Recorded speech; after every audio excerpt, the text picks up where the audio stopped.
You're watching the 420 Pace, found at 420pace.ca. Stay tuned. We'll be right back after this toke.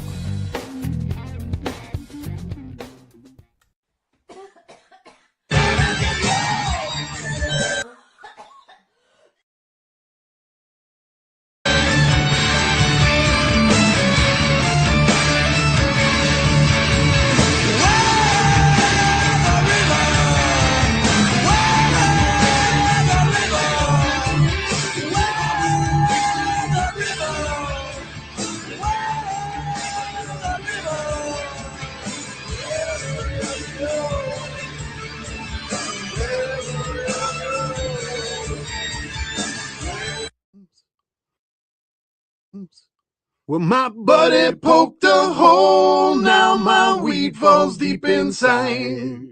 Please tug lightly on this bowl of mine. You like music, you like weed, well, we gonna be good friends indeed. This is not much I like more than smoking trees. They'll make you dance the do-si-do and teach you how the chiva grows. Smoke a bowl on the 420 radio show. On Lifestyle Radio. You did that on purpose. I did that on purpose. This is the 420 radio show. We are live at lifestyleradio.net. Oh, I'm not in the chat room. I have to go to the chat room. Charlie's here already. Say hello, Charlie. Hi, everybody. Hello, Charlie. And Marcel is here with me, and Chris is there with me, and Lori's having some computer issues, so she's taking a break.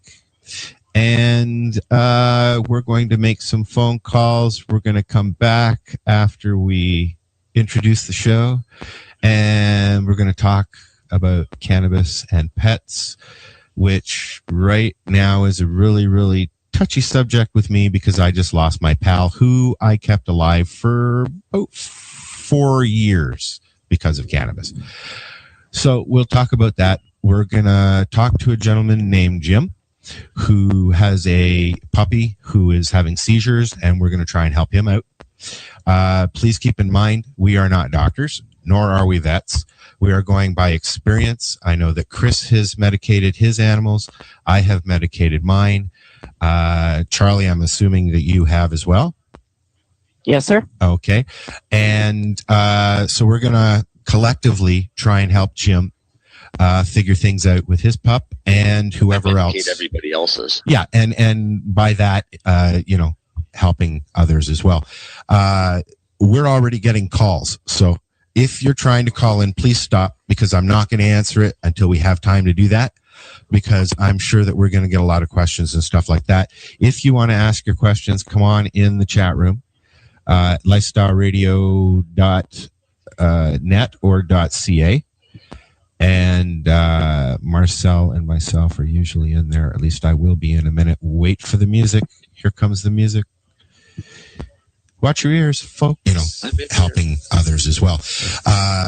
We're already getting calls. At least I know it's trying to call in, please. Yeah. At least we know it's working, right? All right. There's two of you.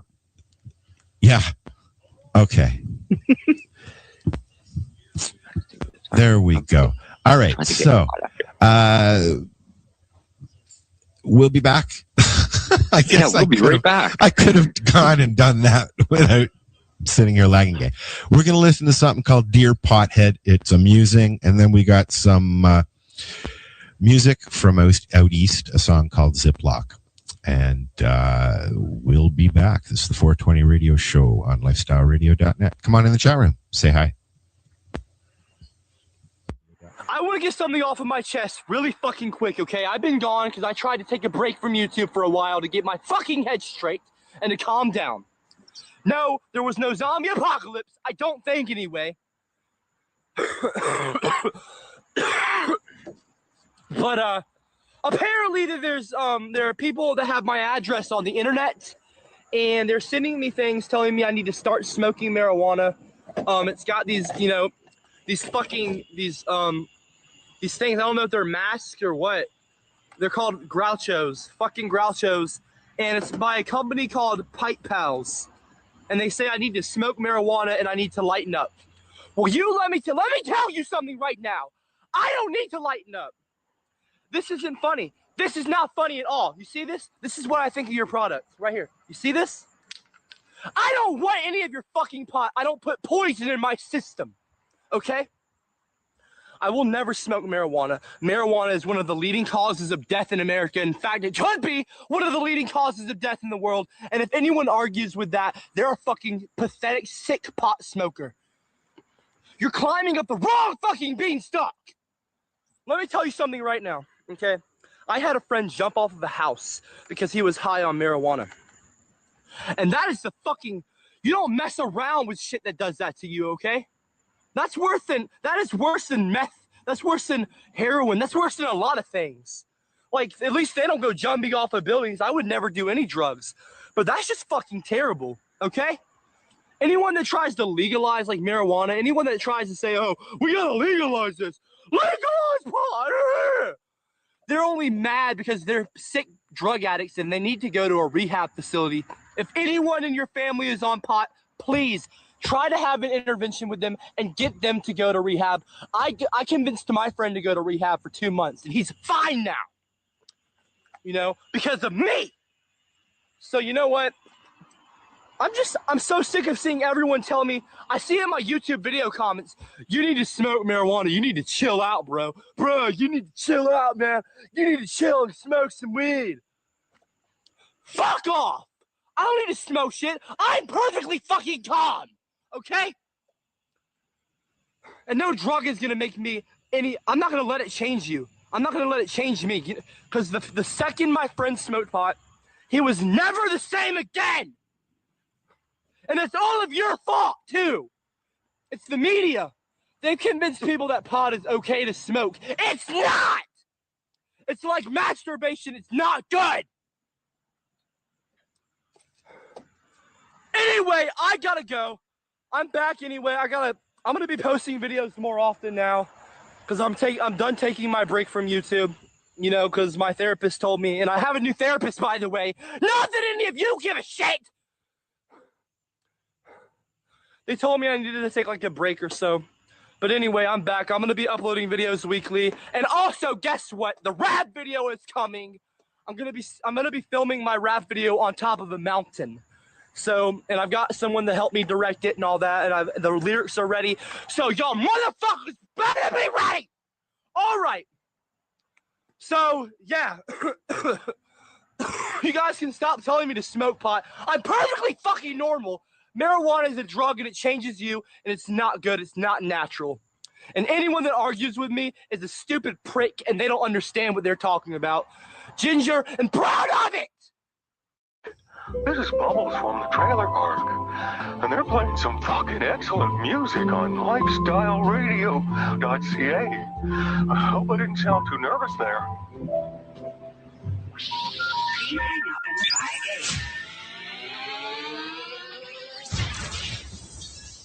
You're listening to Lifestyle Radio.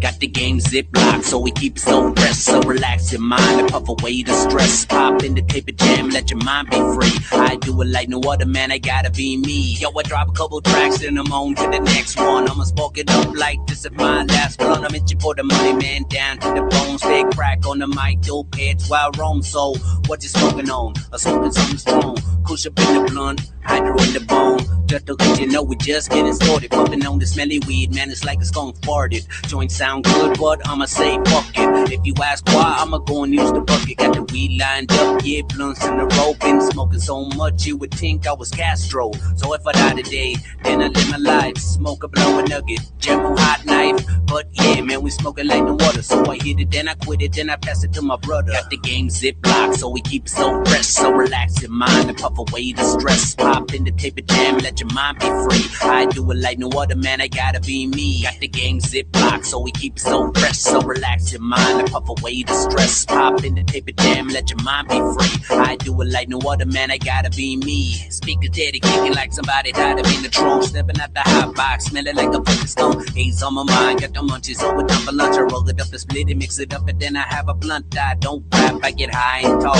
Walk around with it lit, man, that's how I walk. With a joint in my hand and a lighter in another, and a pop in my pocket and a mask in the cupboard. Got the bong near the sink, just in case I need a drink. Numbers on speed dial in case I need a paper. My joints all the shit, man, they coming out flavor. So hurry up, man, roll a blunt, let's get higher. Just bulk it up, man, don't you dare skim a lighter, cause I'm bulking up, don't ya? Weed smells good, uplifting aroma. Give me a minute, somebody got a lighter, can't break out the beast in my mind. It blocked, so we keep it so fresh. So relax your mind and puff away the stress. Pop in the tape of jam, let your mind be free. I do it like no other, man, I gotta be me. Got the game ziplock, so we keep it so fresh. So relax your mind and puff away the stress. Pop in the tape of jam, let your mind be free. I do it like no other, man, I gotta be me.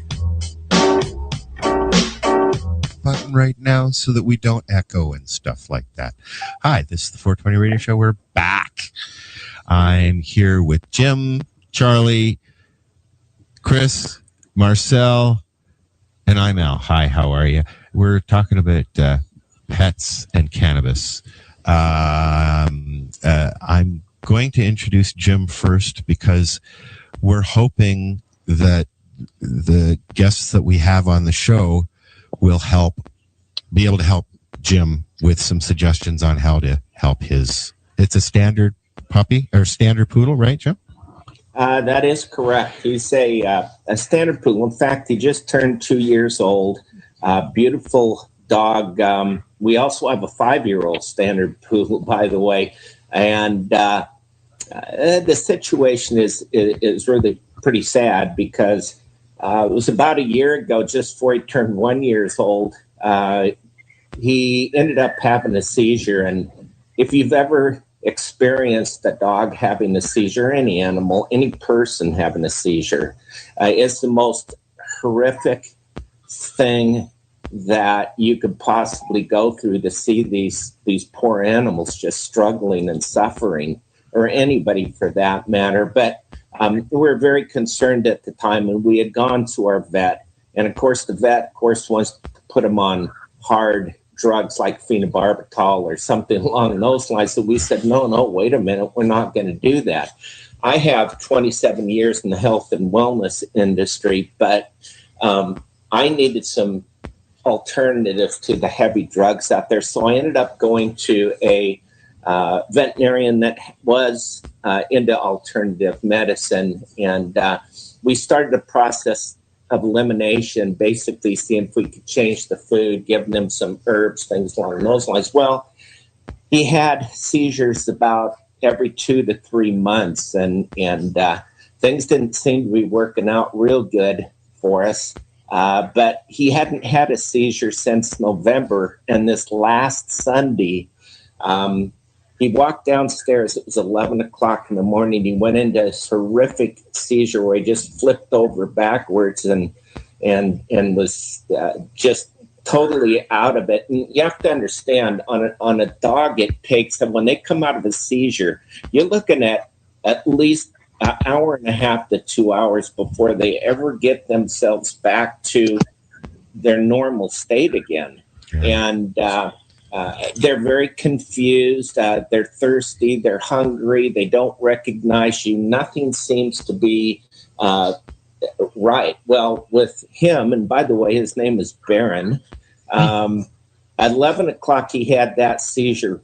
1:30, he ended up having another seizure. And then at 3:45, another seizure. And then at 4:30, another seizure. And at 6 o'clock, another seizure.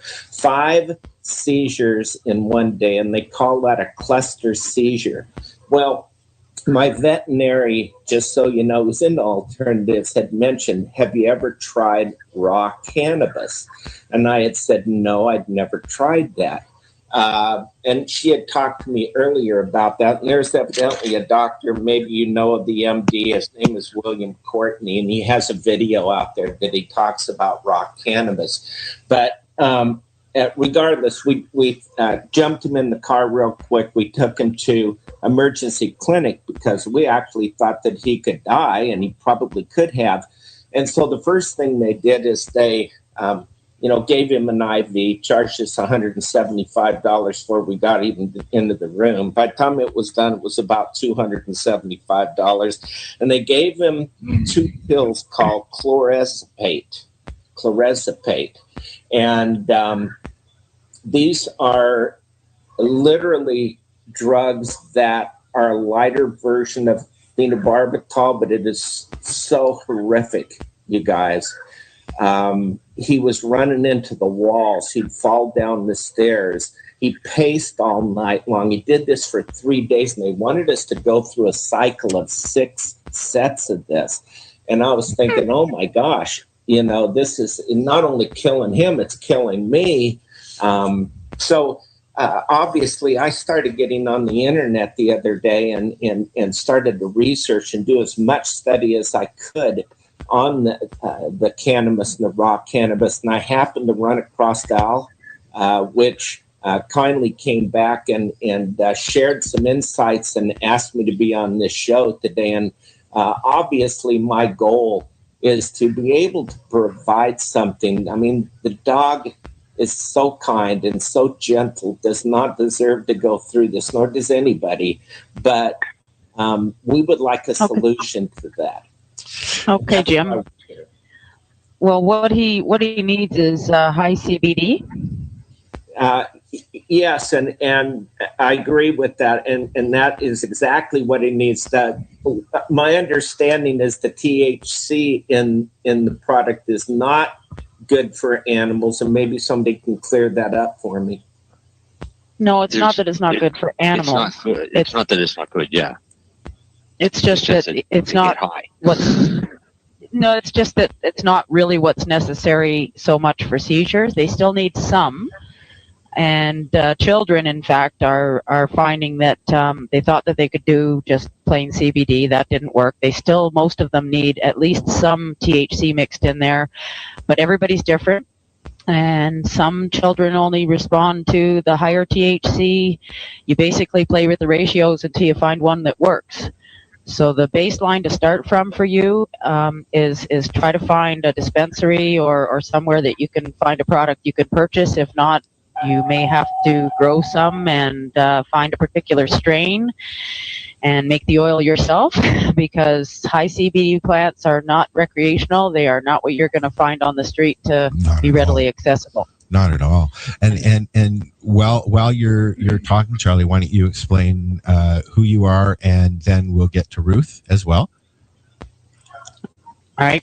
I run a 250 head sheep farm here in Ontario, Canada. Mm-hmm. I have farm dog, barn cats, house cats, llamas. We raise pigs, chickens. What else? Farm animals anyway, for the most part. And 3 years ago, my cat was diagnosed with squamous cell carcinoma by my veterinarian. So I'd watched Rick Simpson's video, and I decided I was going to try it on him. When I spoke to the vet about it on the phone the day previous, because I have a very good relationship with my vet, I can call and he diagnoses things over the phone for me, unlike most other people. But I do a volume business with him, right? So I kind of have some perks. Anyway, a week later, I took him to the vet after he diagnosed him, and I'd started him on the oil. And the tumor that was the size of a Canadian $2 coin, for those of you that are not in Canada, we call it a toonie, was now the size of a dime after 7 days on cannabis oil. Wow. Were you applying that topically or ingesting? I opened his mouth, I put the drop on the end of my finger, and I swiped it at the back of his throat on his tongue so that he sort of didn't have much choice but to swallow it. It's not as if he enjoyed the flavor of it, but I didn't care. It was a matter of life and death. Yes, he was a little wobbly and stoned for about 4 days. But then again, cats sleep most of the time anyway. He just slept more. And I was trying to save his life, so I didn't really care if he was stoned. I was his nurse. I was there to care for him. So after, he wasn't even eating. Like, he had crawled away into a closet to die and was dehydrated. He was on the verge of death. The tumor in his mouth at the back of his throat, where his two jaws open, was in soft tissue. And my vet explained to me when I asked him why his eye was also bulging on that side, and he said that was the tumor that was just growing exponentially wherever there was room in cavities and pushing things out of the way as it grew. So when I was administering the first 3 days of the cannabis oil, and I noticed after day 3 that the eye bulging stopped, I took that as it was working to reduce the size of the tumor and forged forward. I was feeding him with a syringe, so I was force feeding him because he was totally off food. He was literally on the verge of death. Wow. And I brought him back from the brink.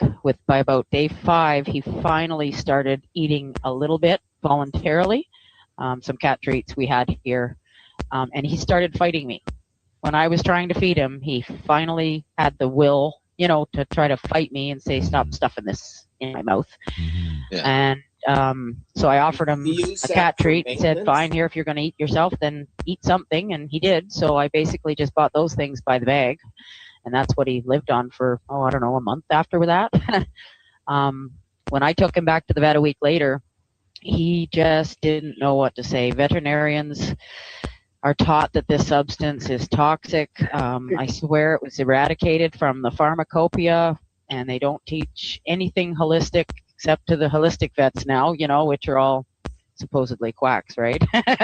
Right. But see, I did a little bit of research, so we can go on that a little bit further later. Right. Also, the reason why William Courtney's believes in THCA, which is raw cannabis, undecarbed, is because it does have similar actions to CBD. So it can be a viable alternative included. But I would just say, raw would help mixed in, but I wouldn't rely on it exclusively. I used to give Buster raw when I didn't have anything else, but mostly he got butter and tincture if I had it. And he did really well on it. He just he went from a lazy old fart to a little puppy again.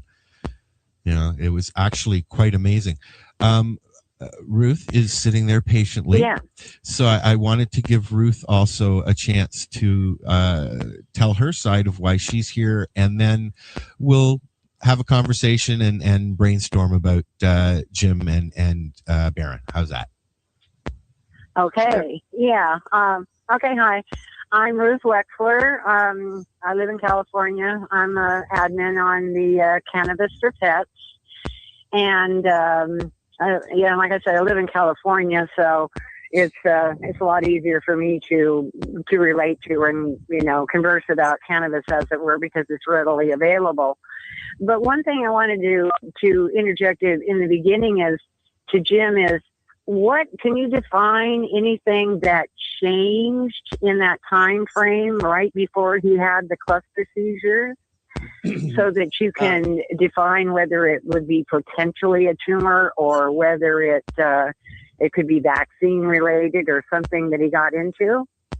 No, actually, we haven't been able to. That's why we were going through kind of a process of elimination, because he had started out with just one seizure, went just before he turned one, and then it kind of progressed from there. And obviously they want to do MRIs and things like that with neurologists, but and the thing that I noticed with him on this particular occasion is he was up resting, laying in the bed, and he just came screaming downstairs and just fell over and started kicking. And so there's never been any one particular pattern that has led me to believe that it's one thing or another that causes it. Yeah, well, I was just curious that there was something that had been introduced into his environment, like, carpet spray, or he just had a vaccine or something. But the treatment's going to remain the same, like Charlie was saying.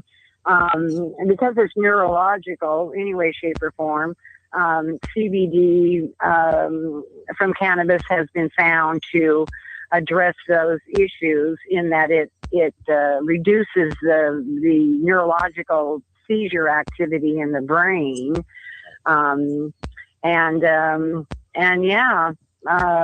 if it's a tumor, then THC helps, but THC decarved or activated, because that's what would go in and reduce the tumor.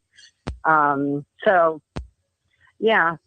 about all I can add to that conversation, is defining it, being able to find the CBD oil or THCA, as you were saying, because the THCA does act like CBD. It's the sedator, as it were. It's a sedator, which is like the same thing as the phenobarbital, but doesn't have the side effects. It's only healthy.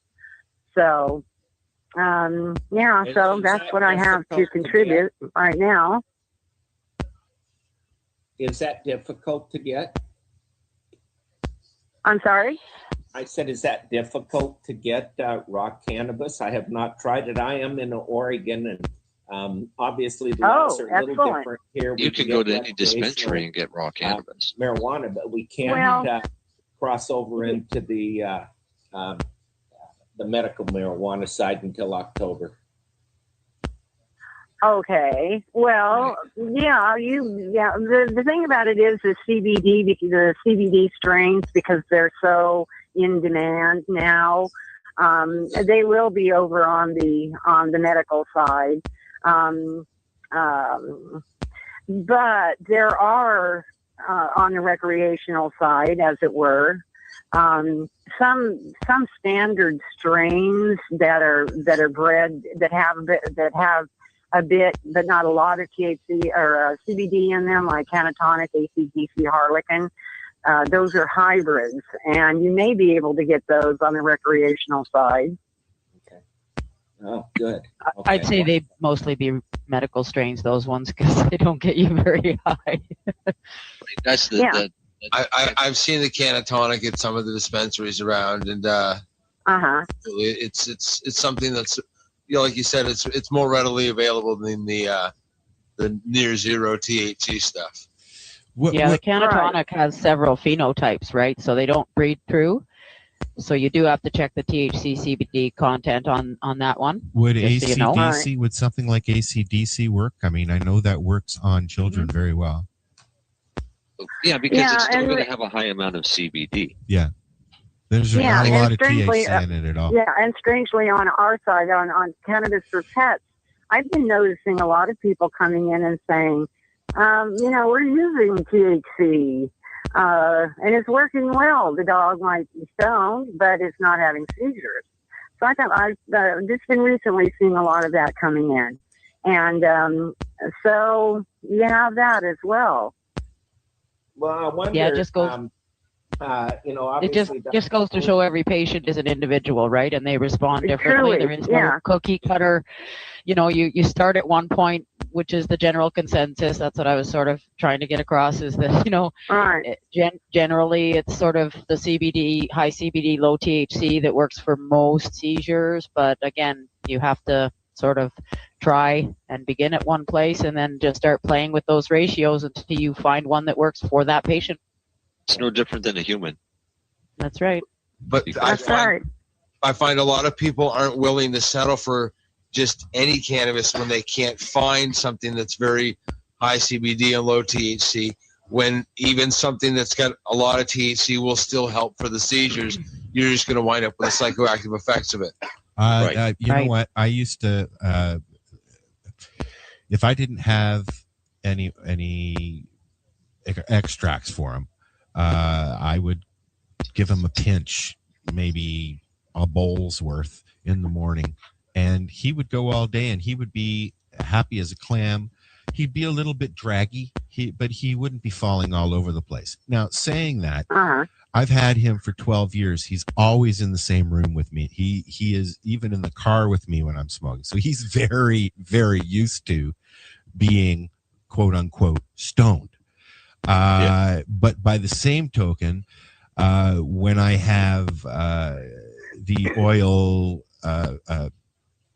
hemp oil, coconut oil mix, I was giving him whatever was left after I scooped out the capsule for myself. So he was getting a nice portion in the morning and then a nice portion in the evening. And again, he was out there running around in the snow like a puppy. I kept him going for 5 years because of the cannabis. He had not only because he was old, he had cancers growing all over him, hangy things everywhere. He had a bad tooth at one point, and his hips were shot. So, and he was deaf and going blind. Now, but he didn't care. He didn't care as long as he was sitting beside me, wagging his tail. Which, by the way, he did till the day he died. And the only reason that's quality of life. That's right. And the only reason he's not here with me today is 2 Tuesdays ago, he had a stroke. And that was that. I couldn't take any more, and neither could he. We had a conversation. We did the best that we could, and I'll see him on the other side of the rainbow. And excuse me for a minute. Yes, and you had that conversation, and you had that relationship because of the cannabis as well. I believe that as well. Well, you know, he was my boy. I totally follow that. So, are you trying him on cannabis now, Jim? Funny you asked that. I had just got a call from my vet, and someone in Seattle has sent her something to give to me. Oh, awesome. So I'm going to find out today, and I'm going over there and pick it up, and supposedly it's good. I don't know. I haven't seen it. Yeah, if you haven't, when you start trying things, and if you start at that, high CBD, low THC, and then start experimenting, don't be afraid to try the raw cannabis as well, because as we said, the THCA does mimic the effects of CBD too. So don't eliminate that as a possibility, especially if you're stuck for finding high CBD, which is quite common. The challenge that I have is I don't know how much THC is too much THC. That's the problem for a dog. I don't know. Yeah. Can you go as far? Too much. Can you go as far as making a juice like you would juicing raw cannabis, and just mixing that in with the food? Is that would that be enough? The biggest issue would be the fact that it wouldn't be decarboxylated. And would the chlorophyll be an issue as well? And chlorophyll could very likely become an issue very quickly. Okay. But there is an actual, a veterinarian has a website, or a group of veterinarians have a website, and they explain about cannabis toxicity. There's pets don't die from overdosing on cannabis. So neither do humans. Yeah, your idea of how much is too much, if the dog can't walk or the animal can't walk, it's probably too much. Right? Unless you're trying to treat something like cancer or something like that. There. Exactly. I actually think that So it's hit or miss. And just to interject on that, and instead of using the word high or stone, let's use the word of what cannabis, of what receptors are being, which is receptors, brain receptors, THC, CBD has a different receptor.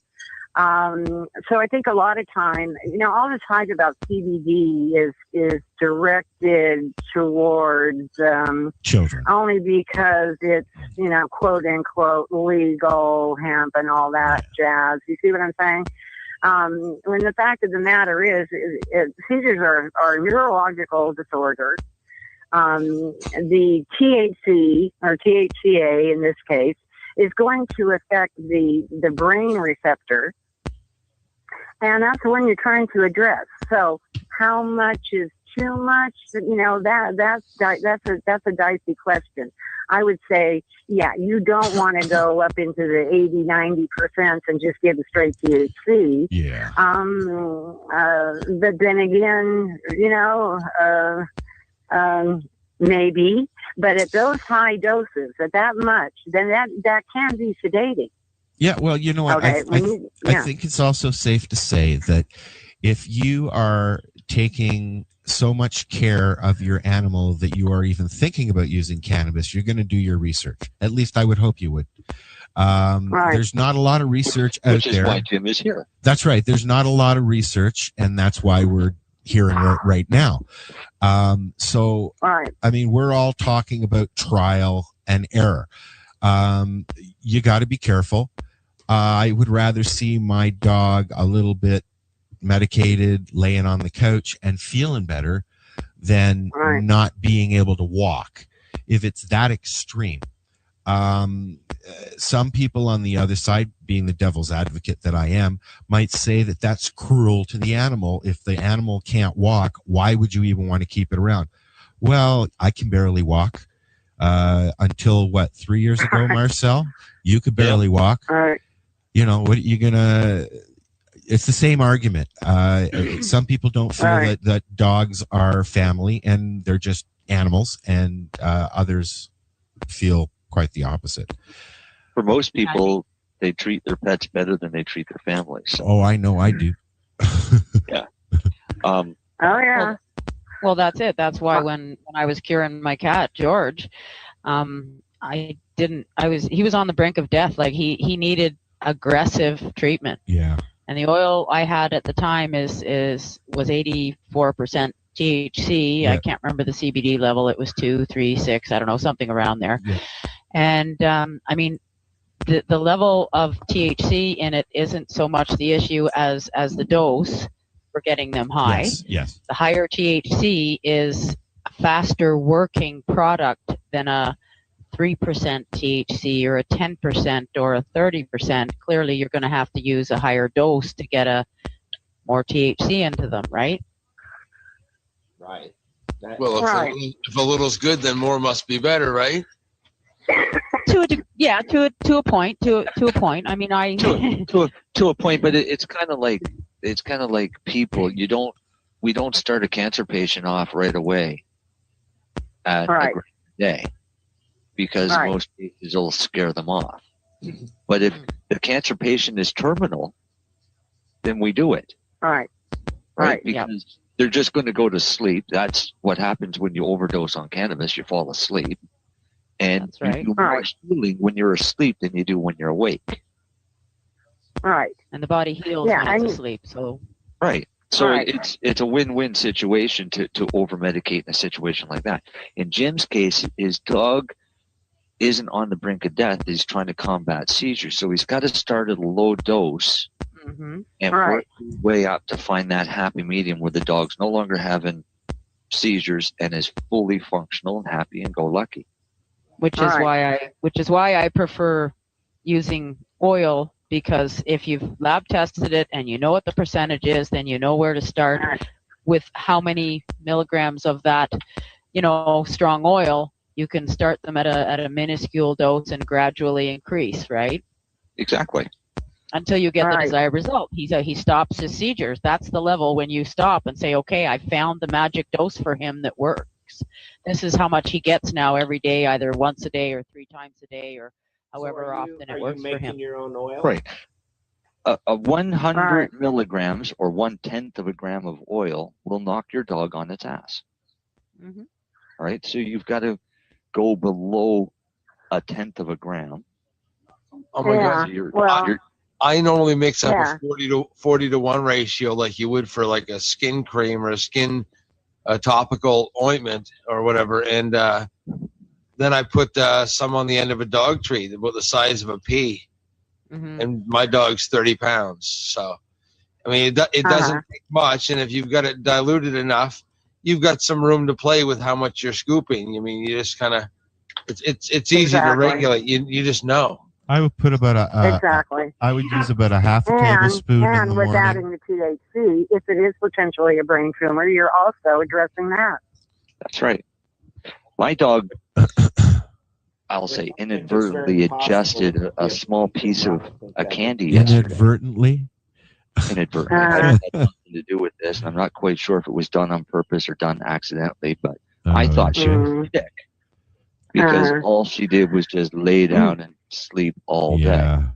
How long did so she I sleep? didn't get a chance to tease her or have fun with her about being stoned. It kind of ruined my fun. But the candy. It's not funny. Okay. Just be sure it doesn't have xylitol in it. Okay, go ahead.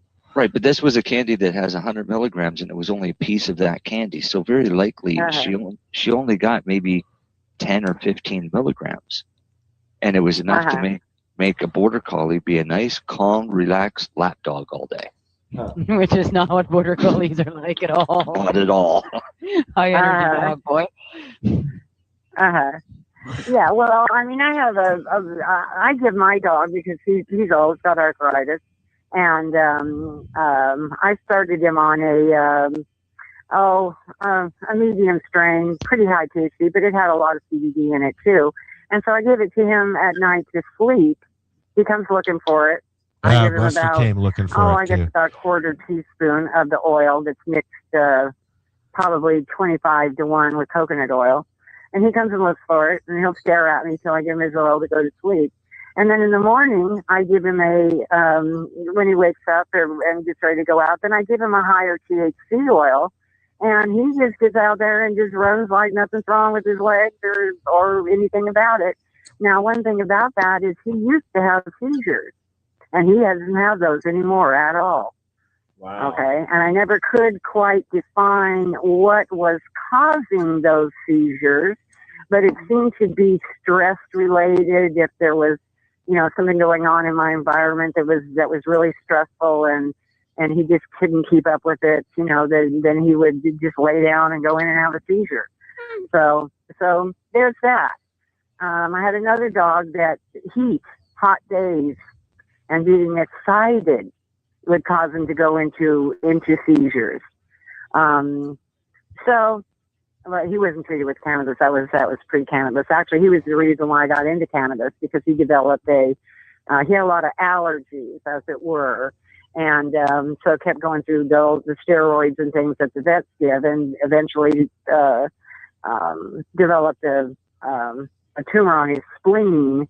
And by the time I figured out what it was about the cannabis, he was in pretty bad shape, and so I let him go. And then 2 days later, found out about cannabis oil. So there you have it. But vet medicines I'm not for them at all about anything. Okay, because they create seizures, they create tumors, and that's what I was trying to get to. Was there anything different in his environment that would brought that on?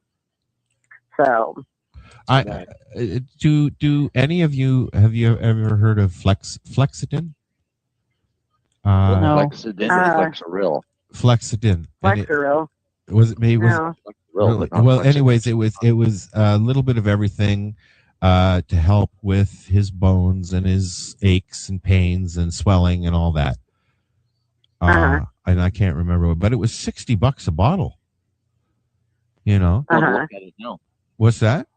I'm going to look at it now. I don't have an empty bottle around here anymore. I threw everything at. I'm looking at it. Me too. It's what the vet recommended. We tried, and I used it for about 6 months, and then I stopped. I couldn't afford it, so I just started giving him more cannabis, and it seemed to work better with the swelling and everything. So I was just eyeballing it. I didn't know what I was doing. As well in the cannabis, other cannabinoids and terpenes and volatiles that they get as well. So.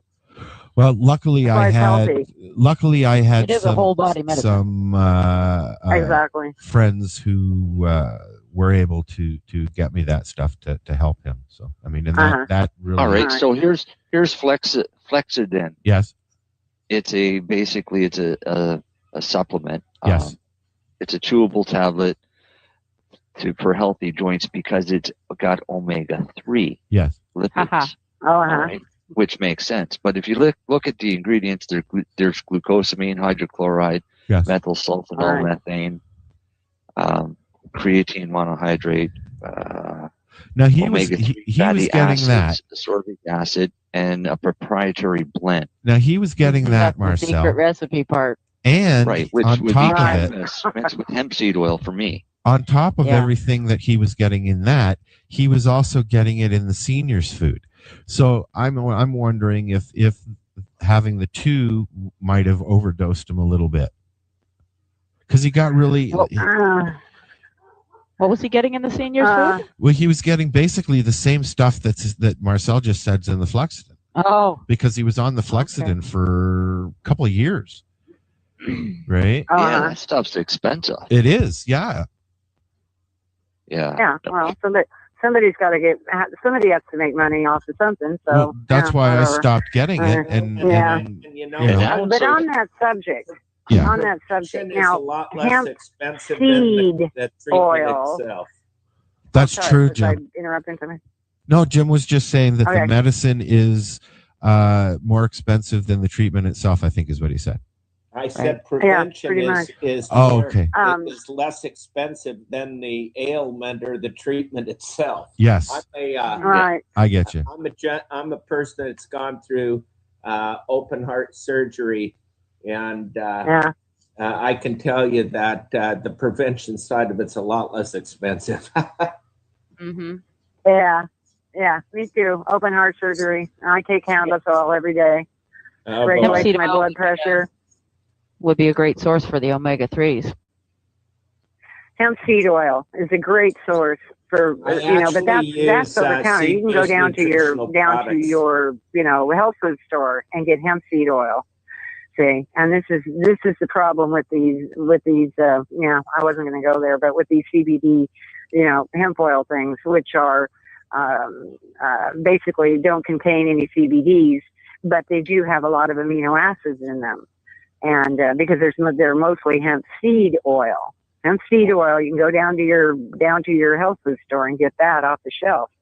Yeah, you can mix the cannabis oil with it. I mix. Absolutely. That's what I take. I take my capsules that basically are the only reason I'm alive are hemp seed oil mixed with cannabis oil. Oh, there you go. Yeah. Okay. And some vitamin D. We use and vitamin D. But the THC is fine too. And the problem is by separating and making something that's CBD only, and you're making it a lot of times specifically for children, you create something that has a desperation to it. Then you get people sitting there and they're selling stuff called Charlotte's Web that's already infused in grapeseed oil in 30 ml bottles for $1,000 a piece. Right. Because desperation comes from it when you single it down like that. Okay. Yeah. I mean, there is a whole entourage effect about all the different cannabinoids working together. I mean, but once you separate it too much, it causes too many other issues.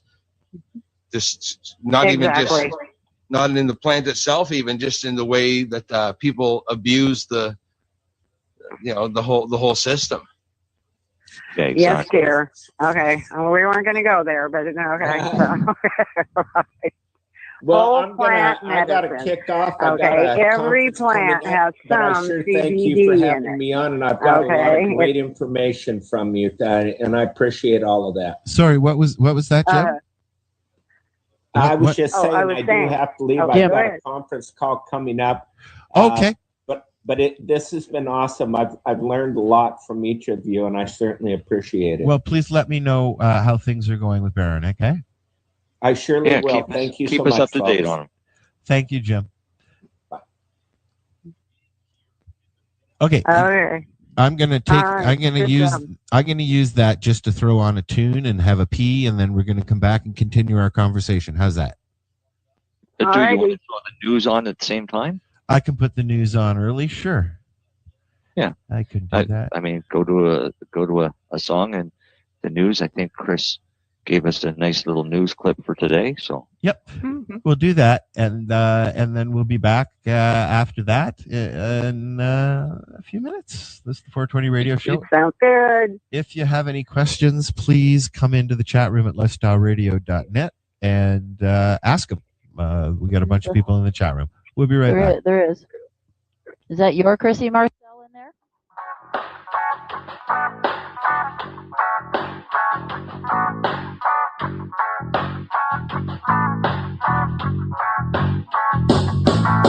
I calls up buddy, hey yo, I need some more green again. QP and D's again, no seeds and keep the stem. I wanna get blazed like I was 14 again. Wait patiently, grab my broncs and start cleaning them. I anticipate, where's my cash, get it straight. Got a scale, check the weight, better be no fucking shake. I have no funny taste, for my money's sake. Look buddy, wait, I should get a break. The shit you said was grade A, it's straight hay. For the money that I paid, you should roll me up a J. He said that's all she wrote. We laughed and had a toke. He got his cash and hit the road. I got my stash, I'm good to go. You got some bud, buddy. I need some bud, buddy. I got some money. If you got bud, buddy, bud, buddy, bud, buddy. I need some bud, buddy. I got some money. You got bud, buddy, bud, buddy. Since 300 BC, it's been used by all men. Marijuana is a cultural medicine. Don't you believe all the things that you hear? For ganja is coming, yes, Jah is coming. Times have changed from buying a dime at a time and trying to get high with 2 spliffs with 6 guys. Nowadays a joint barely gets me by, cause I'm smoking with Mary Jane on the daily. Usually pay my respects on time, but somehow it just seems to slip my mind. I need to see the man cause it's Friday night and I can't get my head straight, can't get my head straight. Call up buddy, telephone is ringing. I'm getting nervous, hear the fat lady singing. About to hang up, call it quits for the night. Then I hear, and I say, hey there, guy. You got some bud, buddy. I need some bud, buddy. I got some money. If you got bud, buddy, bud, buddy, bud, buddy. I need some bud, buddy. I got some money. Got bud, buddy, bud, buddy.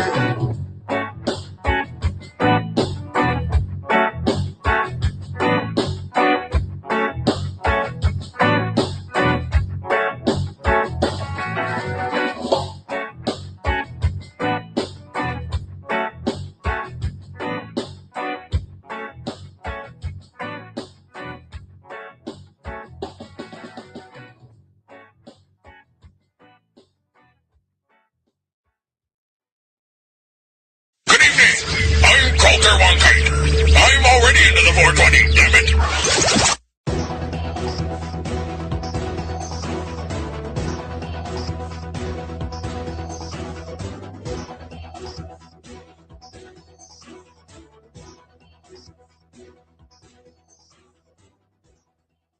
Say that I'm crazy, never seen a swag like that. Damn right I'm crazy, don't need saving, never seen a swag so bad. Say I'm crazy, never seen a swag like that. Yeah, I'm crazy. Fucking day one, we were all friends, didn't drift apart. Y'all just pretend that I didn't exist. The excuse that I had a kid, that's the reason we couldn't kick it. Just admit it. I got dead friends, grab your stick of dynamite, shoving them both in to celebrate the night tonight that I got my revenge. Use the torso as a kite. My boy said I wanna try. Alright. Drop the mic, fuck no mates ain't giving that up, alright. Closer to me, when I hear it, I'd rather be closer to HIV. No disrespect to Easy E. You think catch this like a train wreck, unsupported pieces of shit that call yourself family. In a real life, you get pissed on till you reach insanity rate. Cunt, you talking this blasphemy, you ain't doing damn for me. You say that I'm crazy, yeah, I'm crazy, never seen a swag like that. Damn right I'm crazy, don't need saving, never seen a swag so bad. Say I'm crazy, yeah, I'm crazy, never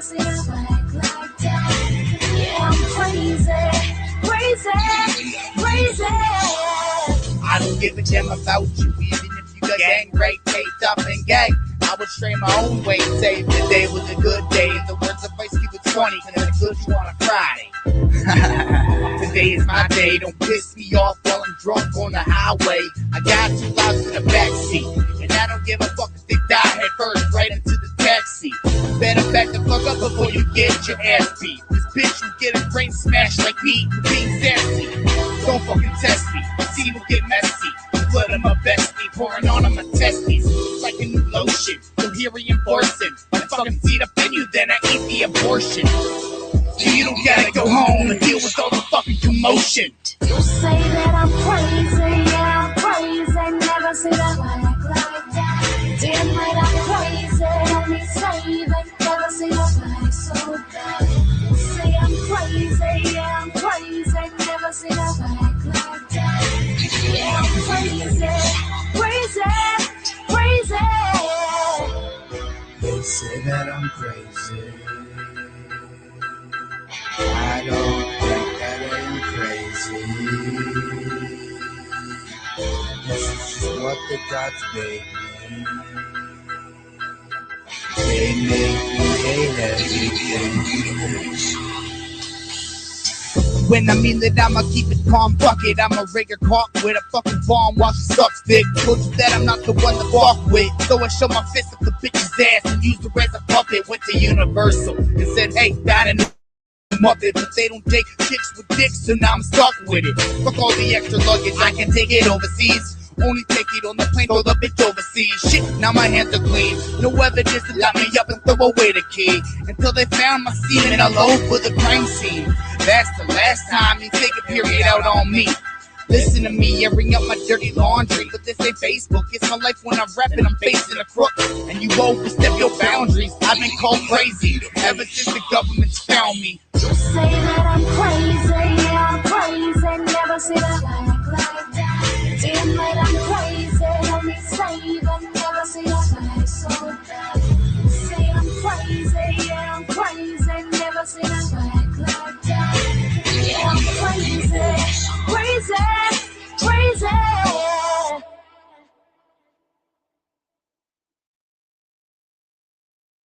Good evening. I'm Coulter Wonkite. I'm already into the 420, damn it.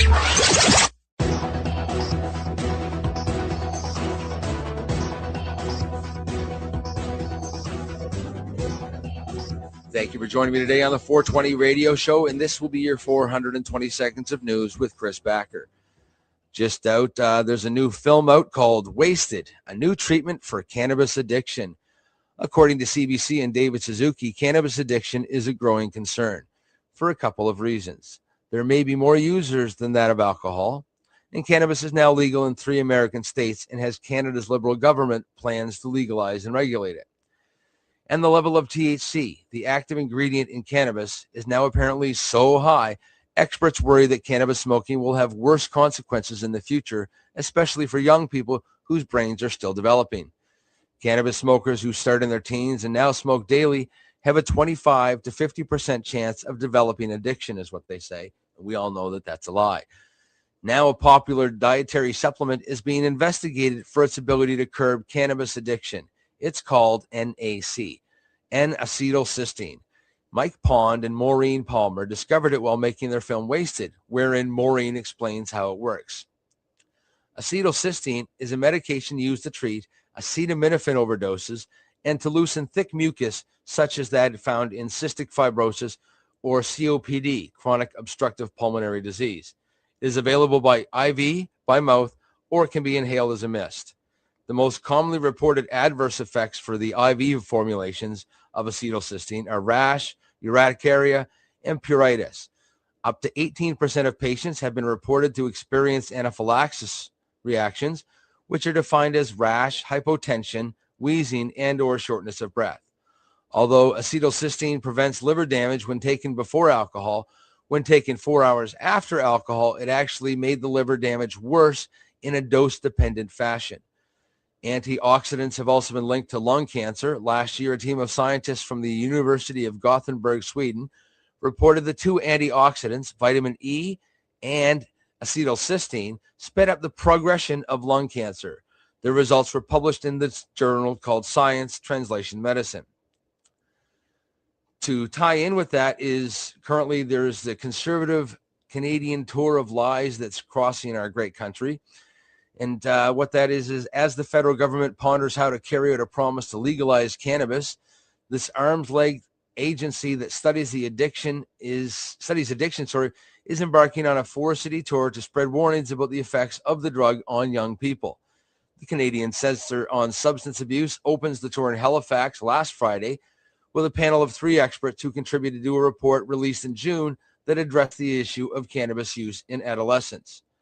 If more of us had known that it was coming up, more of us would have gone. Hopefully you guys all go out to the ones that are coming to your cities. I'll tell you in a sec.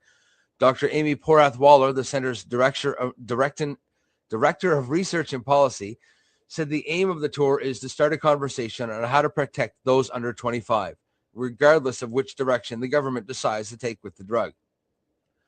Porath-Waller said research indicates the risks are greater for young people who use cannabis because their brains are still in development.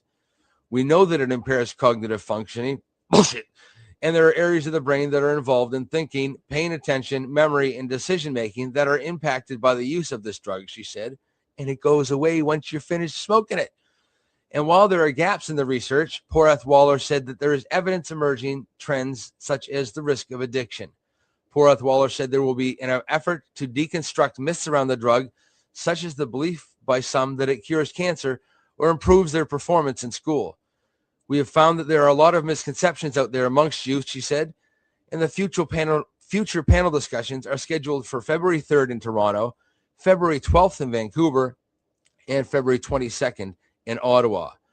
This event has been brought to you by your friends at the Canadian Centre on Substance Abuse.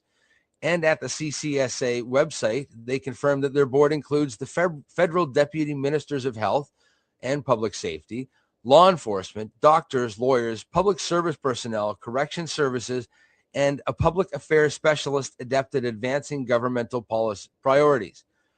Hardly arm's length from their funding source to ensure non-biased research, I'd have to say. The Conservative report on cannabis that the 3 major physician associations in Canada refused to endorse last year is full of CCSA garbage. The NDP and Liberals got to write their response to this report, and this is one of the recommendations Hetty Fry, the Liberal, submitted. Recommendation number 2. The Government of Canada work with relevant stakeholders and experts to develop a campaign to raise public awareness and knowledge of the risks and harms associated with cannabis use. Some witnesses stated that health risks attributed to cannabis use range from cognitive impairment, brain development, respiratory effects, mental health problems, motor vehicle accidents, and cardiovascular disease. Specifically, it impairs decision-making abilities, reaction time, and memory. Yet this effect was higher in infrequent users than chronic users. Yet many other witnesses noted that there was no direct causality between chronic marijuana use and long-term cognitive deficits. Indeed, there was a comprehensive meta-analysis at the University of BC that showed no substantial systemic effect of long-term cannabis use and neurocognitive function. Some witnesses suggest there were long-term effects of cannabis toxicity on the lungs associated with lung cancer, yet others suggest that the research in this area is unclear and more studies are necessary. Some witnesses linked cannabis to impairment of cognitive and psychomotor skills that could lead to driver impairment, yet others suggest that many of the traffic fatalities related to cannabis use include multi-drug use or cannabis use in combination with alcohol. Some researchers point out that in youth, however, MRIs and brain activity studies showed that the developing prefrontal cortex in youth could make them more sensitive to the neurotoxic effects of cannabis. Other researchers warned that other factors could contribute to the intellectual attainment, such as socioeconomic status, social stress, and personality characteristics. In summary, there was contradictory evidence about the benefits and harms of cannabis. Some researchers say that cannabis increases anxiety and psychosis. Others point to the antipsychotic effects of cannabidiol, CBD, and cannabigerol, as in CBG. Some report evidence of panic attacks and increased depression, and others give evidence of the anti-anxiety effects, especially in chronic pain conditions such as MS, HIV and AIDS, and PTSD disorders. In fact, Veterans Affairs Canada pays for the cost of medicinal cannabis for PTSD patients. Much of the contradictory testimony was not included in the majority report, yet the vast majority of witnesses pointed to inconclusive evidence so far, often direct harms and risks, and to the need for research on benefits of cannabis. The relationship between cannabis use and long-term brain development and intellectual attainment in youth means that nobody knows what's going on except for the people that are using it and getting better. There are your studies.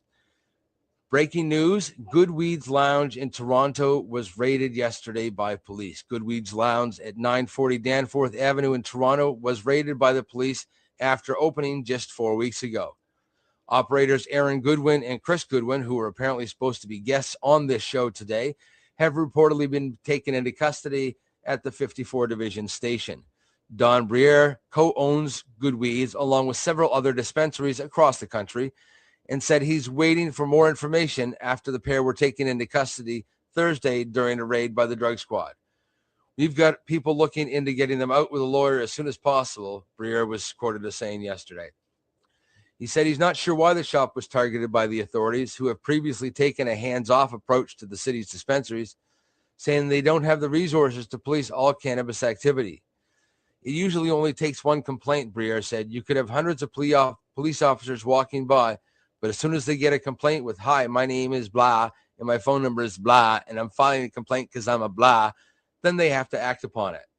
On Facebook, Jamie McConnell posted that he was at Goodweeds when a dozen police officers entered the shop, placing handcuffs on himself, the Goodwins, and 3 others. McConnell said that all customers were questioned and released, and he was also let go when authorities were told he didn't work there. Briere said the business had its windows papered over by the police, who've also disabled the store's live camera feed. To his knowledge, the store has no hidden camera backup monitor to monitor what the authorities are doing in the shop. We thought that cannabis drug war was over, but apparently they want to continue wasting our money while our children are being attacked by pedophiles and violent people out there, said Briere. We are the selectively assaulted and terrorizing and holding these people in double maximum isolation compounds for cannabis. This is bullshit. Briere said operations like Goodweeds provide a service to patients that need cannabis to live. Where are the sick people supposed to go to smoke their stuff? In school grounds, in parks, out in the street? We gave them a safe alternative to consume their cannabis, he said. Briere said he was surprised the raid took place and doesn't know if this signals a shift in the attitude from the city's police. What's the matter with these guys? The police are telling us they want to raid us. I wonder why. We'd like to answer that, Briere said. We voted in a government in October of last year that stated completely and totally that we were moving towards legalization. It's criminal misuse of public resources. McConnell said the bail hearing for those arrested is set for today at the Old City Hall. We will keep you updated once we know more. And last but not least, happening is the Cannabis Virtual Health Summit. Is happening this weekend, a free online event featuring 20-plus top doctors, scientists, and leaders. They will be covering topics such as cancer and cannabis, PTSD and cannabis, pain and cannabis, the truth about CBD, cannabis for pets, better dosing strategies, healthier consumption methods, and understanding the endocannabinoid system. To check it out yourself, go to www.cannabishealthsummit.com. And this has been Chris Backer with your way longer than 420 seconds of news. Take care. Peace, love, and hippie shit. So what are you doing? Nothing. Why not? Trying to get on this Lifestyle Radio website. Sounds like a cool website. Yeah, it's alright. Oh, I might have it. You might have it. You're listening to Lifestyle. Yeah, that was it here. That was Chris. Thank you, Chris. Take a bow. Hit the button there, Marcel. Come on. Yeah, he's asleep at the switch. Marcel always runs away when he knows we're coming back from a commercial. This is the 420 radio show. We are live with people in the chat room. We're talking about cannabis and our furry pals. I've always heard, maybe you ladies can elaborate, I've always heard that canines and cannabis are one thing, but when it comes to cats and pets, or cannabis, sorry, it's a little different. You have to be a little bit more careful. Is that true? False? Fiction? It's different. It's different. They react differently Charlie to it. knows about that more than me. Yeah, go ahead. Dogs on one side tend to get, what is it, Ruth? What's the word I'm looking for when they piddle themselves? Cats are incontinence. There's the word. Dogs can get a little incontinent when they're overdosed a bit, whereas cats don't seem to have that issue. Because actually cats, if you research them, they normally sleep 16 hours a day anyway. And nocturnal, although we've somewhat changed that, they're kind of awake when we are. But yeah, dosing is a little different. Well, cats have different different nutritional needs as well, don't they? Than a dog does, because that's always been confusing to me. Whereas what their needs are in terms of nutrition and stuff when they're sick, versus a dog. So more about that level of it. Yeah. Dogs can eat. They're carnivores to a point, like 90% carnivore, but they can eat 10% vegetable. Whereas cats are obligate carnivores. So their diet is really meant to be 100% meat. 10% of that is meant to be bone. And the other 10%, so it's really 80% meat, 10% bone, and 10% offal, meaning, organ meat, skin, junk, garbage, throwaway stuff that we don't often eat. But basically because they eat the whole animal. Like when they kill a mouse or kill a bird, they eat everything but the feathers on a bird. Mouse, they eat them head, tail, skin, everything. Kill a mockingbird? Do cats eat grass when they're sick? Do they go outside and eat grass? Do they eat herbs? Because I know cats will eat the bottom leaves off cannabis plants. Cats will eat greenery or grass when they feel sick to their stomach because they want to puke. They want to throw up. So if they have indigestible bones that they can't quite digest, then they'll purposely go out, eat some grass, get rid of the bones. Okay. Because I was just flashing on that. I come from the standpoint that all animals eat grass or eat herbs or whatever, because cats will go over and snatch the leaves on the bottom of a cannabis plant and go off and chew them. So I would almost say that's medicinal dosing, because as a general rule, cats can't really digest green matter at all. Like they have a zero tolerance for it as a general rule. So they only purposefully go out and eat grass when they know they need to throw up. I've fed leaf to just about every animal that I can think of, from rats to lizards to birds. I mean, my dogs won't touch the stuff, but that's why when I mix it with some coconut oil and I just dip the little treat in it, they take it. But other than that, like, they all eat leaf and they love it. Right. Yeah, you didn't mention cat. I don't have a cat. So. There you go. That's what I mean. Cats are they're called obligate carnivores. Yeah. And that means that they require meat all the time and only meat. They can't digest green matter like vegetable matter. Their system is strictly meat based. Why they can't digest it? They will throw it up. So then, how does that go to what the question was about dosing a cat?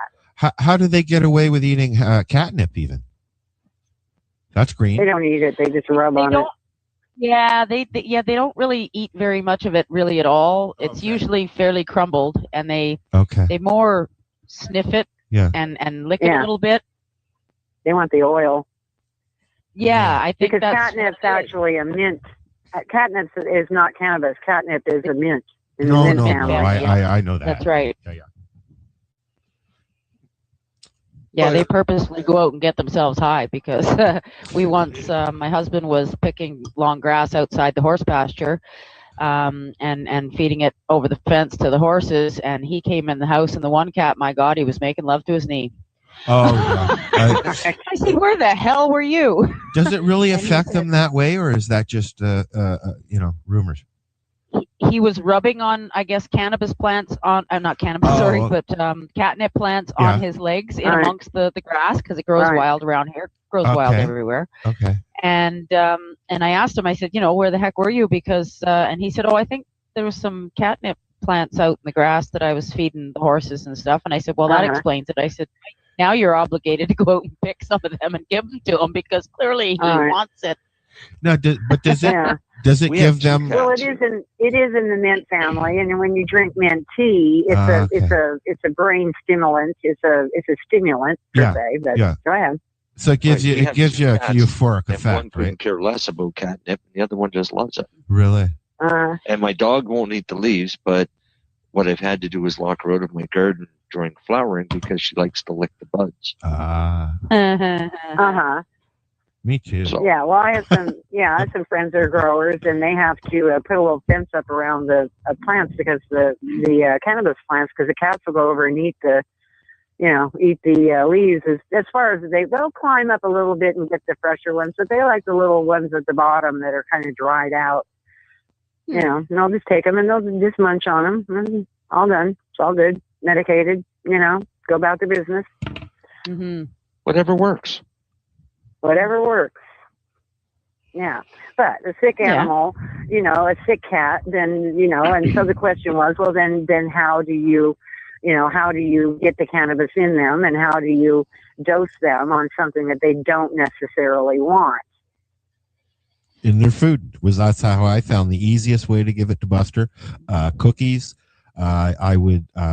He's always liked warm food. That's warm, a dog, right? Yeah, Buster was a large. But for a cat's got to be totally different. Yep. So a good totally thing. Okay. Dogs will eat anything. They're garbage. True enough. Can. True enough. Right. But you could still put it in their food, couldn't you? Pardon me? Use the sardine. Yeah. You still get Yeah. there's still cat treats, right? You can just put some on a cat treat too if you're just gonna but then I'm talking about oils, of course, then. Yeah. Go ahead. I just dosed using the oil myself, because it's difficult with cats. They're hardwired to desire the flavor and smells and aromas of high protein meat food, period. Okay. So they're not as likely to eat, something vegetable or something with something new on it, or mix something new in their feed. They're called finicky and fussy for a reason, and that's why I've been doing a lot of research recently on nutrition. So to find out more about, So what you they just really put it need. directly.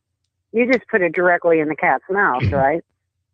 Well, the way that a cat's tongue is designed, they have a built-in comb on their tongue, and those combs face backwards. So whatever goes in their mouth is meant to go down, right? Sort of like a snake, the same thing, right? It sort of washes it down into the back. So I just rubbed it on the very back of his tongue, and my finger was swiped on his comb on his tongue, and my finger was totally clean. And you know how sticky it is and how hard it is to get off your finger, yet my finger came out perfectly clean. Right. Because of the comb on his tongue, right? Right. Pardon me? You had a whole bunch of scrapers there to scrape it off your finger. Right. Well, that's right, because his tongue has got combs on it. I mean, a dog is much easier to dose because you can hide it in any manner of food stuffs, and they're just garbage cans, kind of, like they're just so happy to take any food you offer them. It must be good, even if they don't really like it. I've known dogs that'll eat strawberries, bits of carrots, not because they so much desire It's a them, treat but to because them. mommy and daddy had it. Yeah, it's because it becomes a treat. Yeah. Right. Yeah. Yeah. Well, and okay, so when you're talking about too that oil mixed with another oil, coconut oil, is not so appealing to a cat, but to a dog. That's just more volume. Okay, but yeah, That's well, just more but undesirable volume to try to get down his throat is the problem with increasing it like that by diluting it, right? Either way, whatever you try to stuff down a cat's throat is going to be undesired. You know. Yeah, well, that's where I was going with that, was to say that when you are using oil, though, that is diluted, is, put it on their paw. They're going to lick it off. Okay? True enough, That's just one suggestion. Now, one No, thing dog, that yeah, cat, not necessarily. Some cats maybe, but no, not always. one thing that we haven't brought up yet is my cat Rusty. For his 16 years, he was always chewing on my stems, and Buster liked to do the same thing. So I mean, and you do get, I know you don't get much out of it, but I mean, you do get some CBDs out of the stems.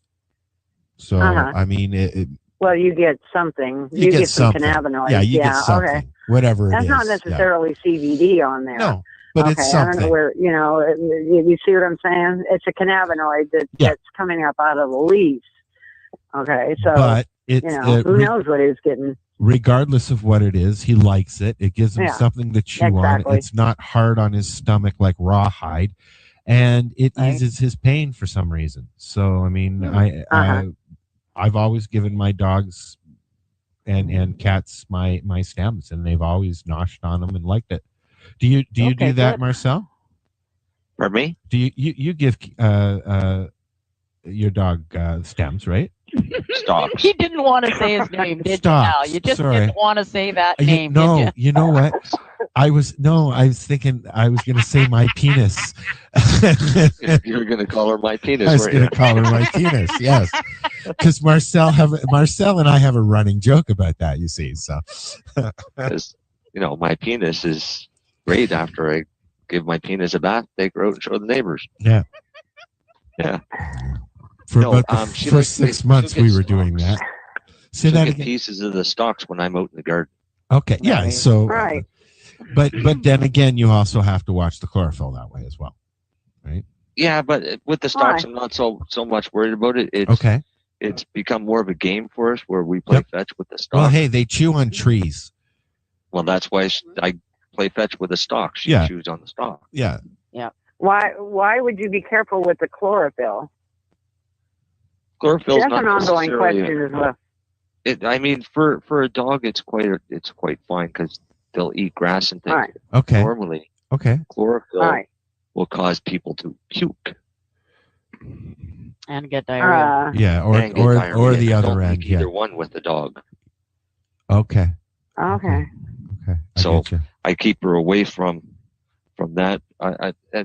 And it's kind of like people are always upset that, oh my God, my dog got into my stash and ate some. Yeah, you don't have to. Or the dog ate my cookies or my brownies. Well, I'm more concerned about what the ingredients were in the baked goods that the dog ate because chocolate's toxic to dogs. Yeah. Right. And yes, it is. People make chocolate-infused food, so don't give your dog a brownie and think you're medicating it.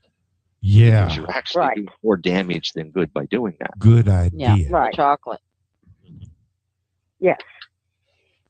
Or, I once, my dogs got into some medicated pizza, which I didn't know that it was medicated.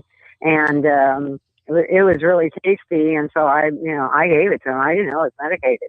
And the next thing I look down and the dogs aren't waking up, and I go, what the hell?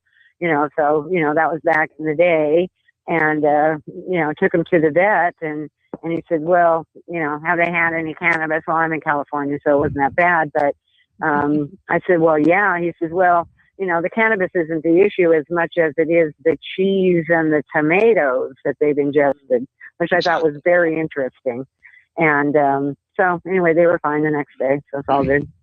Your pet won't die. And the other issue that we have with people with pets, especially in the recreational use where they're doing it illegally to begin with. If their dog gets into it and they panic and take the dog to the vet, they're reluctant to tell the vet that it was cannabis. Right. Symptoms. Yeah, we get that come up on the site quite often, and and so like they say, the only thing. Depending on it, dogs have eaten like a 2 or 3 mil syringe of concentrated cannabis oil, and they were fine. They slept for 3 days, but they were fine. You just got to keep them hydrated. Right. Give them cookies, cookies and cartoons, and just like you do for your kid if they get too much. So. Exactly, because there really is no lethal dose, shall we say, of cannabis. And people go, well, okay, but high THC can cause them to, their heart rates can go up and, and they die of heart attacks. Well, No, hasn't not happened yet. really. Yeah. The research says that the only way you're going to die from over ingestion of cannabis per se is if 2 tons of it fall on you or something like that. But okay, that's right.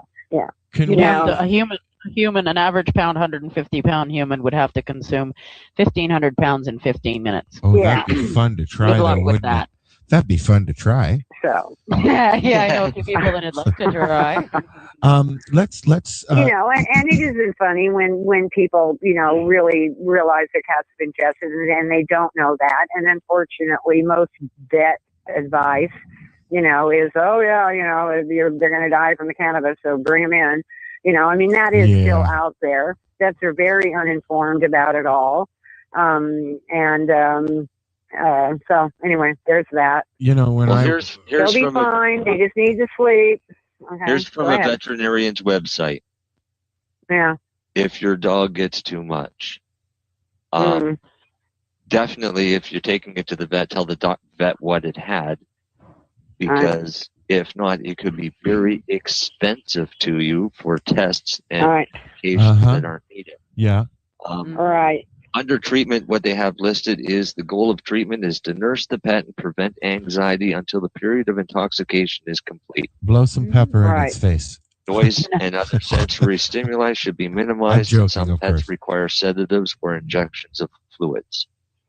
They don't really get them to drink. When if a large quantity of cannabis in the pet's stomach, the vet may induce vomiting. Yeah. And that would be more if you had a pound bag and your dog ate it. Mm-hmm. It's a good idea to get that out, because you've got to remember that cannabis is extremely fibrous and those fibers are very sharp. It's also expensive and you want it back.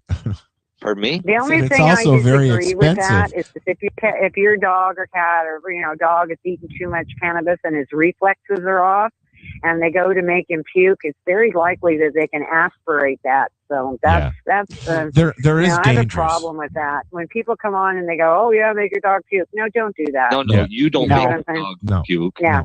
You make the vet make your dog puke. Because the vet knows what they're doing to make the dog puke properly. So Exactly. do that. But if he adds any more pain, if they do aspirate, the vet is there to revive them anyways. yeah, and then you can choke the vet and then revive him. Right, but don't go to the vet with your dog after the dog ate a pound. Yes. And say, I don't know what it did. Yeah, not tell him. Yeah. Yeah, that's the wrong thing. Yeah. Whether you, Well, that's when it costs you a fortune. Yeah. Can we Whether you switch? Well, it could have cost you your animal too. Fair enough. Yes. If the symptoms are similar to something like ingesting heroin or cocaine, then they're going to give them something like naltrexone. Could inadvertently kill your dog. Right. Exactly. Worse because than they're not cocaine? having an overdose from an opiate or anything. Yeah. Exactly. Yeah, because the biggest thing that happens, particularly with dogs, is they pee themselves. They'll lay there and pee themselves, so they get dehydrated. Yeah. So that's why they you want to keep them hydrated, and that's the first thing they do is they just hook them up to an IV, and so it's then they go to sleep and they're hydrated and they pee and they're hydrated and they pee, and so the next day they get up and they're fine. Yeah, they're all good. They're going to live and they're going to be healthier for it in the long run. And that's a fact too. Yeah. There's no such thing as recreational use. They're all using it medicinally. They just haven't been told yet. Yeah, exactly. Can I aim? Good point. Can I aim this Good in a different direction? I've heard tale that in Vancouver, anyways, there are a few dispensaries who, be it legal or illegal, we ain't going there, who actually offer forms to take into a vet and have them sign off so that they're protected and you can go in and get tinctures and stuff for your pet. Is that happening down in California? No. There's some people that are making CBD treats with hemp, and so now you don't have to go into a dispensary. You can get them online. Okay. That's what's happening here. Vets still don't want to know about it. They're still under the, they're still under the it's illegal rule. A fellow came on the site the other day and was saying, well, they're trying to get from Oregon was saying, well, they're trying to get CBD, which I thought was kind of odd. They're trying to get CBD oil into vets so that if a dog comes in over intoxicated on THC, they can give him CBD oil. Now, I'm not real sure about that because high doses of THC will sedate your dog. He's going to go over. He might go dance for 10 minutes, and then he's going to go over and lay down and go to sleep. Right, but it's only going to be for a few hours. So there's no reason to go to the point of giving yourself another dose. Another dose of a more sedating cannabinoid. Cannabinoid, exactly. So there's a site here that I'm looking at online, and it's out of Washington. And it's called Canna Companion, and it's a bunch of veterinarians. Please. Don't get me started. I'm going to because I've looked at this and I've read the science on it and what's in it. All right, and theirs is made from 100% hemp. Right. Yes. Right, and they don't industrial hemp. Right. It's industrial hemp that's brought into this country under the food in the the food loophole. It's chopped up. All it is chopped up hemp in a capsule mixed with a little bit of hemp seed oil. In the capsules, it's not even hemp seed oil. Excuse me. Okay, chopped up, put in a capsule. Some guy in his kitchen. Seriously. Okay. And so very high priced. How much CBD is in it? Who knows? The FDA came in and said, actually, there's no CBD in Canna Companion. They're same thing. Different ownership. They broke off and formed two different things. So that's what Canna Pet is. It's chopped up industrial hemp that's brought into this country. Don't even know if it's freaking organic. Okay.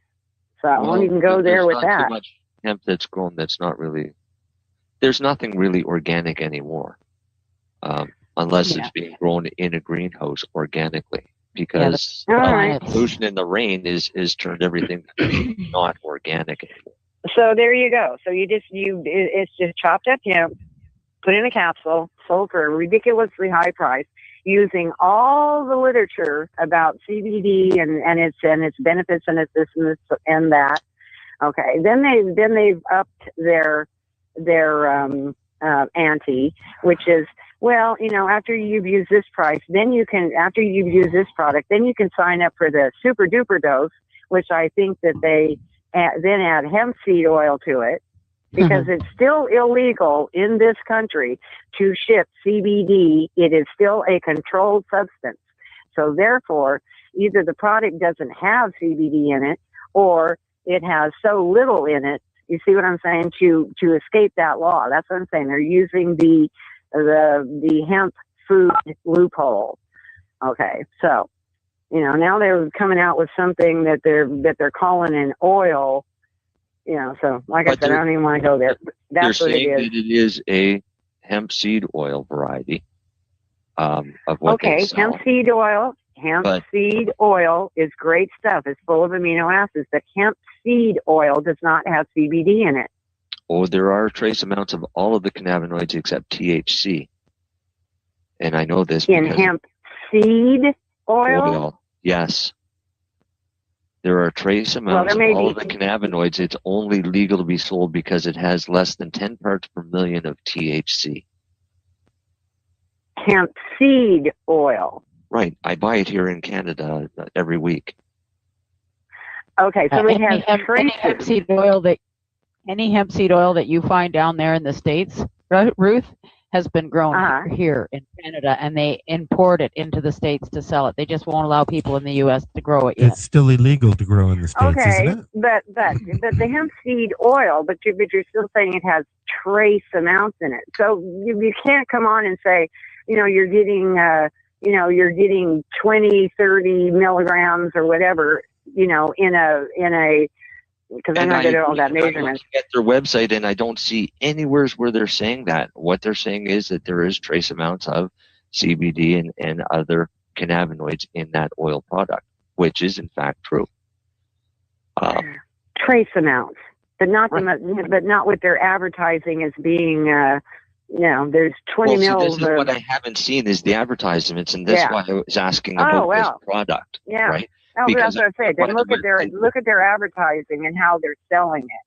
And then, this is the problem that I have with them. And because they're not saying that it's hemp seed oil. They're saying exactly what it is, which is chopped up hemp in a capsule. I have some right here. I'll open up, show you the picture. They have two varieties for theirs, and it's a fiber variety, and they have an oil seed variety. All right, so they've got two different varieties, so it's a matter of somebody knowing what it is that they want, and I would imagine that the fiber variety is a much cheaper way to go. But regardless, you can do the same thing by going to the health food store and paying $10 a liter or whatever. Thank you. And putting that in your pet's food, and for one, they're going to get omega-3s, they're going to get the omega-6s in the GLA, they're going to get trace amounts of all of the B vitamins and the other minerals and cannabinoids found in hemp, because it all comes from hemp. What they won't get is THC. Yeah. So hemp seed oil is more for not for curing anything. It's more for taking advantage of the omega-3 lipids to improve the structures, the bone, and the overall health of the animal. Right. And that's fine. Then advertise it that way. But when I look at their website, that's the way they have it on their website. They don't have this as being a cure. They call this a canna companion for your cat or your dog. Well, I haven't looked at the site yet about this new oil that they've come out, because that's relatively new. Okay, before it was just chopped up hemp in a capsule. So that is relatively new what they're selling as.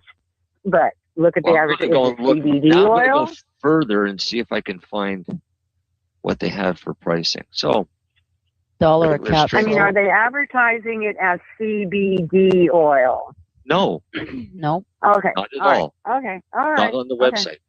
What they are advertising is $1 a capsule for regular strength and $1.15 a capsule for extra strength. Mm-hmm. I see that too. So there's no mention that it's got any amount of CBD. All it's telling you is that there's hemp or hemp seed oil in this product for the pet's overall health. It says 100% hemp in vegetarian capsules.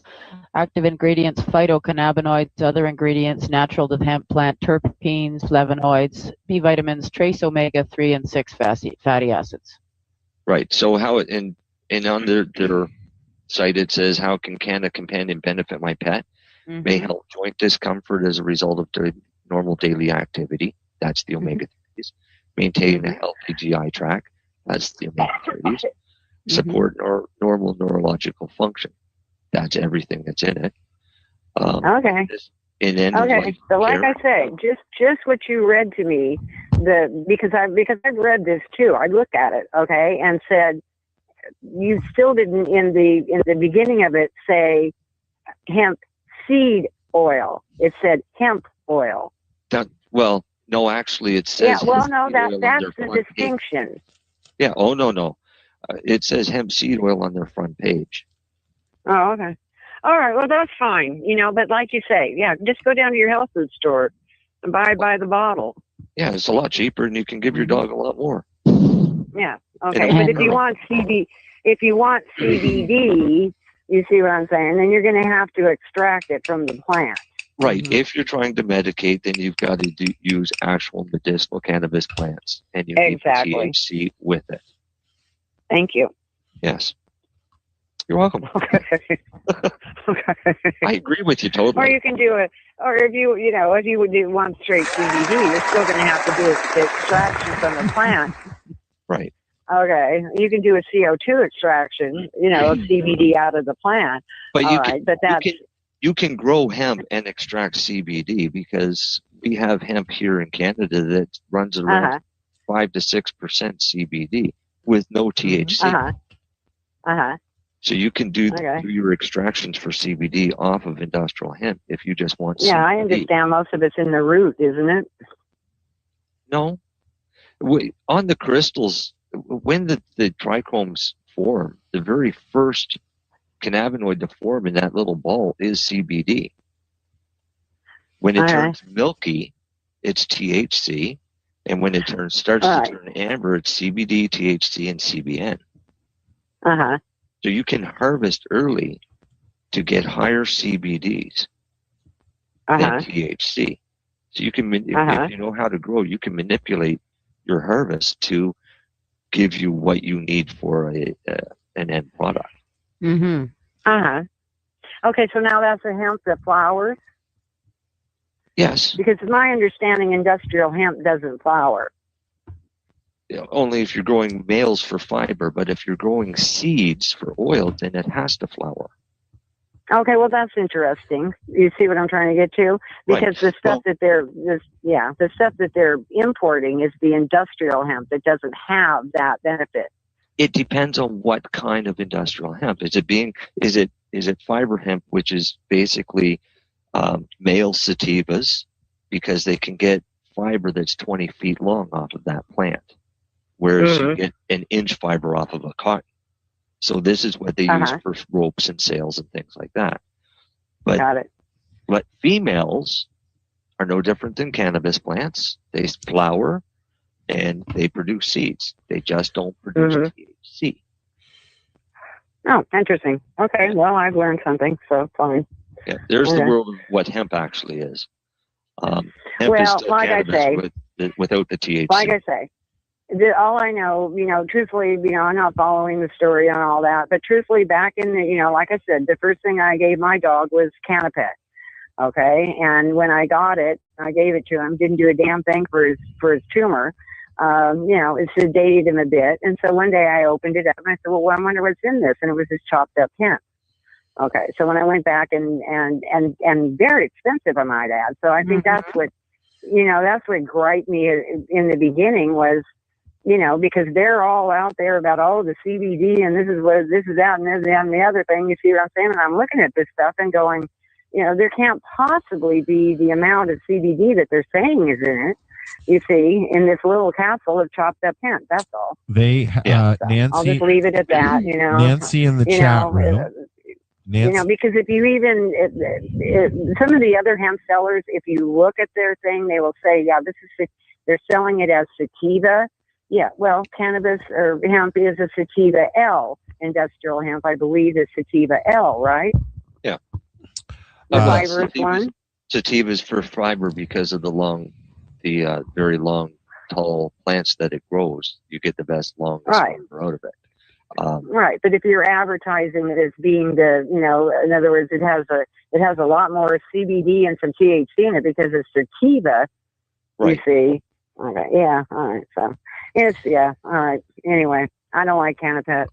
Everybody plays on one way or another, whatever they can do to make a sale. Everybody also has their own opinion. Nancy in the chat room says, I ordered CBD oil from Florida and got it here in Canada.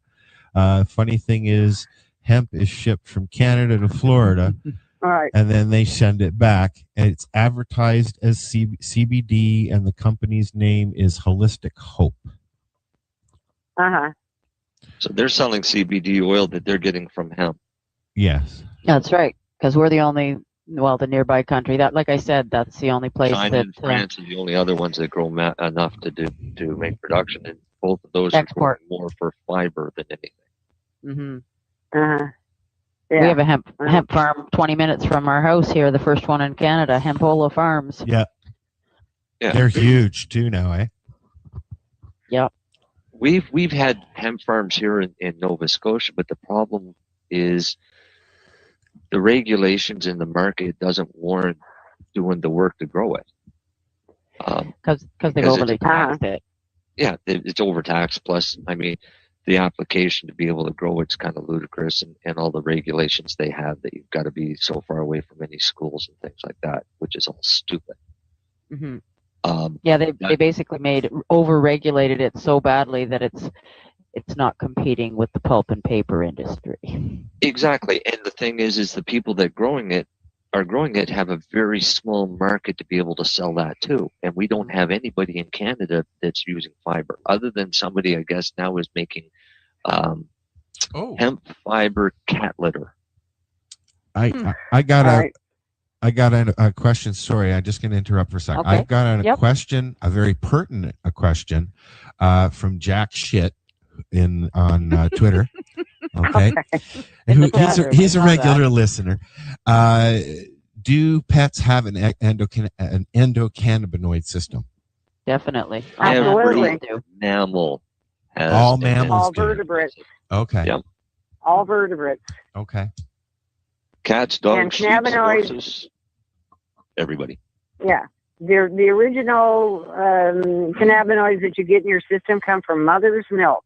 That's right. That I know. So that's the same. So much like humans, when a baby comes out and breastfeeds for the first time, that's their first dose of cannabinoids. Right. Opens up the cannabinoid receptors. Naturally occurring. Yeah. That's the same thing in a cat or a dog or a sheep or a cow or a pig. Yep. Every mammal. Really? And most of the research that's been done on cannabis has been done on dogs. Okay, in Israel in particular. And the only reason I say that is because at least I know no dog was harmed in the research. You see, that's where they even came to the conclusion about how much was lethal to a dog, because it was researched on a dog.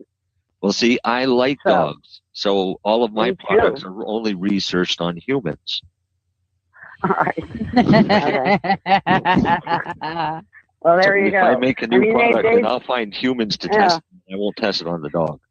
All right, exactly. But they have found cannabinoid receptors in dogs, and then done the research and found them in humans. So I thought that was interesting. Anyway, just a side note.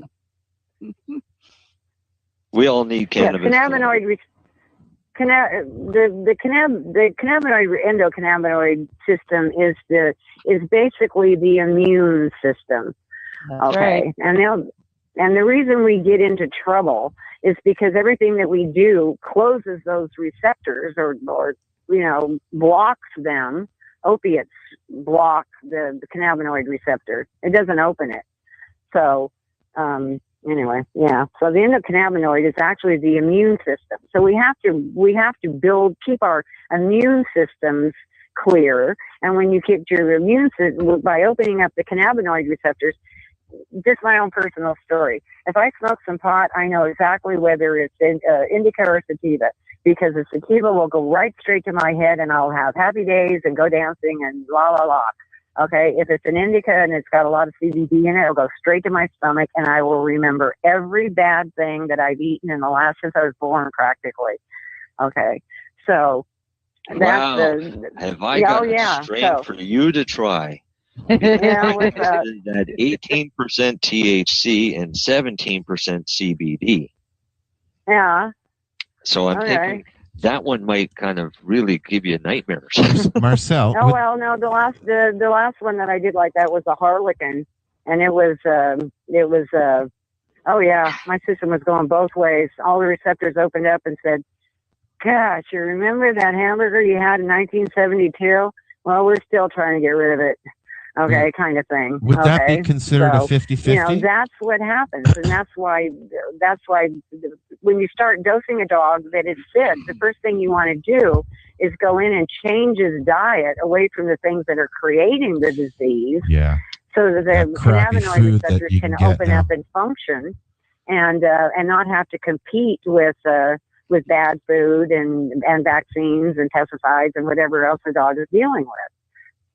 So diet is imperative when you're treating a sick animal. Oh, well, diet's imperative when you're treating a sick human. Oh, absolutely. But we forget that about our pets. You know, we go, oh, yeah, well, you know, gee, you mean I have to go get him different food or something? You know, I don't think I can afford that. Well, you know, whatever. You know what? I tell you, I went through that exact same thing, and for a long time, I couldn't afford to get anything other than the cheap shit. Then I started feeding. Then I started feeding him Beneful, and then I heard that scare with the fucking antifreeze and all that shit. I don't know if that's true or not. I'm not making any claims to that. I saw 2 dogs.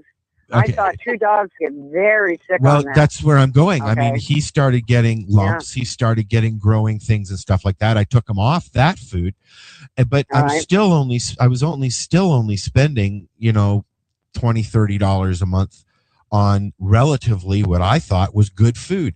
But that's what we're finding now. And a lot of pet owners are finding that the high end pet food that you see all the commercials for ain't always the good stuff. And so the last bag of food I got for Buster was a high-end dog food for seniors with all the vitamins and the extra stuff that he needed. And he loved it, you know. But it was $45 a bag as opposed to $19.99 when it's on special a bag, you know. And this is why we need GMO labeling. That's right. I believe that GMOs are what's causing a lot of our health issues. Absolutely. Yeah. And coupled with an endocannabinoid deficiency. Yes. Yeah. Well, and that's why we suggest on the site that, you know, immediately get rid of any grained kibble because it's all GMO grain. Okay, and the kibble in general, because it's also full of preservatives, and you know, and all those little supplements that are thrown in, you know, tend to be chemical rather than the whole food. You see what I'm saying? So, you know, we do advise, you know, get rid of the kibble and go to home cooked, but try to at least try to use organic, because if you go down and get a Foster Farm chicken, that's full of antibiotics and GMO fed. And so you're really just kind of, you know, defeating the purpose by just using grocery store stuff. And now we realize that people, you know, they're not going to go down and change their diets radically to organic and homegrown, although I do know people who do, and they are having much more success with cannabis with people that don't. So I'll just leave it out there at that. Diet isn't, you really have to, you know, give we are what the we best eat. that you can. We are what we eat, exactly. So, and that's what I meant by earlier, that you can do cannabis treatment, but if you're still feeding and doing the same things that you were doing before, it's cause the illness. It just keeps everything in place. So I'm going to interrupt here for a second. Okay. And I'm going to change this a bit because we're almost out of time, and I should mention this because I've just been going through it. Tomorrow, well, actually all weekend, is the Cannabis Health Summit. That's online, and they just sent me the itinerary of what it is. And then so Sunday is a whole section on cannabis for pets by an That should be interesting. By an Allison Edel, and that'll be on Sunday morning. Okay. So that might be something that people might want to listen to, and it's not hard to find the Cannabis Health Summit.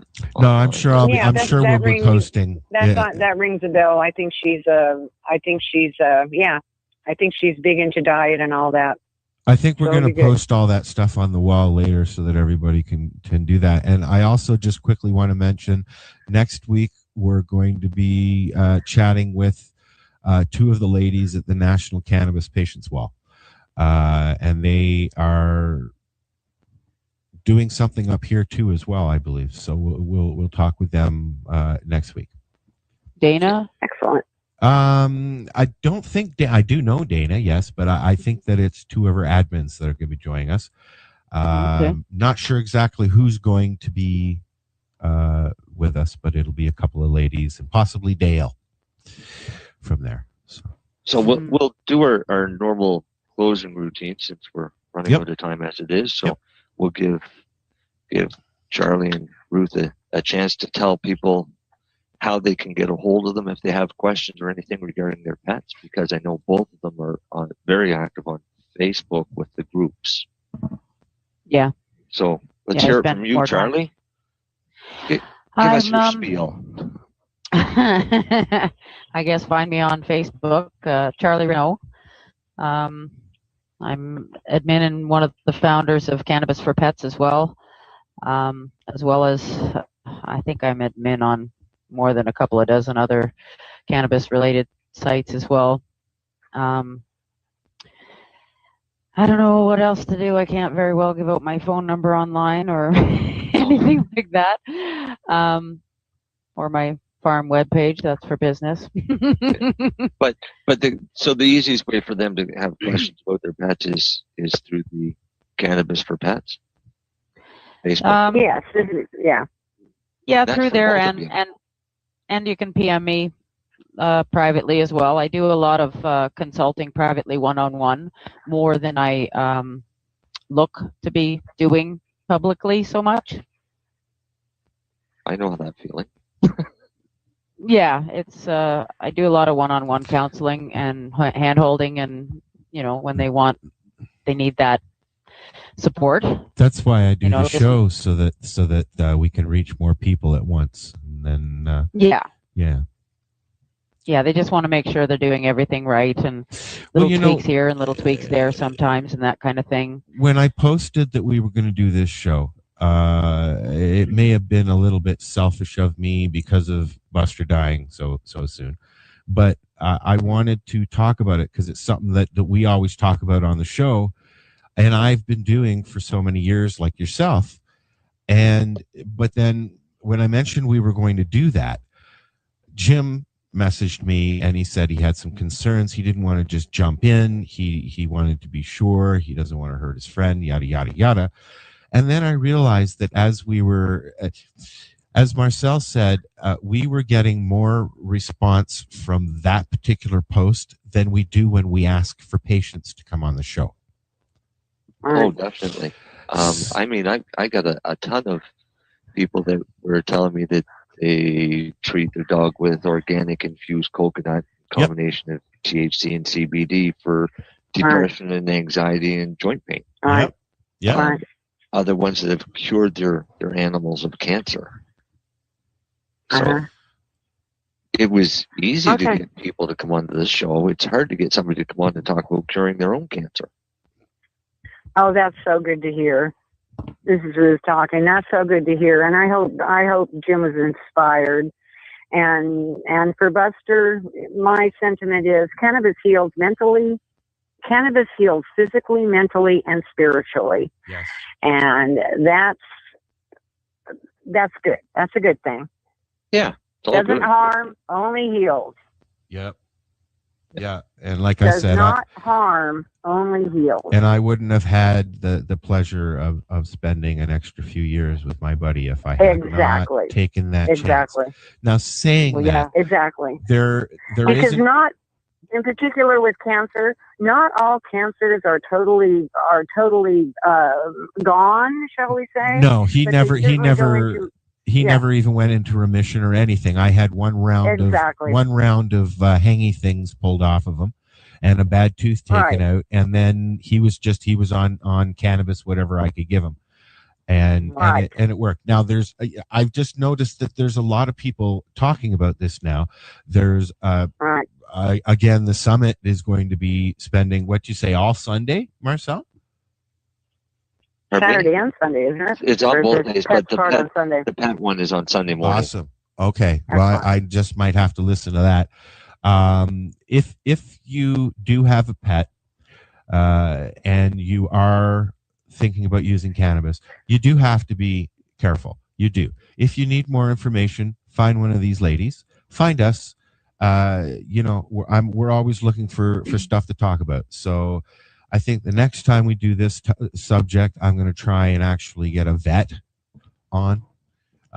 We have not been lucky enough to find one yet, but we will. eventually. I know. Okay. There was I one heard, down in I the heard of a States, guy. but he I'll died. send you the link. Okay. But yes, they can come to Cannabis for Pets. Yep. Okay. The Cannabis for Pets, just those 3 words, and that's where we are. I named it. And I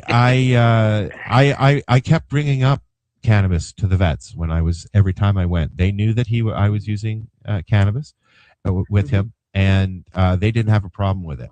So if you open up to your vet, you're probably going to find out they're going to say, well, it has some therapeutical values, but all right, so.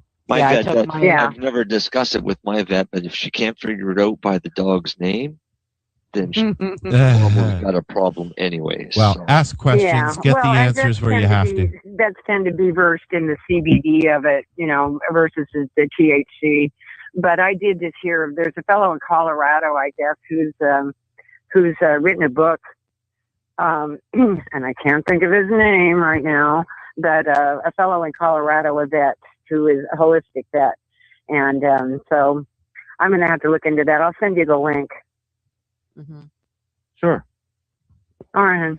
We'll share the link. We'll share the link, and I will also share my thanks to Ruth and Charlie for being on the show.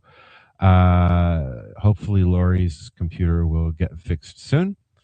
And well, I hope she's listening. Hi, Lori. No doubt. If she's got a computer or a way to listen, she listens.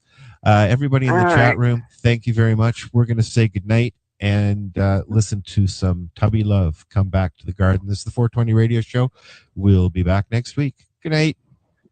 Good night. Thank you. Good night. Good night. Bye, everybody. Good night. Oh.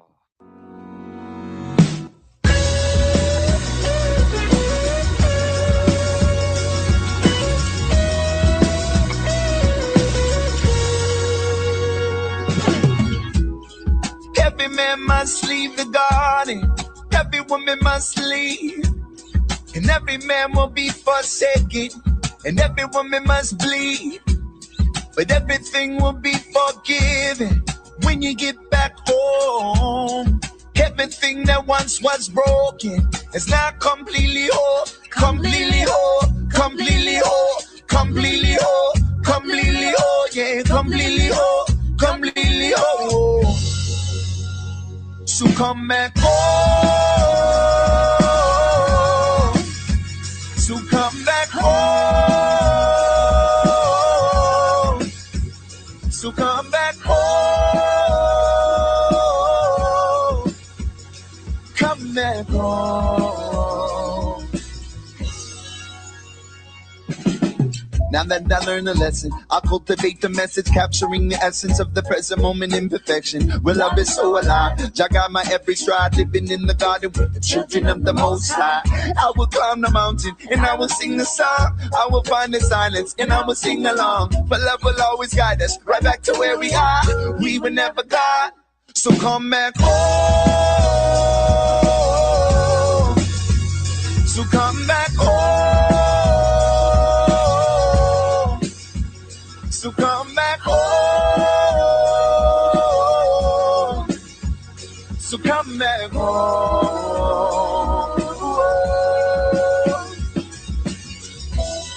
I will climb back up the mountain. I will climb back up the mountain. I will climb back up the mountain. Yeah. I will climb back up the mountain. The mountain. The mountain. The mountain, yeah. And I will come back to the garden. And I will come back to the garden. I will come back to the garden. And I will come back to the garden. I will come back to the garden. The garden. The garden. The garden, yes. I will come back home. I will come back home. I will come back home. Come back home. Come back home. I will come back. I will come back.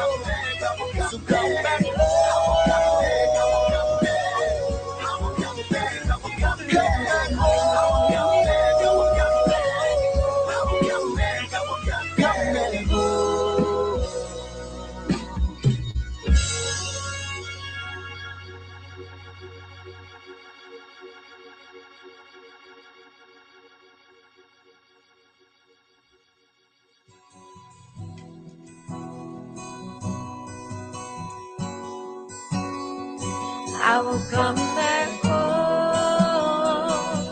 Yeah. I will come back home. Yeah. I will come back home. Yeah. I will come back home.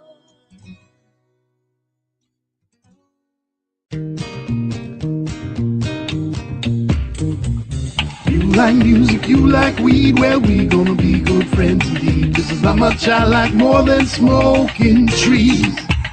They'll make you dance the do-si-do and teach you how the chiva grows. Smoke a bowl on the 420 radio show. On Lifestyle Radio. So what are you doing? Nothing. Why not? Trying to get on this Lifestyle Radio website. Sounds like a cool website. Yeah, it's alright. Oh, wait, I might have it. You might have it. You're listening to Lifestyle Radio.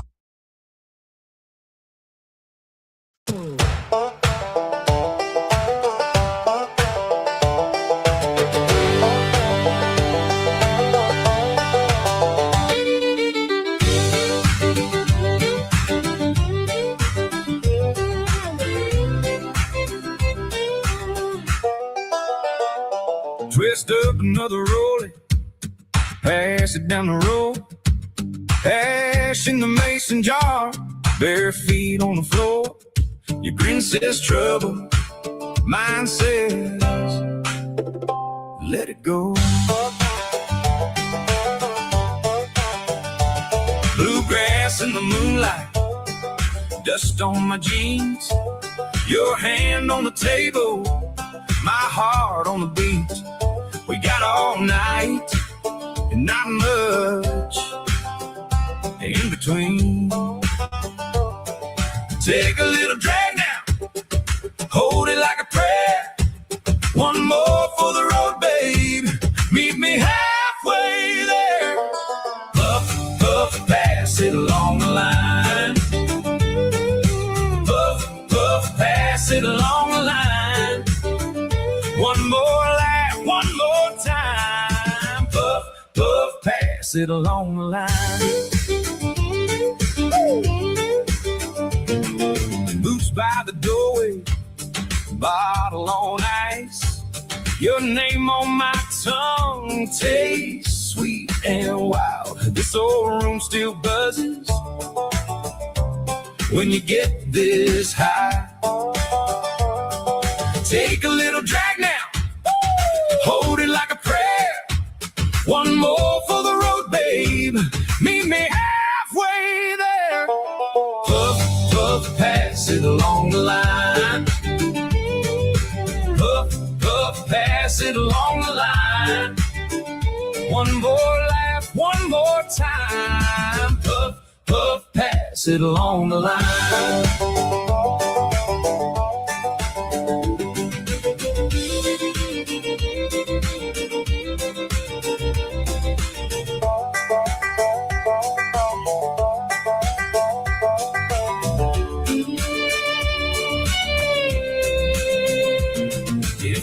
Gets restless, we can slow it down. If the stars start falling, we'll keep them around. One spark, one circle, one more round. Puff, puff, pass it along the line. Puff, puff, pass it along the line. One more laugh, one more time. Puff, pass it along the line.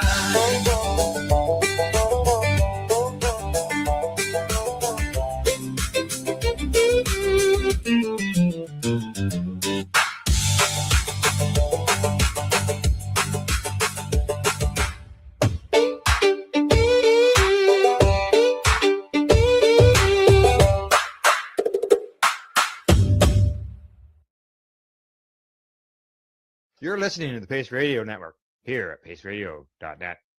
The views expressed by the individuals during this broadcast are their own opinions and they may not be the same as those of their group or other organizations they may be involved with. All medical advice during our broadcast is not a medical opinion and should be checked with your medical physician.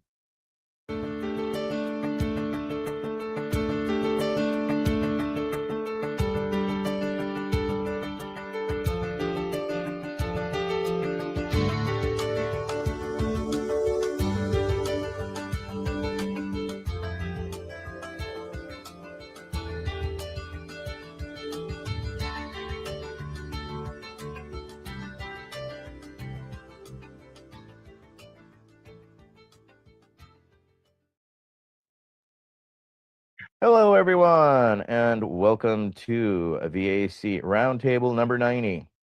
Today we have a special guest today, which is a dear friend as well as a compatriot. I have basically worked with Aaron Smith for close to a decade. I was on the board of the National Cannabis Industries Association, and we finally had the time to sit down and have this discussion with him. And of course, we take these opportunities to educate ourselves, our veterans, and our community, because as you know, we are a very rich tapestry. And the National Cannabis Industries Association is a deep part and a very big thread through this. We've made that a case to do so. I was fortunate to be on the board with Aaron from the National Cannabis Industries Association from 2010 to 2020. And then I stepped away to let others kind of take the mantle forward, because I think I did about as much as I could do per se. And it was time for others to, step up and make it happen. So we're basically going to jump right into it with Aaron Smith. So first up, thank you for joining us tonight.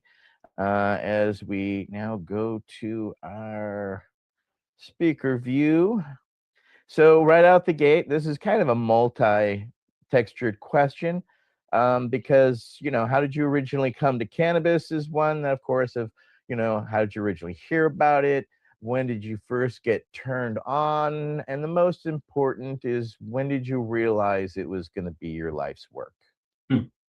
Well, thank you for having me. It's always great to be with you, Etienne and Nate, and this amazing organization. I thank the veterans for your service to the country and for your service to this movement as well. And I know it's hard to advocate for yourself in the political halls of power, and sometimes you shouldn't have to do it, but you do.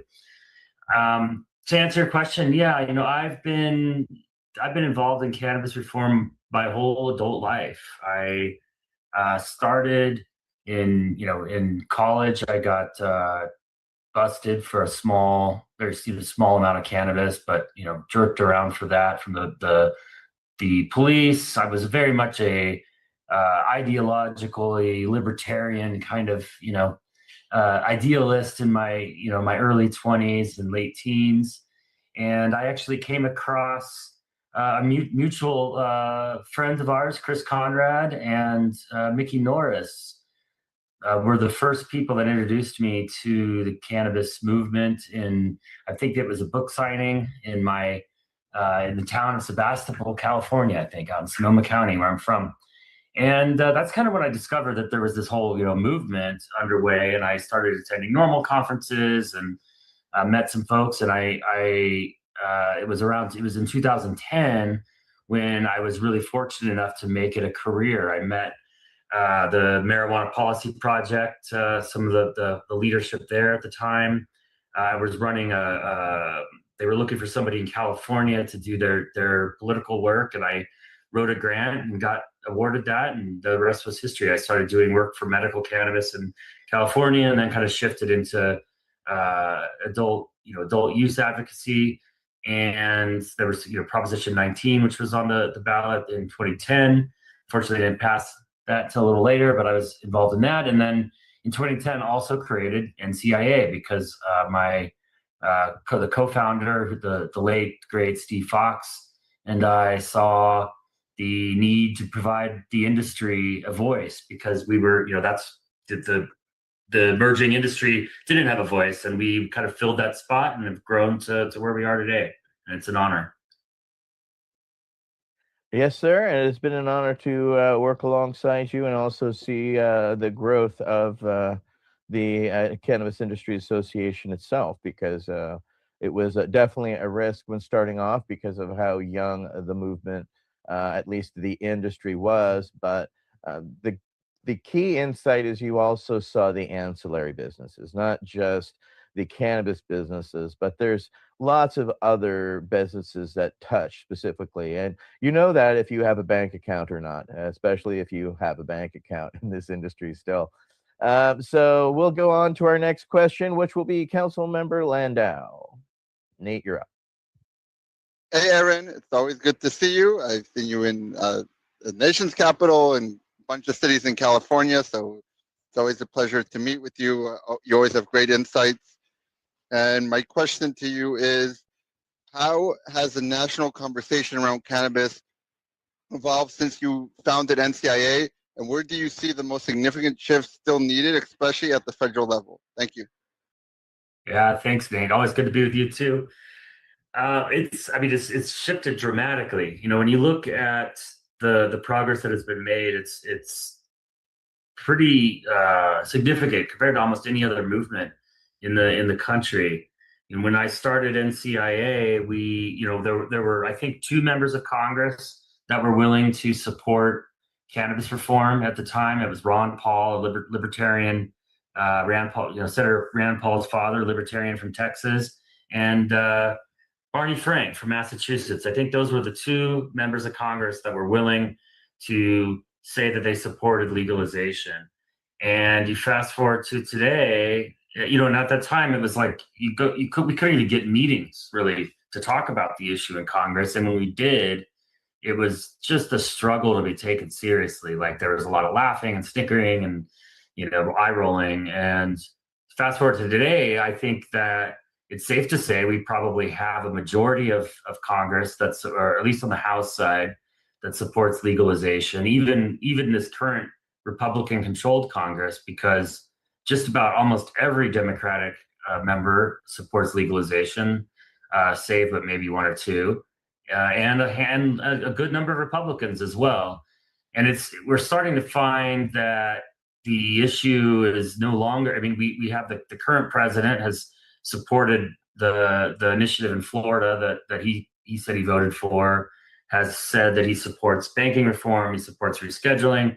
The previous president also supported, the different party, of course, supported this. So we're at this point now where it's like all of the politicians are clamoring to give this issue lip service, but we still haven't gotten the prize, which is national legalization, federal reform.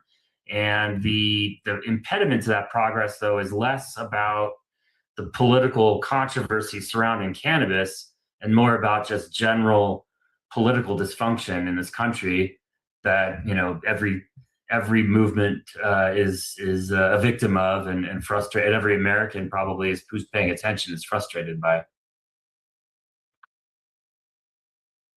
Yes, needless to say, frustrated is a word that rings true, I think, for a lot of us, considering the work that we've definitely put in with so little outcome, right? Regardless, we'll move on to our next question, which is veterans have often been powerful advocates for medical cannabis access.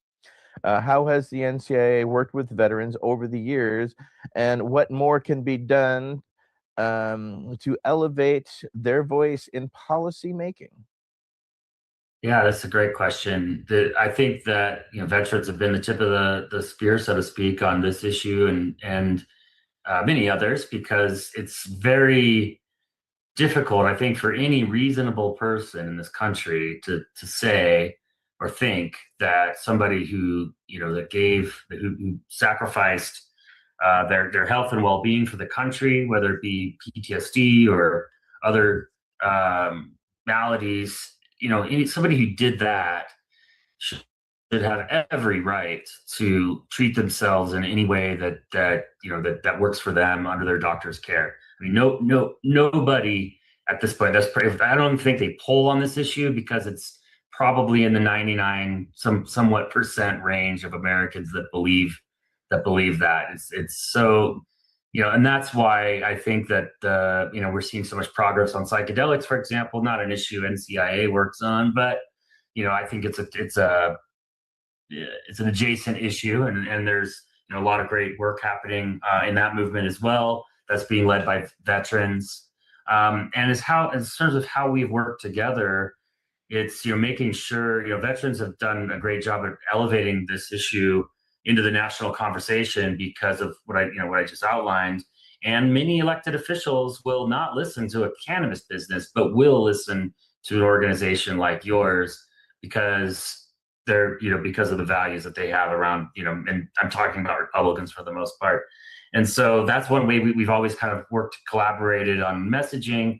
And we also have done lobby days. I don't know how many times we've done that, but maybe Etienne and Mike and Nate have all been to the lobby days events that we've done, which is an opportunity to come to DC, tell your story, and about, for us, it's the industry and how we're creating jobs, paying taxes, contributing to the local economies and communities, to the power brokers in Washington, and to really put a face on this industry. And I love the way that we've worked together. I hope we can continue to do that in the future through lobby days. Come out to DC. It's usually around May. We don't have next year's scheduled yet, but it'll probably be in the same time frame. And join NCIA, join alongside with NCIA to show, this is what this movement really looks like.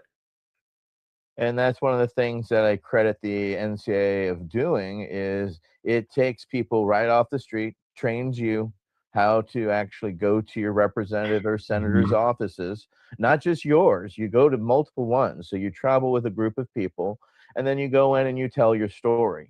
I want to thank Aaron and the NCAA because they allowed the Veterans Action Council to numerous lobby days in the past. In 22 and 23, we were tasked by YOLA going specifically at the Veterans Affairs and Armed Services Committees, as well as the Judicial Committee, because those were meetings that, as you were stating, because they were Republican and Republican heavy, we were able to go in and have the tough conversations where regular cannabis entrepreneurs would not necessarily be heard as seriously. Don't get me wrong, we got our own share of giggles and a meeting with fellows as well. We weren't completely met with full belief. However, the support of such as Mast's office and others have been very helpful and supportive. And we hope to see more in the future from the Cannabis Caucus, because as we know, that is rife with challenges and even going to be harder because given the current state of the political affairs, our issue unfortunately becomes pushed down the line further and further as more of our freedoms and liberties get trampled upon. So thank you for your years of service as well to the NCIA, as well as your unwavering support for us, as well as when I left the NCIA, I asked and I hope that in the future, if there's awards given out, they're given in honorary names of Jack Herrera, Dr. Todd McCrea, Dennis Perrone, and others who were veteran leaders in this movement who left lasting impressions and changes. Next up will be Michael Crowitz with the next question. Councilmember Crowitz. Thanks, Etienne. It's so great to see Aaron. Thanks so much for joining us. We've been really looking forward to having this conversation. Before I ask this question, I'll preface it by saying that Veterans Action Council, we did quite a bit of research into the industry and how it would apply to individual veterans trying to enter into the business sphere. And what we found was, even if you tried to set up a program where you get millions of dollars off a business license or whatever, you still wind up in a situation that it's hard to apply the various mechanisms of of usual business to what you're trying to do. It's hard to get loans. It's hard to find, different kinds of backing in intellectual space. So anyway, it just was really a challenge. And in that light, the question is, access to financial services remains one of the most pressing issues for cannabis entrepreneurs. What's your take on the future of cannabis reform, and how can SIA help ensure veterans and equity-owned businesses aren't left behind? Yeah, thanks for that. It's great to see you too, Mike. And well, I guess I could speak to the Safe Banking Act, because that's been a centerpiece legislation for NCIA since we founded the organization, and it's probably the most bipartisan bill in Washington. And Safe Banking Act, what it would do, hasn't been introduced yet this Congress, but will be fairly imminently.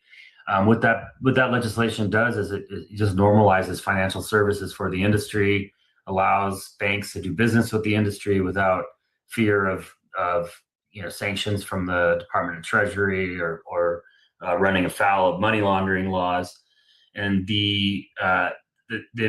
what we need to do is we need to pass this legislation. It's very incremental, which is why it has the strong support that it has on the Republican side, because it doesn't legalize cannabis. It doesn't really change anything for a state that doesn't have legal cannabis. It only addresses the banking issue. And so, the banking issue, because of the challenges you outlined, disproportionately impacts small businesses, veteran-owned businesses, minority-owned businesses. The bigger MSOs, they have access to private capital. They have the ability to raise money in a way that the small businesses just can't without your lines of credit and bank loans. So the Safe Banking Act would open up lines of credit, bank loans, those sorts of services to the industry. There's also legislation that we've worked on in the past that would specifically open up SBA lending programs for cannabis. Nadia Velasquez on the House side has introduced that in previous years. So still something to work on for this Congress, because again, that's the small businesses right now being federally illegal do not have access to the SBA programs. Even ancillary businesses in many cases have troubles with banking, and certainly SBA. And another issue that you'll see coming from us soon that we're working on is relief from 280E retroactively, because we're working on rescheduling, which I think we can probably talk about now, in the future of this conversation, which would remove the burden of 280E if we move cannabis from Schedule 1 to 3. But what happens to legacy businesses like Berkeley Patients Group and groups that, businesses that have been around for decades that have this back tax liability unfairly, a tax that should never have been in place in the first place? And so we're working with allies in Congress to introduce a bill that would provide some retroactive relief and I think this impacts the small businesses disproportionately too, because it's a lot easier to carry that tax burden if you're a giant, multi-state enterprise compared to a small business. And it's a social equity issue, because we have these states that have social equity programs that are putting veterans ahead, or people, businesses of color, business owners of color ahead of the line, which is a great thing. But it's kind of doesn't serve you very well to be first in this industry if that just means that you're going to get in before 280E is fixed. So those are kind of the three big policy areas that we're working on the financial services front, and it all except for the rescheduling requires congressional action, which is a challenge these days. Absolutely. Michael Krawitz, you wanted to follow up? Yeah, I just had a quick follow-up. We in the Veterans Action Council, because of the fact that we're working nationally and internationally, we get sort of a holistic view of the opposition to marijuana. Mm-hmm. And I just want to point this out and see what your comment, if any, if your thoughts on this. But for example, Kevin Sabet's organization, it's Smart Approaches to Marijuana, rails against big tobacco-like cannabis, or big cannabis. Mm-hmm. And the irony is, of course, that in their actions, they again and again stop reforms like you just described, which would actually favor small businesses. Now, I'm not trying to be a conspiracist, although there's plenty of meat there if you wanted to go there as to why they seem to be supporting big industry while railing against it. But nonetheless, I mean, it's this ironic sort of world that we're living in, rhetorically. I just wanted to give you an opportunity to speak to that if you wanted to. It is, yeah, it is ironic, and I mean, some of it is, there is a conspiracy afoot in some regards, and sometimes it's just complete incompetence, on government incompetence. Because the real thing, the real paradox here with the banking situation is that it actually discourages legal businesses from reporting where their money came from, because if an illegal drug dealer doesn't go into a bank and say, I'm a drug dealer, open an account. An illegal drug dealer just opens an account, says there's something else, a laundromat or whatever, and get, they have no problem. And so as far as Project Sam, yeah, I mean, they're funded by the treatment industry, the treatment industrial complex, which makes its money from arresting people for cannabis and forcing them into treatment they probably don't need. They're funded by several sources and pharma, but treatment industry is a big one. And their goal is to just keep prohibition in place, and they see something like Safe Banking Act as Campbell's nose under the tent or something like that, because it'll be the first domino to fall, I suppose, is probably the way they see that. And it's pretty unfortunate because they're creating it's not just about access to lending and capital for your business. It's a public safety disaster because you have businesses that can't take credit cards, and that means there's a lot of cash in these businesses. The criminal knows that that's the case, and so there's robberies and sometimes violence in our industry that otherwise would be making the community safer in every other way. The cannabis industry is improving public safety, except around that cash heavy side of the business, which is all a manufactured problem by federal government. And it's a real one. And I just to give you an understanding, people, I've been kicked out. My business, Berkeley Patients Group, has been kicked out of 39 banks now in 26 years now. Yeah. So wow.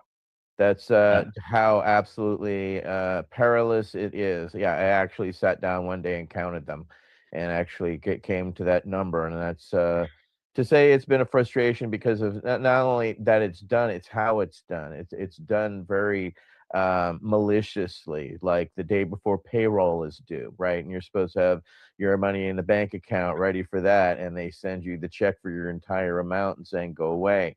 That's happened numerous times, and to say that is a challenge to deal with is, needless to say, it's been a fucking challenge to deal with across the board. So yeah, I mean, even a nonprofit association like ours has lost bank accounts. It's crazy. Correct. And I know ancillary businesses who don't even touch cannabis, a genetics company, a CRISPR technology companies, and others.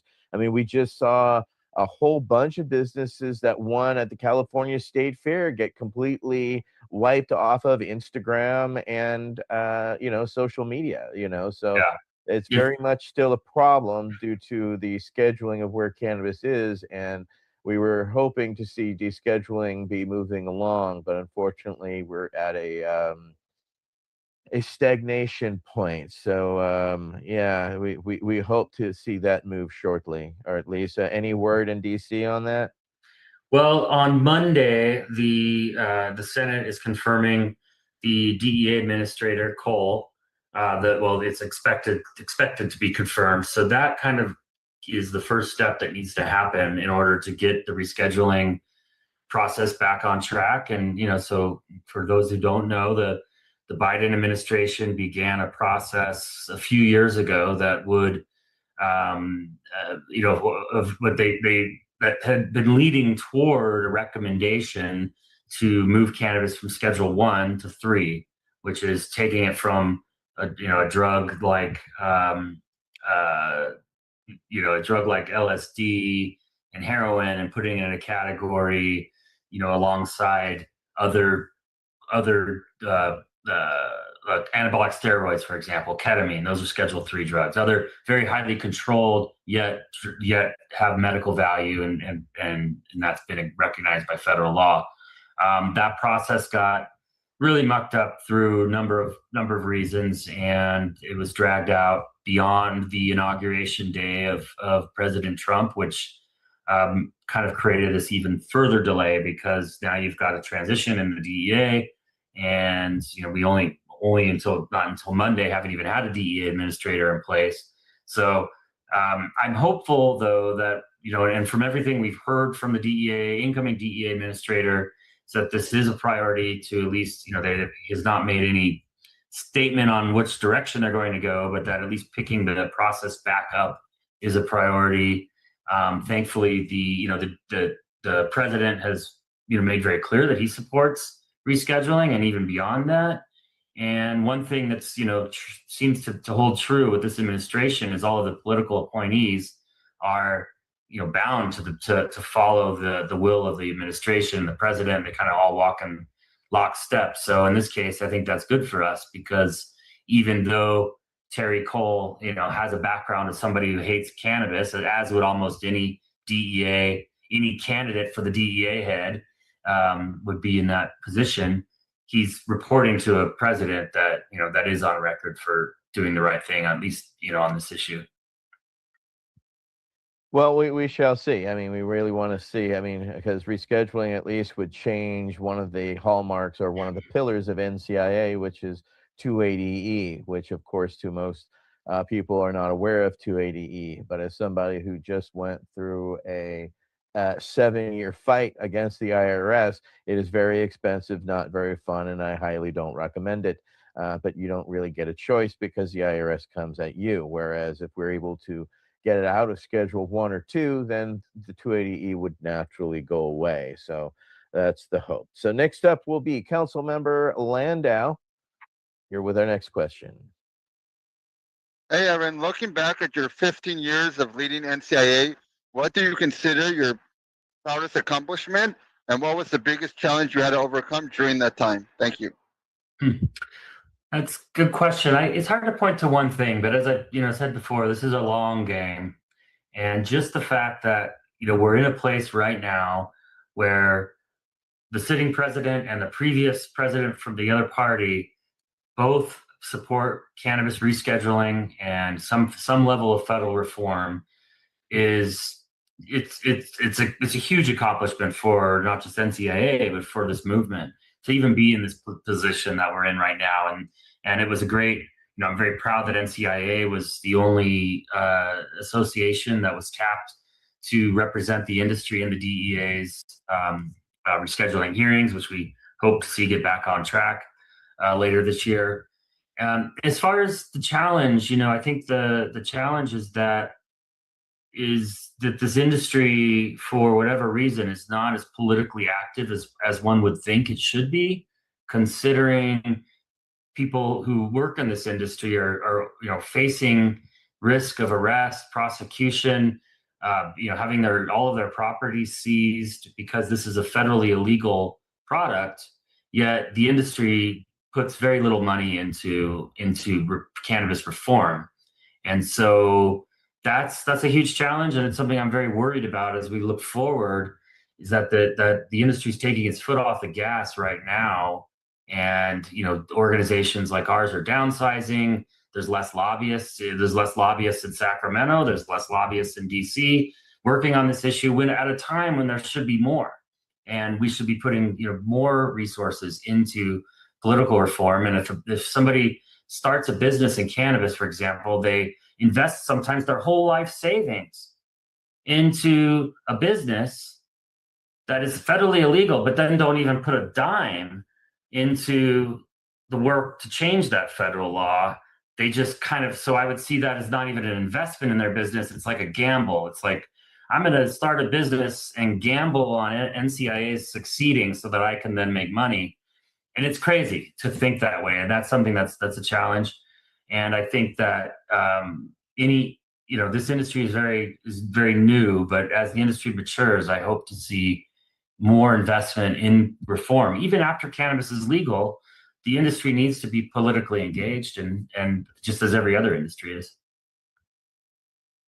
Well, they should, and many of us tried to be examples, but unfortunately, the examples weren't followed once the not-for-profit status was taken away, and it became kind of for-profit, unfortunately, which I don't need to explain to you, you know, necessarily all too well. But that goes into our next question. The NCIA has long advocated for a fair and inclusive cannabis industry. What are the most effective strategies you've seen for increasing access and ownership for historically marginalized groups, including veterans? Good question. So, we see a patchwork of state laws and in some cases city ordinances that do their best. I think that they're all well intentioned, and some work better than others at social equity programs that provide kind of put marginalized communities in front of the line, particularly those who, and when it comes to licensing for cannabis, particularly those minority communities that were most impacted by the war on drugs. And although those programs, I support the concept of those programs and the effort there, many times it seems it's not the best strategy, in my opinion. I think that just having a freer market kind of program where your taxes are low, barriers to entry are low across the board, tends to do better at providing just access for anybody to be able to get into the industry. And it's you shouldn't have to be a millionaire in order to open a cannabis business, and that's and there shouldn't have to be these programs that circumvent a system that is already not working to because of the capital requirements and such. And so I think as regulators across the country and policymakers, I guess more importantly in the states, that care about helping marginalized communities, they also need to look at things like, I think like Etienne mentioned, the taxes in California. That's making it very near impossible to succeed in the cannabis business, regardless of who you are. And that's hurting marginalized communities even more, just disproportionately. And it's also we have to keep in mind that there is this decades and decades of an underground market, particularly in California, but also just across the country. And if we want to eliminate illegal cannabis and create a system that replaces that criminal market, we have to provide for laws that make it easy to access the legal market. Otherwise, people will continue to produce and sell cannabis in the criminal one. Right on. Next up will be Councilmember Mike Davis. Yeah. Hi, Aaron. Thanks for joining us. Yeah. From your vantage point at the intersection of policy and industry, what signals, if any, are you seeing from Capitol Hill that might suggest meaningful movement or obstacles ahead, maybe for veterans and medical access? Thank you. Yeah, I mean, I'm really encouraged by the progress that seems to be being made around psychedelic medicine for veterans as well as cannabis. You've got the VA administrator Collins, who has, I think, evolved on the issue. I think he voted against cannabis. He voted against legislation that would have allowed VA doctors to recommend cannabis. But then when he was in Congress, and we worked with him in his office over the years when he was in Congress, and toward the end of his tenure in Congress, he actually called out, he actually became a pretty vocal proponent for reforms. So he kind of made an evolution there. I don't think he's on record around veteran since taking the role of the head of the VA, discussed marijuana, but we've seen now in both versions of a budget on the House side and the Senate side, there's legislative language that would allow VA doctors to talk about cannabis with their patients openly, at least in states that have medical cannabis programs. And so that gives me a lot of hope that this could, and also just knowing the landscape in Congress, and I think I said at the beginning here, this is an issue that even the staunchest of prohibitionists are not coming out and saying, you know what, veterans shouldn't have access. It's that is such a third rail politically that even, you know, we talked about Project SAM and their efforts. You know, I don't think I've ever actually seen them publicly say veterans and should not be able to talk to their doctors about cannabis. Like, it's just not it's a political non-starter. And so I'm hopeful. I think also having Kennedy at the HHS is probably helpful in the administration. If somebody that's already been, you know, publicly advocated for psychedelics and cannabis as medicine. I think that I've read somewhere that he and the VA, that, you know, Doug Collins have had conversations about this. So this is it's probably, if I were to bet, the first federal reform, the next federal reform, I should say, it's probably tied between allowing veterans access and rescheduling. And I think veterans access the only reason it's tied with rescheduling is rescheduling could happen really quickly with the president picking up the phone as the other legislation is working its way through Congress, which has an inherent slow pace to it. Right, but this is the stuff that we were lobbying 2-3 years ago about, right? And that's actually hitting it now. So this is why, again, thank you for the foresight to point us in the direction to lay that groundwork, because we knew there was political expediency, specifically because veterans themselves are a challenge to deal with because of how we can directly call them out immediately on their bullshit. I mean, that's the, most people are easy to, go fly by and, meet and have the comfortable meeting with their senator or representative. We were not and are not afraid to have the uncomfortable conversations with them and their fellows, specifically to engage them, because we knew that if we could tie the two together, we could help propel cannabis forward. And it was, our leaderships combined that helped, and are helping to propel this. And thank you to the many other organizations and those who have gone out and done their lobbying to help make sure this is a reality. So next up will be Council Member Mike Crowitz. Thanks, Etienne. I really revel in this question that I'm about to ask you, because it kind of understands a moment of history that we're in. The cannabis movement. I'll preface the question by saying that there's been members of our Veterans Action Council that have made a passion.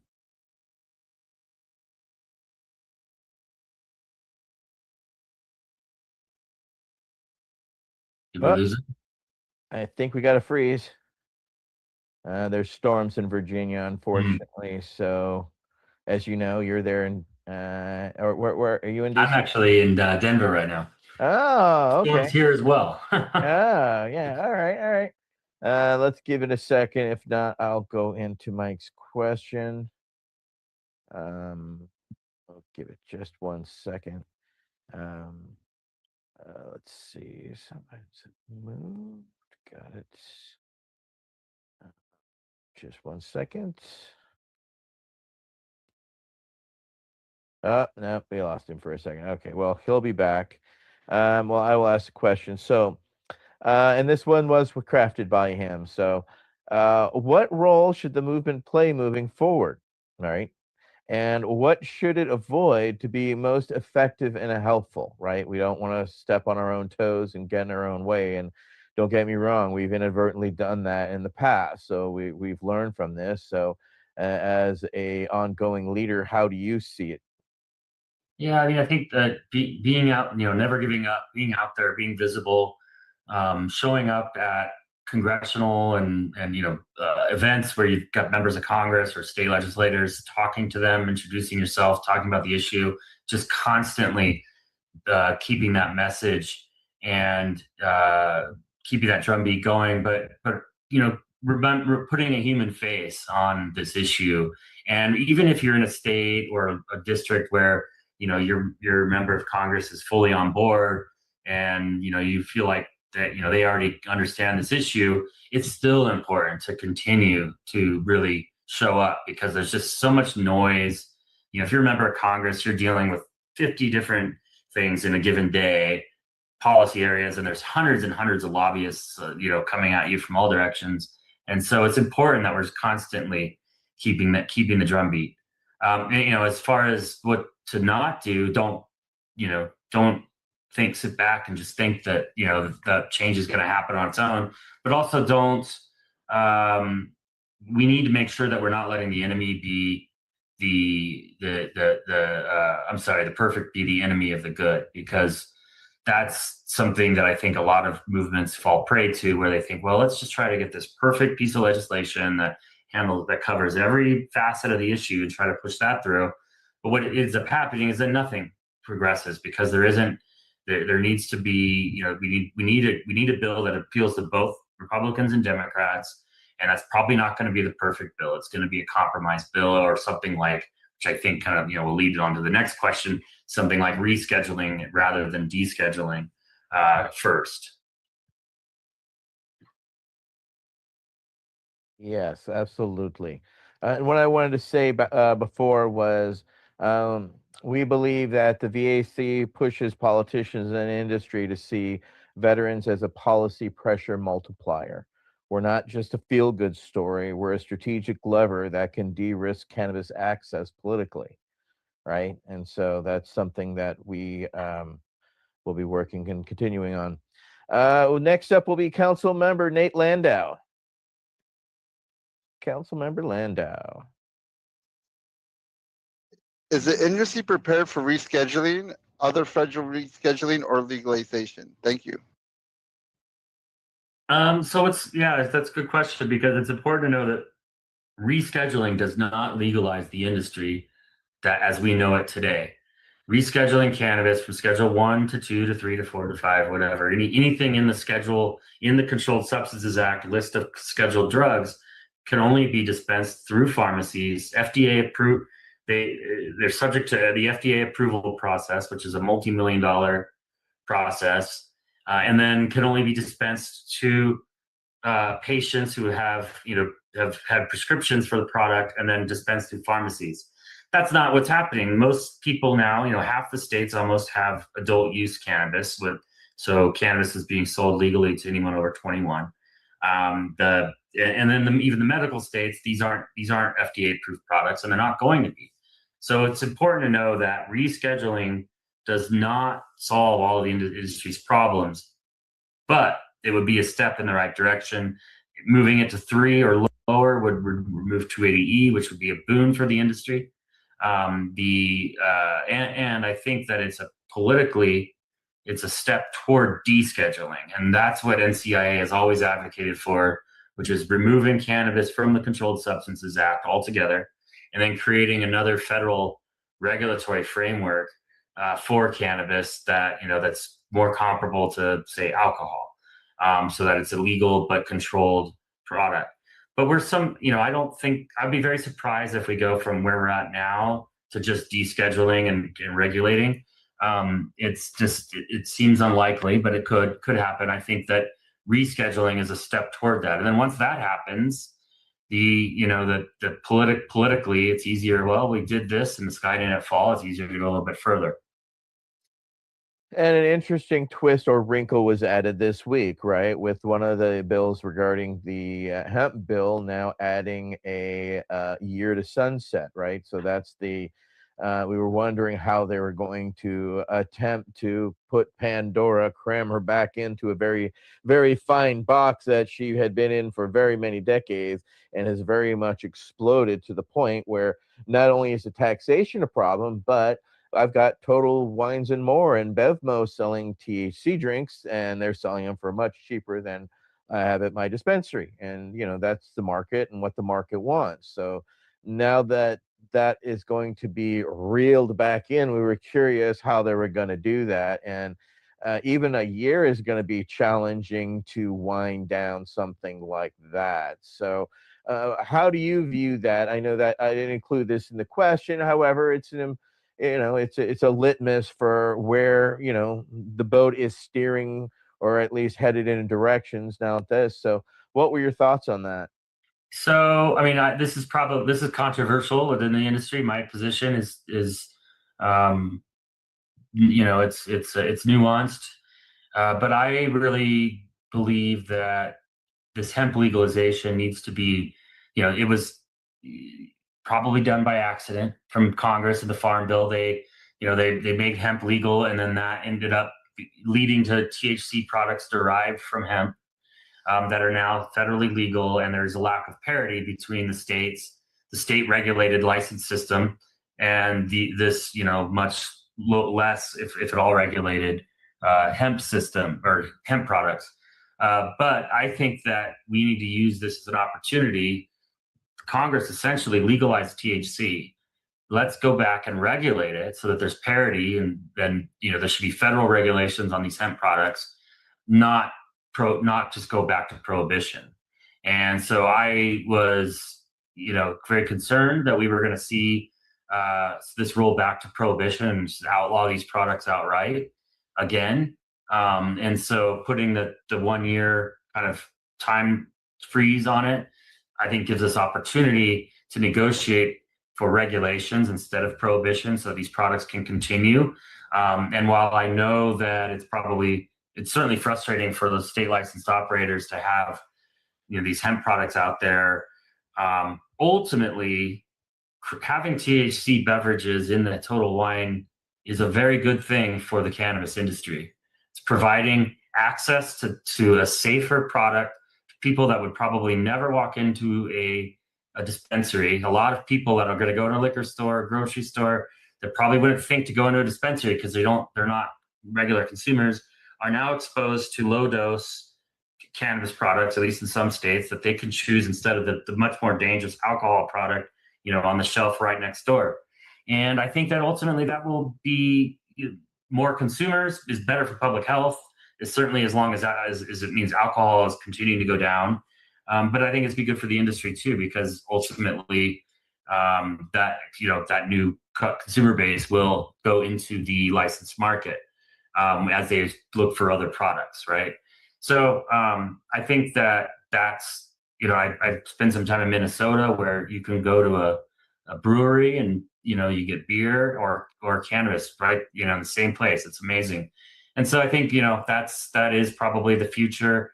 We do need to provide more parity between the two sides of the industry, and I think what that means is less taxes and regulations on the licensed marijuana side, and more taxes and regulations on the hemp side, and to bring that parity. But I definitely oppose any efforts to prohibit. No, I agree, and this is something I have had to balance the road. Of course, as being one of the oldest dispensaries in the country, and I've watched SKUs and everything come down, average sales come down. But I'm also for complete legalization. I want to see access, and I am very happy to see it in BevMo. I'm happy to see it. As a business owner, sucks. Don't get me wrong.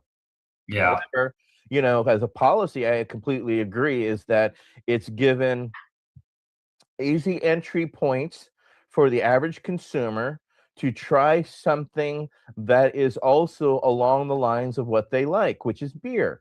Something low in THC that they can handle, that they can relax. And I think one of the most important things is people, especially Gen Z has responded is that they're very happy to no longer have hangovers.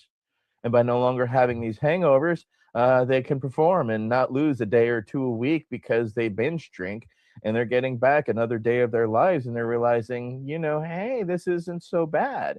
So yeah, I balance, and I think you're carrying a very a strong message in a very challenging time as we balance both sides, because I was there when the hemp separated itself from marijuana, so it's very interesting to watch the divorce turn back into a secondary marriage. Yes. Convenience, right? just to put a kind of a bow on that. So. Yeah, I mean, and it's amazing. I mean, you have places where cannabis is effectively legal through hemp, that because Texas is an example, right? I mean, that we just saw the veto of the legislation that was seeking to prohibit these products there. So cannabis is effectively legal in Texas right now. Needs to be regulated. That's the problem. It's not regulated, but that's a good thing. I mean, that's a lot of Americans that have access now to a product that Texas wasn't going to make marijuana legal, but they're able to make hemp legal. So I'm for it, and I think that and I understand why business owners are frustrated about this, but I think in the long run this is going to be good for the industry, and is a way to get this product out there. And also, it's good to remember that we've always said regulate like alcohol, and the way that cannabis is currently regulated is not like alcohol. It's regulated like methadone or plutonium. Alcohol doesn't have to be sold through these alcohol only shops with cameras everywhere and armed guards and where you can't. You have to show your ID several times, and even a minor can't even walk in. That's not how alcohol is being sold at the grocery store. And so I think, ultimately, maybe this is controversial, but ultimately, I think cannabis should be sold at the grocery store as well. It's not controversial at all. I've talked about it on Hash Church. I've talked about it. Well, not on this call, maybe, but I think. Well, here, let me clarify for the audience: is that we, the original dispensary folk, we never expected to be around forever. We expected to be a stopgap until what you're seeing transpires. Thank you. Yes. We expected it to be just like alcohol being sold at different rates and ranges at your 7-Eleven, right? So we're here for a limited time only, and I'm proud of that limited time only, because that means that we did our job, that we're not around here forever. And I know a bunch of people got into this thinking, oh, it's the fucking whiny 49ers day, I'm going to make a whole bunch of money in cannabis. And they realized quite quickly that's not the reality that they're soaking in 2025. Except in a few states, don't get me wrong, but the majority of the 10th Amendments, we've not gotten this correct yet. And we definitely need help and guidance on the federal level, because what Aaron was talking about is what I talked about before we went on air, is that here in Berkeley, I already was dealing with a 34% tax rate, and the city of Berkeley just re-upped another 5%. And then on top of that, then the state went up another 4%. So there's another 9% tax that just in my city alone, which will cause people to go to other cities to purchase. So that's the reality and the frustration that, when you're being taxed over 40% in the city of Berkeley, and there's a city 2 miles to the left or 1 mile to the right, people will vote with their dollars, and they're going to vote locally and regionally. Unfortunately, we have a loyal following. However, not many dispensaries across the United States do. And this is where it definitely favors the large scale MSOs as opposed to the mom and pop shop. So don't forget to support your mom and pop shops. You know what I'm saying? But when it goes global, don't forget your Costco ounces and all your different grades. It'll be available there too. And it better be good is all I'm saying, because I get some amazing stuff at Costco for regular products. So I would anticipate we're going to get some amazing cannabis there too in the future.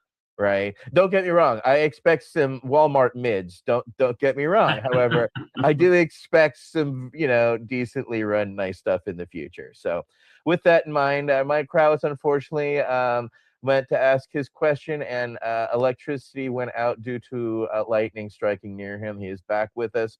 And so I've given him our final question of the night. So Aaron, please put on your prognosticating hat. And after 15 years of doing this, we're going to ask you to look into the future. So Michael Krowitz, you're recognized. Thanks, Etienne. And I'll preface this question with just saying this, that a lot of the people, it seems, as we're looking at across the country, are focused on what's going to happen when state to state barriers are removed, through a federal, descheduling or whatever that might be coming down the pipeline eventually, or hopefully sooner than later. But we're actually pretty interested, and I'm personally very interested in the next step after that, which is country to country trade issues and how that unfolds. So anyway, that's kind of a preface to what we're seeing, and as we're just beginning to look into the future. But the question is, if you were to look 15 years in the future, where do you hope the cannabis industry will be, and what role do you envision NCIA and veterans community playing in getting us there?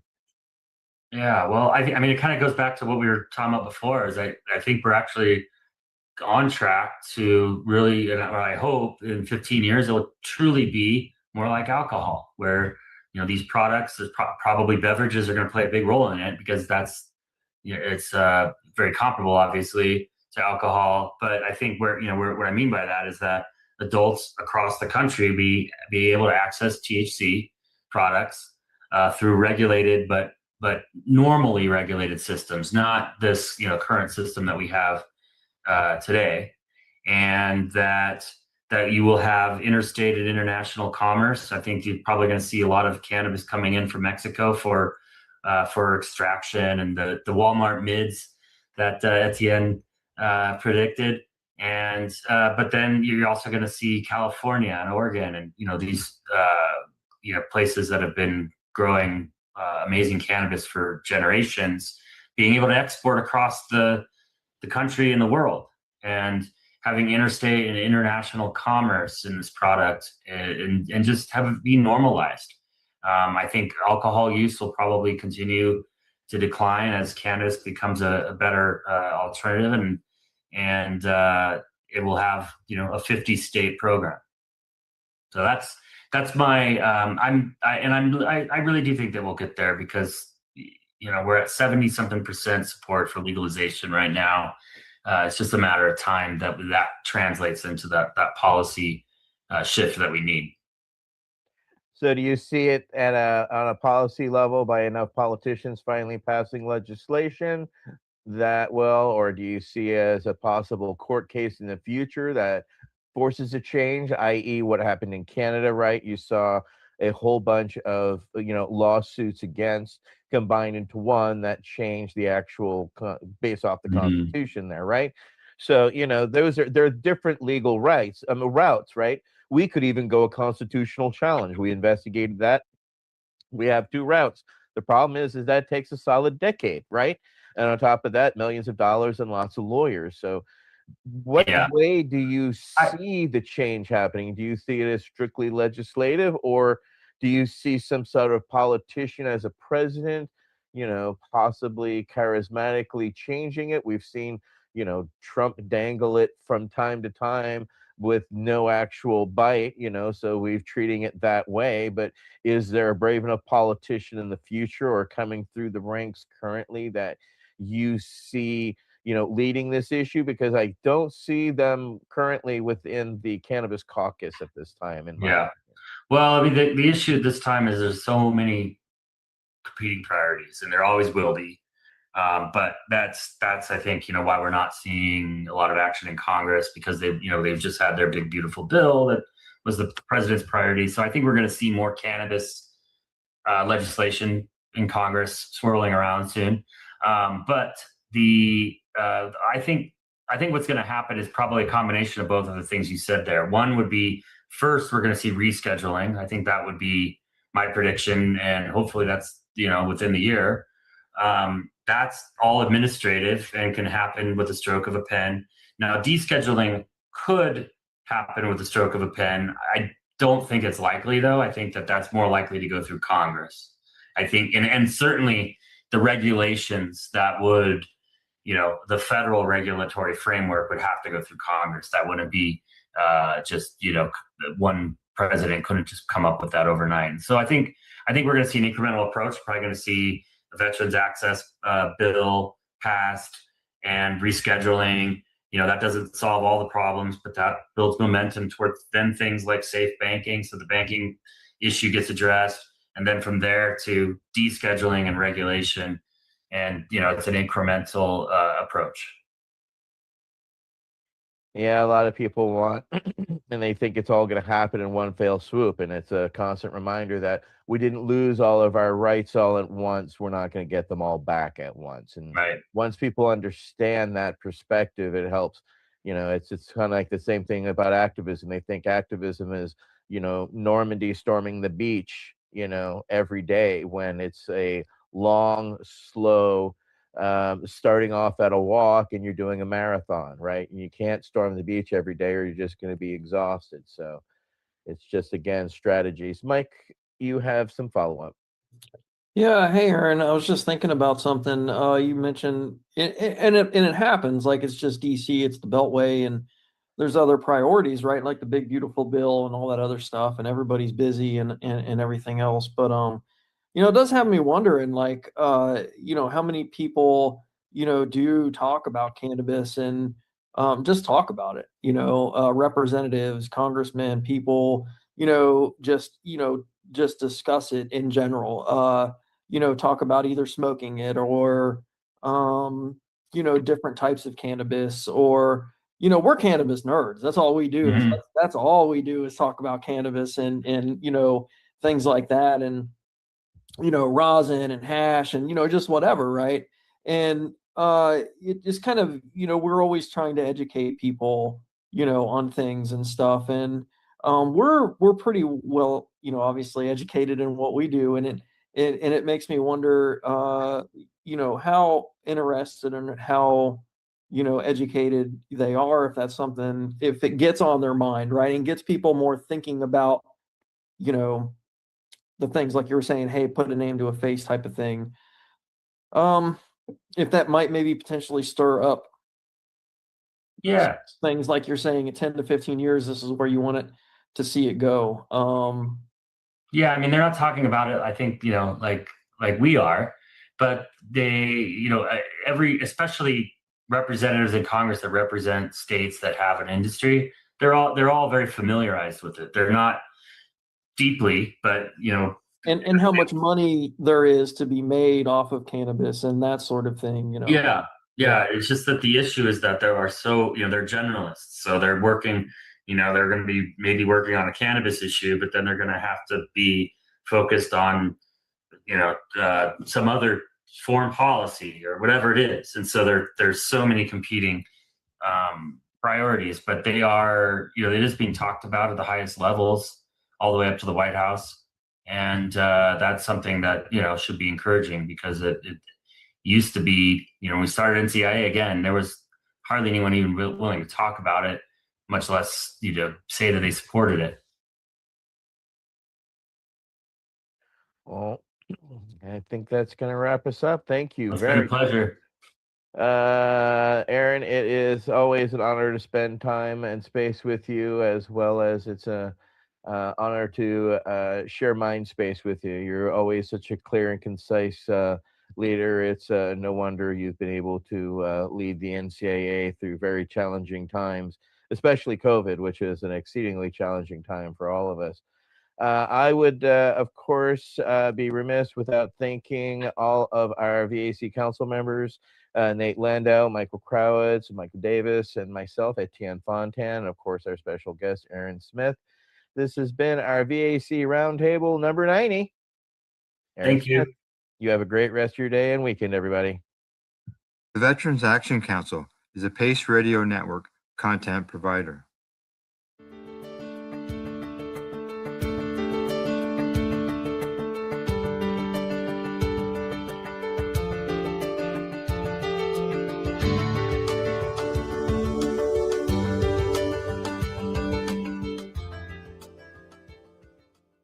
You're listening to the Pace Radio Network here at paceradio.net.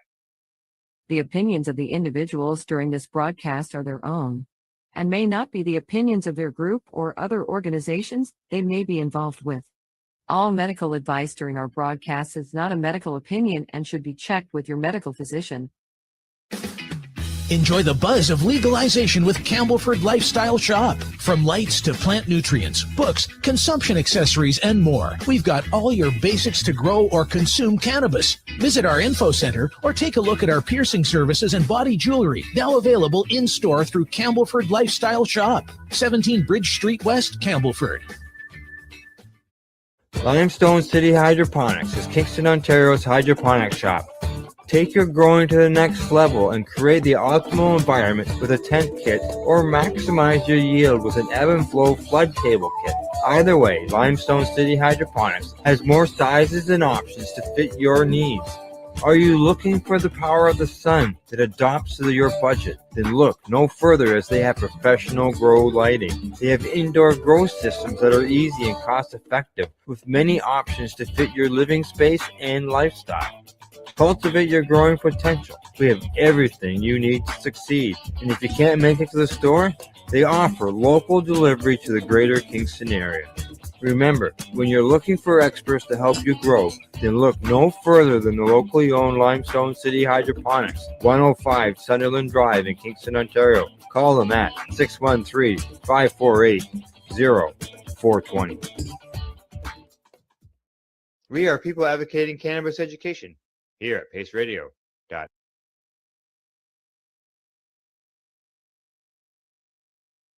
This one is coming to us from StratCan. Headline says, pre-rolls now lead Canada's cannabis market.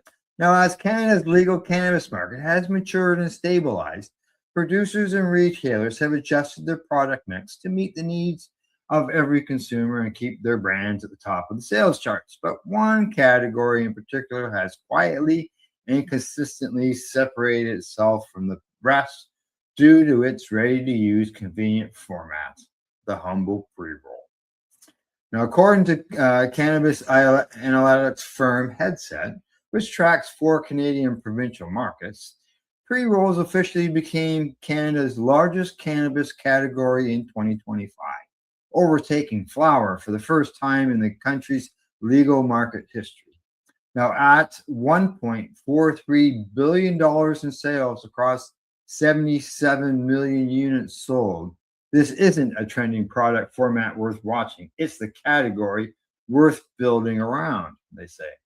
Now, pre-rolls now command 34% of Canada's total cannabis market, up from 31% just 2 years ago. Now, adding nearly a full percentage point of market share each year in a maturing national market worth over $4.2 billion. Unit sales reinforce this shift in consumer preference for pre-rolls. Canadians purchased more than 77 million pre-roll units in 2025. That's a 14% increase, about 9 million units, from 2 years ago.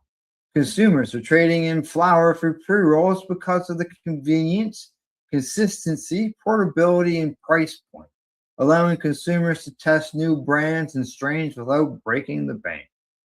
Not all pre-rolls are created equal, and the market data makes consumer priorities clear. The hybrid single strain remains the backbone of the category, driving revenues of $526 million for roughly 34% of all pre-roll sales, or 37% of all their sales. It's a must-have format for any serious pre-roll line with a broad appeal to consumers, outpacing combined sales of indica and sativa single strain pre-rolls by nearly 64%. Now, infused pre-rolls are neck and neck with the hybrid segment at $523 million, growing at 7.2% year over year. They carry a higher average price of $25 due to the added concentrate and complexity to produce.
clock strikes 12, a breath of hope begins. We leave behind the weight of yesteryear. With him beside us, peace flows from within. His gentle touch dissolves the edge of fear. No longer bound by stress or aching skin, we rise anew with purpose crystal clear. The path ahead is green, serene, and now sincere. A dry January calls for sober cheer, yet cannabis brings joy without the haze. A calming balm, a friend who stays near to lift our hearts in bright and weary days. It soothes the mind and makes resolution dear. No need for wine to dance or feel ablaze. We toast with tinctures, with laughter in our gaze. Let's walk the green fields of tomorrow, where healing grows and sheds our sorrow. With every puff, we rise and mend. With every leaf, our hearts transcend. Let's walk the green fields of tomorrow.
The gym awaits, our muscles ache and burn, but hemp's relief restores our strength with grace.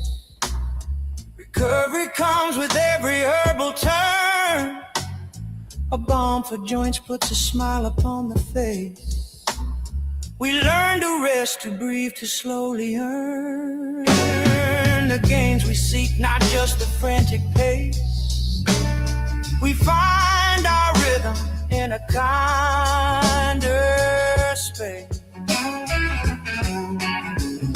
Sleep finds us now, not chased but gently won, with CBD and dreams that softly bloom. The racing thoughts dissolve, the day is done, and cannabis smoke begins to fill the room. We rise refreshed beneath the morning sun, with sharper minds and joy that finds its bloom. The plant has turned the dark to light and remove the gloom. Let's walk the green fields of tomorrow, where healing grows and sheds our sorrow. With every puff, we rise and mend. With every leaf, our hearts transcend. Let's walk the green fields of tomorrow.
You're listening to the Pace Radio Network here at paceradio.net. The views expressed by the individuals during this broadcast are their own opinions, and they may not be the same as those of their group or other organizations they may be involved with. All medical advice during our broadcast is not a medical opinion and should be checked with your medical physician.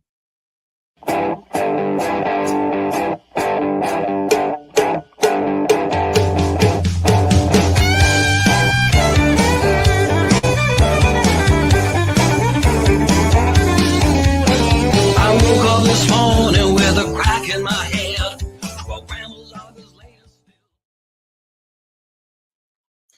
Good evening, everyone. I hope you're all doing well, and welcome to the Pace Radio Show. We're coming to you from paceradio.net and 420pace.ca. Good evening, tomorrow. How are you, Al? Bad, and yourself? You know, it's chronic pain and pain. Right. Yes. Yes. I'm trying to stay away from the pharmaceuticals, right? Yeah. Yeah, I know what you mean. I'm I've been fortunate enough that pretty well, on the most part, I've been able to do that, stay away from pharmaceuticals. Other than I'm on a biological drug, but I'm not on any pharmaceutical painkillers. Actually, I think my shirt's got a cannabis leaf on it today. Oh, that's nice. Yeah. Yeah, it does. It does. Yes. Yep. Sure does. But no, my doctor prescribed me gabapentin. So when, like, the nerve ending pain, when I get that poking on my shoulder, and I've taken it for about 7 days, and then I just threw it off because it says take as required. It's because I don't let it build up. And I had 2 nights of, like, I'm pretty sure withdrawal on top of menopause. So I'm trying to stay away from that altogether, because that was the grossest feeling ever, to be like almost feeling like you're detoxing off some fucking poison. And it was just the grossest thing ever, like waking up and just not even like, yeah. So I decided that I'm not touching that shit again. Yeah, I'm gonna stay away from it and try to use cannabis. Cannabis and Advil, because even like, I have to take some Advil sometimes. Like right now, but I'm gonna take. I'm not gonna take the pharma, like the prescription. It's just too much of a withdrawal. Like even with the morphine, I don't find, but I don't take the morphine as either. Like I don't take them, so it's an everyday thing. But I don't want to be like that gabapentin. Like I said, I didn't expect that. That was just the grossest feeling ever. I'm good. So the first time you had to use it? No, I've used it before, but I've never used it for as long. And I usually in like a couple days, and then I'm, whatever, right? But this last flare went for almost 10 days, so I took morphine and gabapentin for 10 days. Oh. And coming off those two together, because that's only 10 days. I know, but I'm telling you, I was 2 days of just like, not during the day. It was like waking up in the middle of the night and just the grossest, like grossest feeling. Something like not like the night sweat menopause. It was like that on top of something, like puking and like not puking, but feeling like it was just terrible. Like I just and I don't know if it was menopause or the gabapentin. I don't care. I'm just not. We're not going to talk. We're just gonna stay away from it. Then if it's menopause, I'm gonna have no choice. But if it's I'd just rather keep the combination because the methotrexate already. I have to take that. That's why I'm not having to take that. Oh yeah, well I had to go back on it. My doctor, like I was gonna go back off it because of the tooth infection and going to get a COVID vaccine. And my doctor said, push the COVID vaccine off and rinse your mouth with salt water. She goes, keep that tooth as long as you can. She goes, don't let the dentist, rip it out and do your antibiotics. And she says, and as far as the COVID vaccine, get back on the methotrexate so you can get this pain back under control. Because if I take the methotrexate regularly, I don't need Advil. I'm not in pain. Okay, good. And everything out, right? But still those methotrexate once a week. Still, it's like I remember my first experience with methotrexate, and it wasn't a good one. No, and it's not. I know I get the night sweats from that too because basically it's overheating your immune system to kill off your own immune system from eating itself. Yeah. Basically, right? So, you take the good with the bad. So that's one pharmaceutical that I don't have much choice about taking. So I'd rather take that alone than that and morphine and gabapentin and Advil and.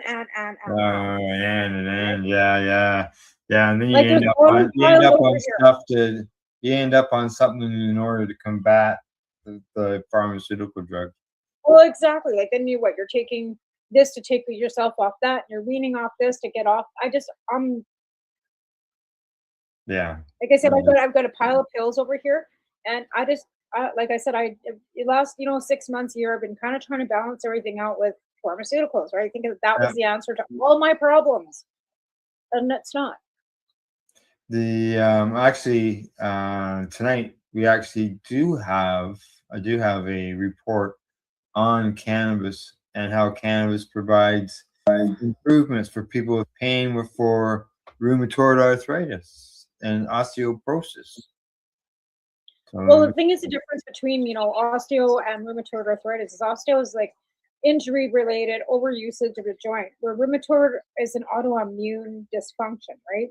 And I think that's there's different spectrums of that too, where people have different levels of everything, and you can't compare them. And none are any worse or they're non-comparable. You know what I mean? So they combine the three of them. I don't know why, whatever. Well, osteoporosis is also caused by your bones being basically crumbling, right? Which can also be an autoimmune more than an injury, or because I got like my mom's friend, for example, she's got 2 new shoulders, 2 new knees, 2 new hips. She's 80 years old and she's the bionic woman. Like she moves better than I do, and she's 80 for Christ's sakes, right? Yeah. And like that's osteoarthritis. She could replace the knee. She could replace her hips. My brother's had both his hips replaced, right? He's 2 years older than I am. Yeah, they tested this with people with fibro, rheumatoid arthritis, and osteoarthritis of the knee and or hip, right? And what they gave them were capsules over a 3-month period, and to report on their pain, mental health, cognitive function, and physical functioning using a questionnaire. 3 different capsules. One of them had a 12 milligram CBD, and the other one had 12 and a half. So it was a 1-to-1 ratio of CBD and THC. Another one had 10 milligrams of THC acid and 10 milligrams of CBD acid, so THCA and CBDA, along with 5 milligrams of CBG and 3 milligrams of CBC. And the third one had 10 milligrams of CBD and 10 milligrams of CBDA. And what did they report on? They say the results suggest that cannabinoid formulations, including both THC and other cannabinoids, may have positive effects on chronic pain symptoms for various etiologies. The patients reported substantial improvements in sleep quality, mental health condition, and general quality of life, allowing them to engage more fully in daily activities. My question would be, why rip them all down into separate capsules when you could just be taking full spectrum capsules all the time? Yeah. You know what I mean? I don't understand the difference of like, why breaking it all down into THCA, CBDA, blah, blah. Why not just a full spectrum? I'm not understanding. Well, they're trying to adjust See which is things as most far as the effective. amount of milligrammage, which you can't get just from getting straight full spectrum. No, true enough. I guess if they're trying to look at dosing. I guess they're trying to break down dosing. That's exactly what it is. Yeah. I recently spoke at the event in Belleville, and that was one of the questions that we were asked, was about the dosing end of things. Well, depending too, because again, if you're not testing the plant, And just so you know, the guy worked for a pharmaceutical company that dealt with methotrexate, because I shared my story about methotrexate. oh, interesting.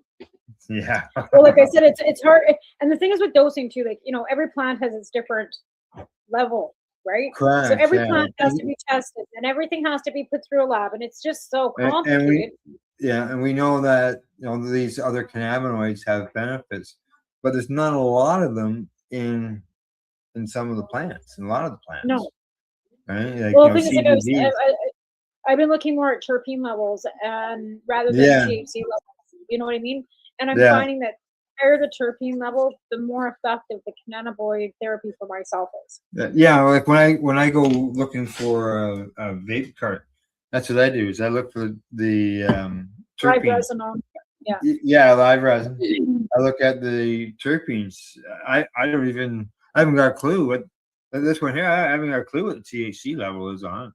Yeah, I don't even look at the THC level. This is a loud plug one, and it's a live resin, and it's 5% terpene.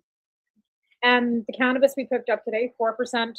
But I mean, that's like 2% limonene or 0.3%, Right. whatever. There's 4 or 5 different terps. But again, it all adds up to 4.5 or 4.0 percentage. And we like to Right. get the higher fibers, but it's sometimes hard to get that. So. Well, just so you know, here in Ontario, the cannabis sales, they say that they've gone up and they're driven by partially due to vape growth. Well, it's quite funny because every time we get something, my child will go on the Ontario whatever to see the reviews. Oh yeah. Yeah. And I go, why do you go to Ontario and not BC? He goes, because they've got more selection and bigger, like there's just more people, so it's like more of a it's got more reviews. Yeah, I but guess he can't order though, can he? No, he's not trying to order. He just wants to review. Yeah. He's not old enough to He order. wants to get something out here that it's reviewed, and he Googles it, Yeah. gets reviews. It's Yeah. quite funny, but he's quite informed about. Like I said to him, it's not even his fault because he's been subliminally educated since the day he was born. Like before he was born, he was being subliminally messaged his whole life. Yeah, they say that year to year, vapes went up by 14%. Followed that by infused pre-rolls and then just regular pre-rolls. I can't believe that clones and seed sales are down by 17%. I can't get it. Have you ever seen any for sale? I was gonna say, I don't go in stores, so well, actually, I'm in a store all the time, and I've asked him about clones, and he can't get any. It was kind of like trying to get an advent calendar at Christmas time. I could get one out at the res, but I couldn't get one at the legal stores anywhere. Yeah. Right? Oh yeah. Yeah. I would say they say that they shipped 452,590,868 grams of cannabis, which is we were buying. I started buying pre-rolls, and then we bought this one package, and Taven tore it apart because he uses a bomb, and it was all seeds in stock. Oh yeah. The whole thing. Every thing, joint, I thought that, and that was the end of it. I started buying bags again. I was like, I'm not doing that. I'm not going to spend $35 on 10 joints to end up with stock and garbage. No, exactly. So, Now you buy vape cartridges. Have you ever been able to get a live rosin disposable? Yep. Okay, all right. Oh, disposable? I don't know. I can't say for sure. I've never looked. I can't think of one offhand. I mean, there's lots of disposables. Like we Yeah. can get several different types of disposables. Like, you know, they come with the battery and everything. There's tons of Right. them. I never buy them because I quite like these little batteries for $20, and then I can buy the tips. So I just buy the tips because I like Same, yeah. I Well, like they being say able that to be in control of the temperature, right? those disposable ones, all in one units, year-to-year sales increased by 63%. I could see that. That's a pretty large It's number. Yeah. convenience. It's convenience. And I think a lot of it That's is like that's pre-rolls. the pre-rolls, the same thing. It's convenience. Convenience. You know, And a these lot of things these, like I seem to said, leak. well, a lot of these kids too, like I said, you know, they're turning 19. They didn't learn how to roll a joint. So a lot of kids don't know how to roll joints, right? So it's easier for them to grab a vape pen or buy a pre-roll or use a bomb. And I think that that's, you know, where, you know, things are heading. I know the glass, like even the store that I used to work at, that little Korean store that I used to work at, Yeah. they have glass in there now. They have what? Glass bongs. Oh, okay. It's okay. I thought I said grass. like- Okay, well. No, glass. Like I'm talking Glass, like yeah. But we said bongs. bongs. They And I was sell like, bongs, yeah. Yeah. That's And I was legal, like, isn't it? Totally. But I mean, it was just like so far from the stuff that we were like. I mean, I work for the different people. It's changed. Like they sold Yeah. the store, new owners, right? But I go Oh, in so there. there's new owners. That's a good reason why there's bongs. Well, yeah, but I'm still like, holy crap! And they're Eastern Asian. Like they're not. They're like Sikh. They're Sikhs. Oh yeah. And they're selling glass. It's like, oh, you should. I thought it was funny. But yeah, the Woodland Grocery is now selling, you know, probably yeah. Chinese cheap crap. Let's see. Proprietary vape cards. Proprietary. What would they be? Proprietary? Yeah. I don't know. Yeah. In-house? They fell off big time by 77%. So they dropped that much. Let's see. I don't even know what that means. Topicals are less than 1% of all sales. So here in Ontario now there are 1,780 stores, which is an increase from last year.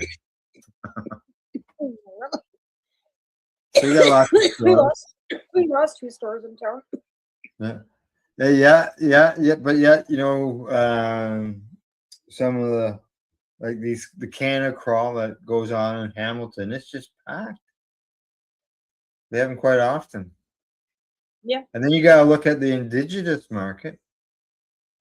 So combined, the sales in Ontario are like $2.5 billion.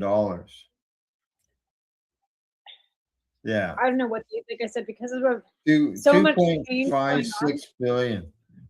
And then you got to add in the Indigenous market, and then you add in the legacy market. There's lots of money spent on cannabis. That's for sure. And lots of money given to Mad Canada to make those stupid commercials.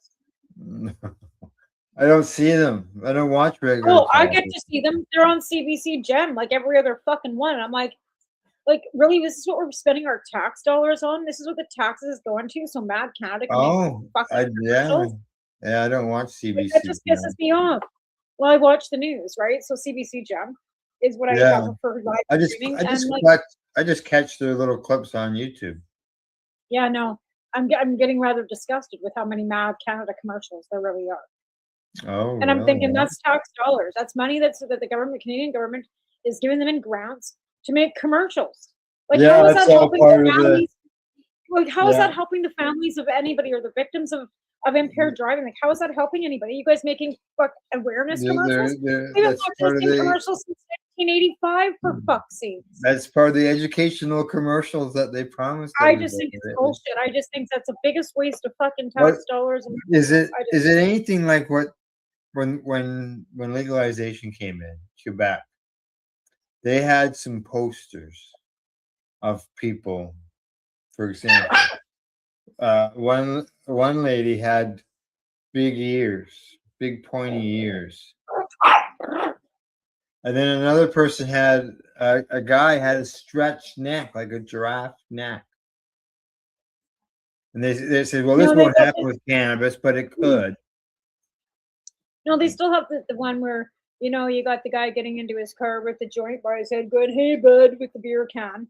Like, you know, or the one where they've got the guy with the rolled over car and his, you know, he's got an old pipe and a bag of weed and the car is rolled over and he's laying beside the car. Don't do this. It's I haven't seen that one. I've and then seen the there's a other couple one. more.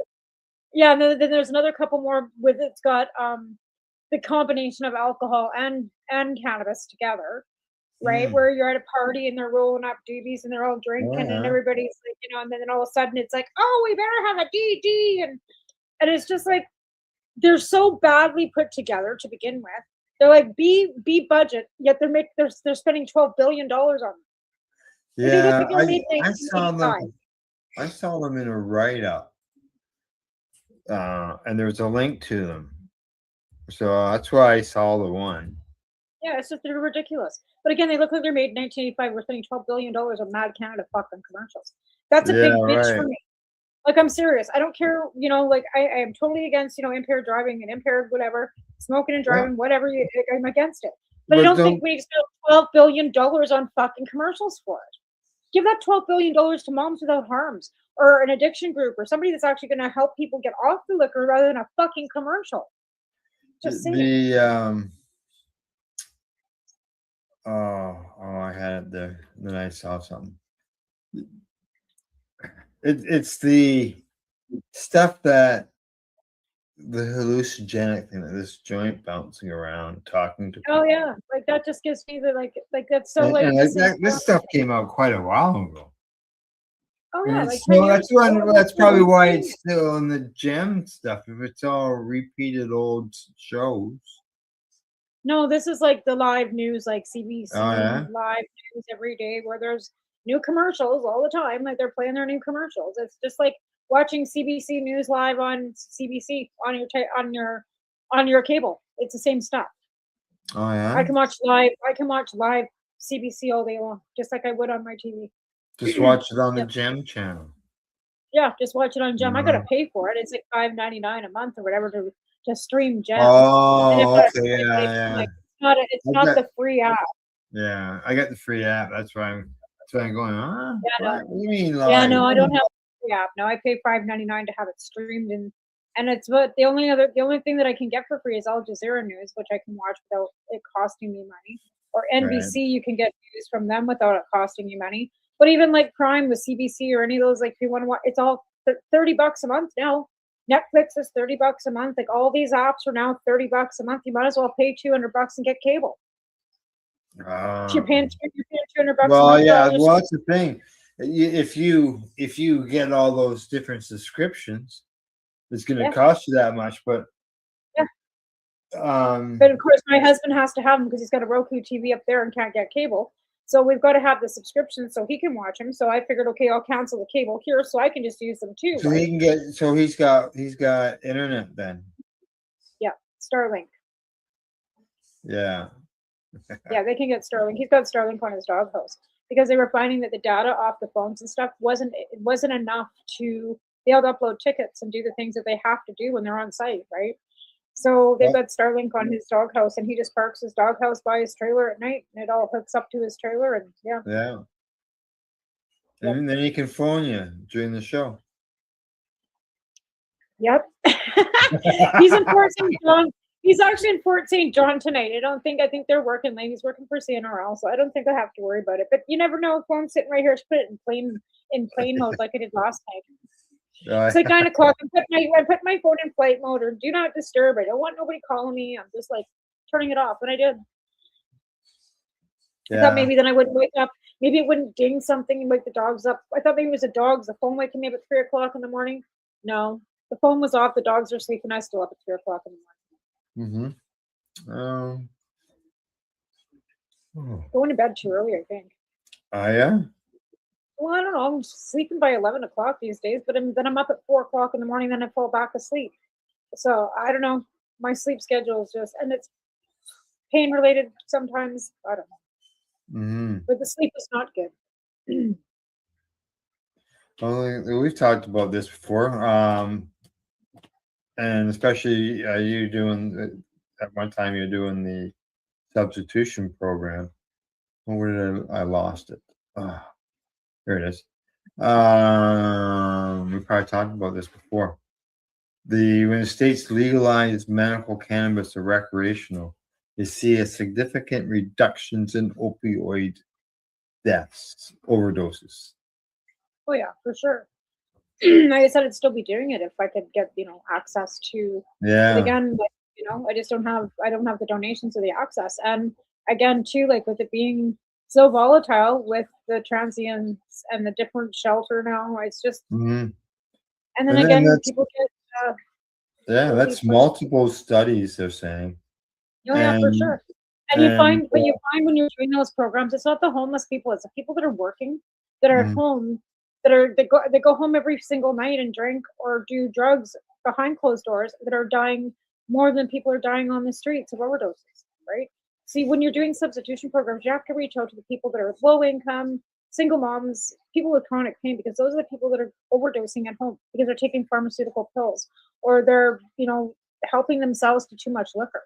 So and just like accidentally getting to that point, like as far as dealing with the pain and still being in pain, and just it accumulates in the system. And but a functioning addict, which there are so many people that are. They get up every day. They still go to work. They go to they do their 8 hours a day. They come home every night. They cook the meal. They drink the beer. They do whatever. Take the pills, and then they don't wake up. Yeah, that's right. And that's the statistics are showing that more people are dying at home alone from addiction. Yeah, and just think if you get access to cannabis for them. Well, because a lot of times too, like they can't afford. It's an affordability thing, and even with legalized cannabis, affordability is a huge thing for a lot of people. Yes, exactly. You can get some cheap joints for like $15. If there's crap and you can't get anything from them, that $15 is a waste of money. You know what I mean? You can't get quality from what you're buying, so that's another huge issue. You're finding that the quality from the old days ain't the same as it was the new days. Like the quality is just not there anymore either. I don't care what the terpene levels are, how good it smells, or how your bang is not there anymore. Yeah, even the American Medical Association agrees. Cannabis can help with people with opioid situations, and here they're we are. saying that peptoids with Ozempic and stuff too. They're finding that that's also a thing, and I'm like, well, we don't want people to know that because everybody's gonna be running around wanting Ozempic. I've seen that in some of the Facebook groups for my Crohn's disease, and I thought, what the hell are they? Peptides, Ozempic. So it's been prescribed for people with for blood sugars and to kind of like help lose weight and stuff for obesity. They're finding it, but it was basically first prescribed for people with type 1 diabetes, right? And now they're finding that it's actually a blocker for addiction and all kinds of things. It's stopping people from drinking, smoking, eating, because that's what it's doing. Is it's actually inhibiting the blocker in your brain from you getting the craving to eat. Dopamine, whatever it is that your body's craving. So people are using this stuff, and there's illegal peptides that you're not supposed to. Like the FDA and Health Canada are saying they quit prescribing this stuff. Ozempic's one thing that's been approved by Health Canada for specific, medical purposes. But there are people that are injecting peptides just so they can stay skinny too, right? And there's a lot of abuse of it as well. But yeah, they're finding that Ozempic could possibly be something. But then you got the orange potato that just, approved ketamine and ibogaine, mushrooms and everything in the States for medical purposes. So if that goes through in the US, then that possibly can open some doors for research for Canadians too, right? Because I'm not saying that mushrooms and ibogaine and these things don't work for addiction as well, because we know that they do. Yeah, We're they just not, do. Yeah. we're just not supposed to talk about them, right? We're not supposed to say that these natural Well, products see, can help. this ones that you're talking about, that's something that they control. It's not, right? Yeah, it's not a natural plant. It's just something out of a lab. Right. So, And that's the thing, like they want to research all this stuff, and I hope that they do. I hope they find all the dosing that they need so they can give it to people for whatever they need. yeah, there's so much research going on on the psychedelic end of things, that they're finding all the benefits, and a lot of those benefits are pharmaceutical that they're reporting, because it's usually got a bunch of letters and numbers attached to it. Oh yeah, of course. Yeah. And then it's okay, especially if it's authorized by Dr. Oz. Yeah. Well, I'm just checking something here. We're going to take a break, and I've got I'm going to say a story of a report of something that might go together with the risking of cannabis in the U.S. Interesting. Yes, we'll get to that when we get back. But before then, we're going to watch the commercials. We got a normal 3 minutes worth of commercials, and then we will be right back. We'll talk about that. You're watching the Pace Radio Show right here at paceradio.net and 420pace.ca. You're listening to the Pace Radio Network here at paceradio.net. Camelford Lifestyle Shop, open Monday to Friday from 10 till 7 p.m. or by chance. Check out our flags, our t-shirts, plus our hats, and look of that supply of rolling papers, plus much more. We've got bongs and your favorite herbal vaporizers.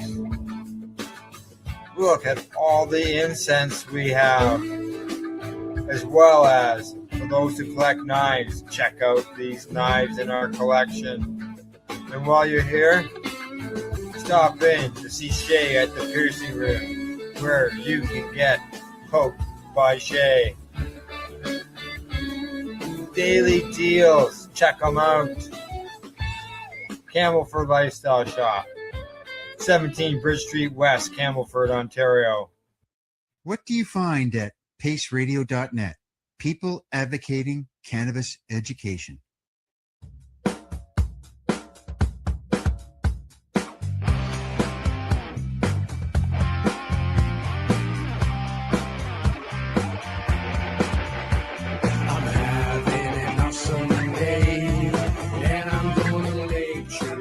That way. I'm having an awesome day, and I'm gonna make sure it stays that way.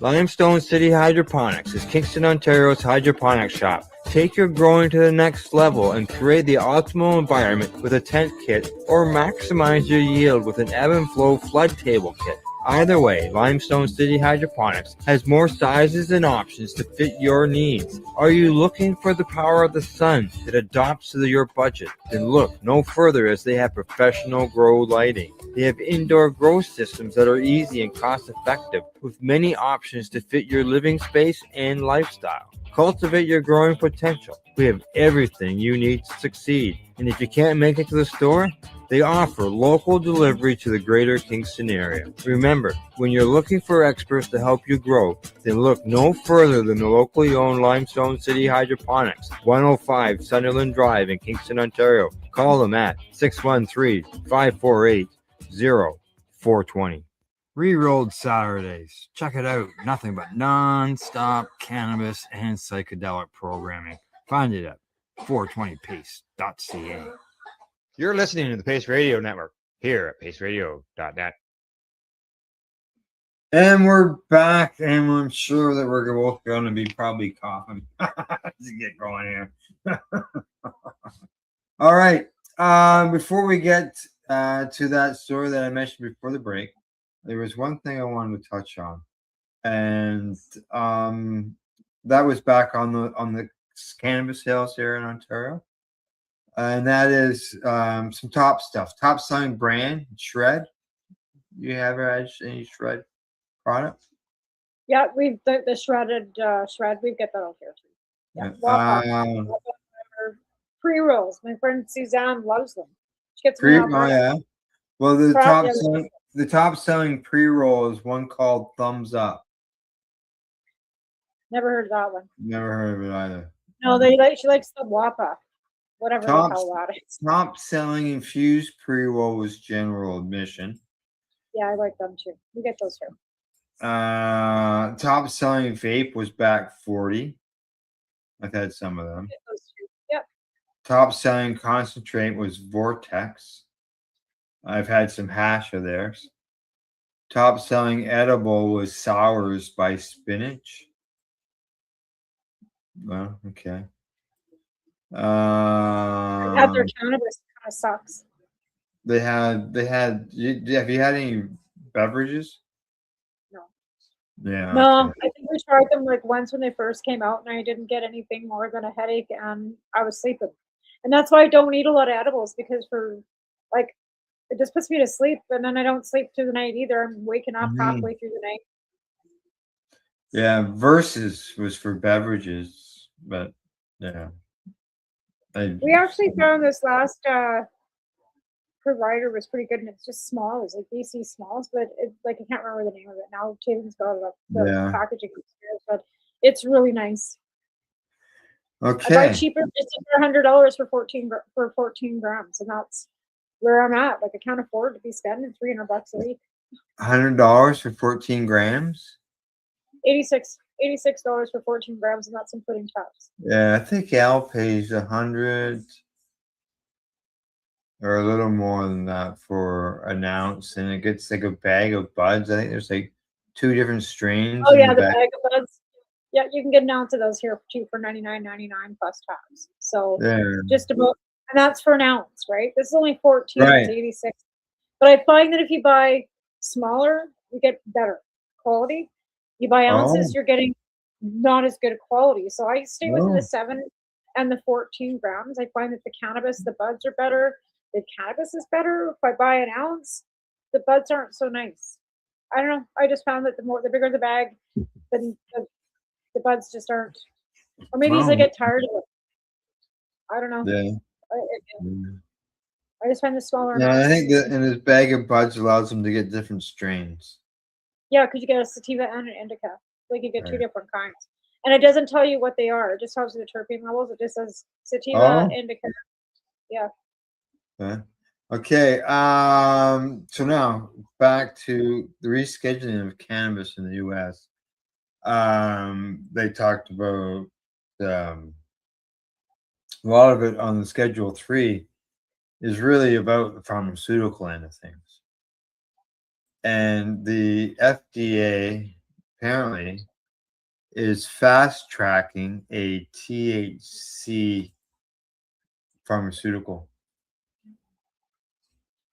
We already have naloxone and that here already in Canada. So I'm not really shocked about that because I probably already have the makeup and the formula already through. Yeah, they've only So I can see that one's going to be legal, but eventually the plant itself. Oh, of course. And when it comes to these stores, the dispensaries and things, I can see them being phased out and this THC pharmaceutical stuff being phased in to replace it. That's only if the people allow that. You know what I mean? Like that's only if they lay back and just take that and don't stand up for the right to have the plant.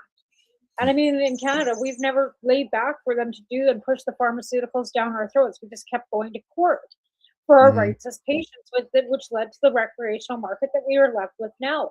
But if it wouldn't have been for the patients that kept going back to court to fighting for our plants, for the right to grow plants, we'd be in the same fucking situation. Oh, yeah. Shoving it down our throats with pharmaceuticals only, right? So the Americans just have to be mad enough to get up off their fucking asses and do something. This pharmaceutical is a full spectrum cannabis extract, they say. And it's for chronic lower pain, serving as an alternative to opioids. There we go again. Well, I mean, it's not the basic opioids too. It's a poppy. You know, just because they bastardized opioids, because really it's a heroin poppy. It grows in fields in Afghanistan. They just bastardized it so badly with Percocet and by doctors handing it out like candy in the States, that addicted everybody. If it would have been kept regulated better and not made what it was, maybe we wouldn't be where we are with opioids and have that dirty taste in our mouth about it either, right? Because it's a natural plant too. This drug, as it is, because it's a pharmaceutical, they say it is, each dose contains 2.5 milligrams of THC. Big deal. With smaller amounts of other cannabinoids, including 0.1 milligrams of CBG and 0.02 milligrams of CBD. So, like this. There was actually an interview I watched an interview last night on Al Jazeera with the former Colombian president. And he was the president that decided to make the peace treaties with the cartels and stuff in Colombia and start changing the coca plant.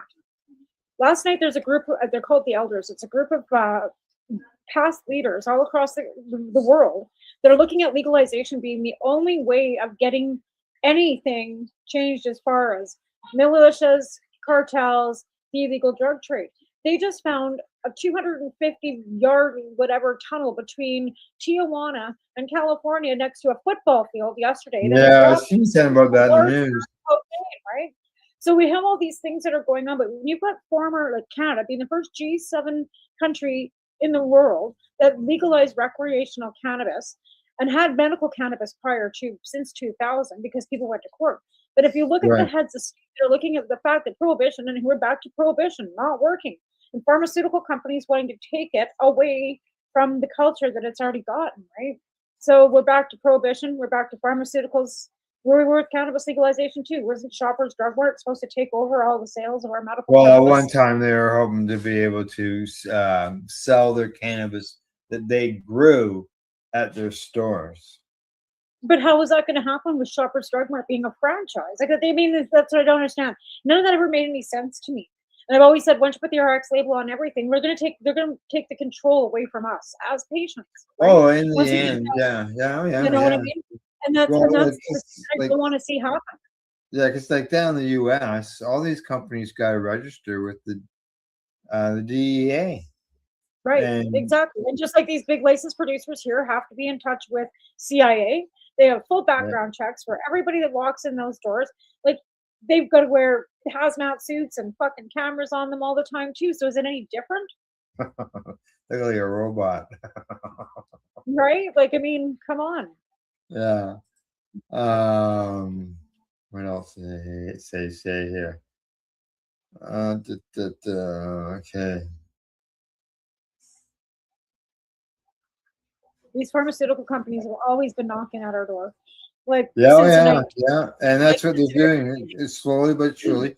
Well, for a while now, they've been able to ferment yeast and pick out whatever cannabinoids that they want to make. Well, to be fair, before Prohibition, they were prescribing cannabis and cocaine for pain relief and menopause and all kinds of perinatal, all kinds of things, right? And then as soon as somebody decided that there was something wrong with it, addiction issues with cocaine, especially, right? But again, on these little helpers, the Valium then came in, right? Benzos, like the pharmaceutical companies have always been pushing something to make everybody feel better. Right now, cannabis is something they can't patent. They've never been able to patent that plant. No matter how many times they've ripped it apart, how many research studies. No, and they still can't. All they can do is create their own cannabinoids based on the plant, and right, and not even using the plant, like you said, extracting it from yeast, extracting cannabinoids from stuff that's not even cannabinoids, hemp even. Like bringing the CBD levels up in hemp, that is making it so that the hemp is now becoming the CBD strain that they're using, not cannabis. It's just gotta keep it growing. The news and things that's going on. That's good stuff when it comes to studies. And they say that 2 in 3 Americans who use cannabis say that it helps them sleep better. I can agree with that. Let's see. I also seen their new app called Sunflower where they're trying to tell people to quit smoking weed too. Sunflower?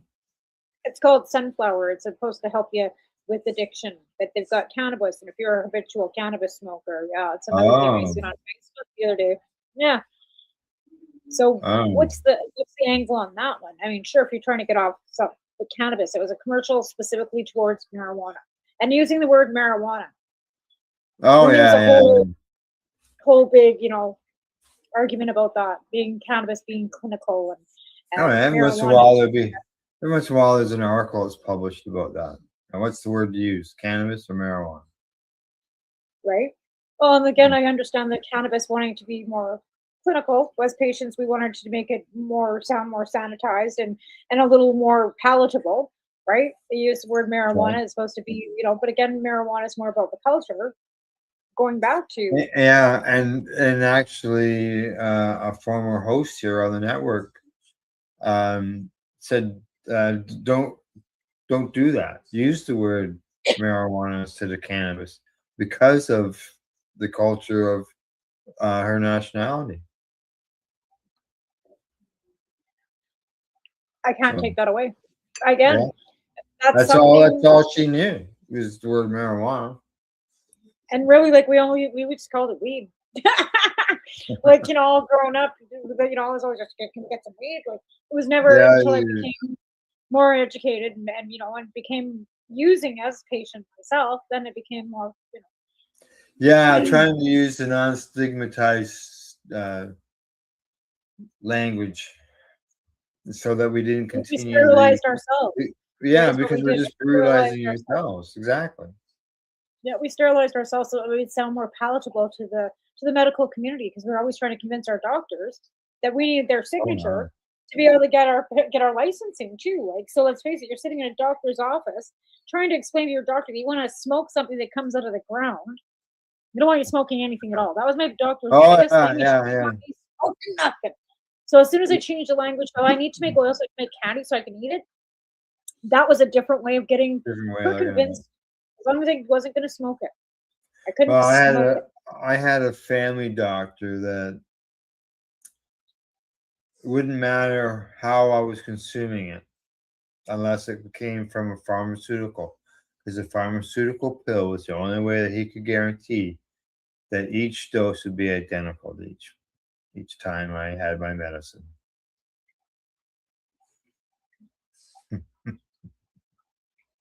Can't do that with cannabis. He says, can you do that with your plants? No, you just can't because you can't even get the same bud from the same plant that was going to be the same. Yeah. It's pretty hard to even off one plant to say that the same bud's going to be the same. It's a plant. Yeah, it varies even on the plant itself. Right? That's what I mean. Like it's like, the peony that's sitting beside me, no two leaves are the same. No two petals are the same. It's the same on any plant, right? Yeah. I guess you'd have to teach horticultural to the doctors so they get the whole concept of plant medicine. And that's the thing, they're not taught any plant herbal medication. No. And of course they're never going to be. That's not why they're going to medical school. They're going to medical school because they're science-based. Being that we are both dog owners, Leafly is reporting that a study in Frontiers in Veterinarian Science found CBD can be an effective anti-cancer agent for dogs.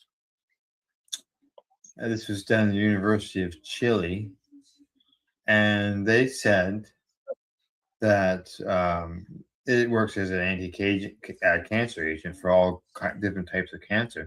They say cancer in dogs are reportedly up to 5 times more common in dogs than it is in humans. 5 times more chance of a dog getting cancer than a human. Yeah, that's something that's pretty common in dogs. Like, and I Yeah. didn't really realize that until, you know, you take your dog to the vet and it's got lumps on it, and the next thing they're doing is telling you your dog's got full of cancer.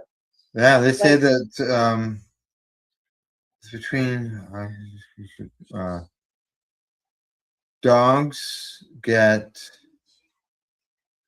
1,000. With more than 1,000 and up to 2,500 new annual cases of cancer per 100,000 dogs, compared to 500 cases for humans. So yeah, large increase.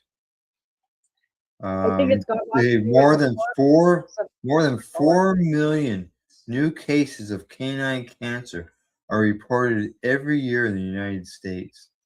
Yeah, because of the floor cleaners and the Febreze and all the garbage that we're using on our floors to keep our houses clean. Before, everybody just used bleach and water, vinegar and water. Nobody was Yeah. dying of cancer. Now we're using Febreze and this and that, and everything's got to be sterilized. Like, I'm swearing, I don't use that shit. Like, I don't use Febreze in my house. I was told not to use Febreze on my floors, Swifter, or anything, but it was causing cancer in the dog's paws, in the pads. Wow, Swifters, really? Febrezes, any of that shit. Use bleach and water. You're better off using bleach and water and a bit of dish soap Yeah. than anything else. And a vet told me that. They say that there's no standard dose yet for the puppies, but No, there's a where do I see that?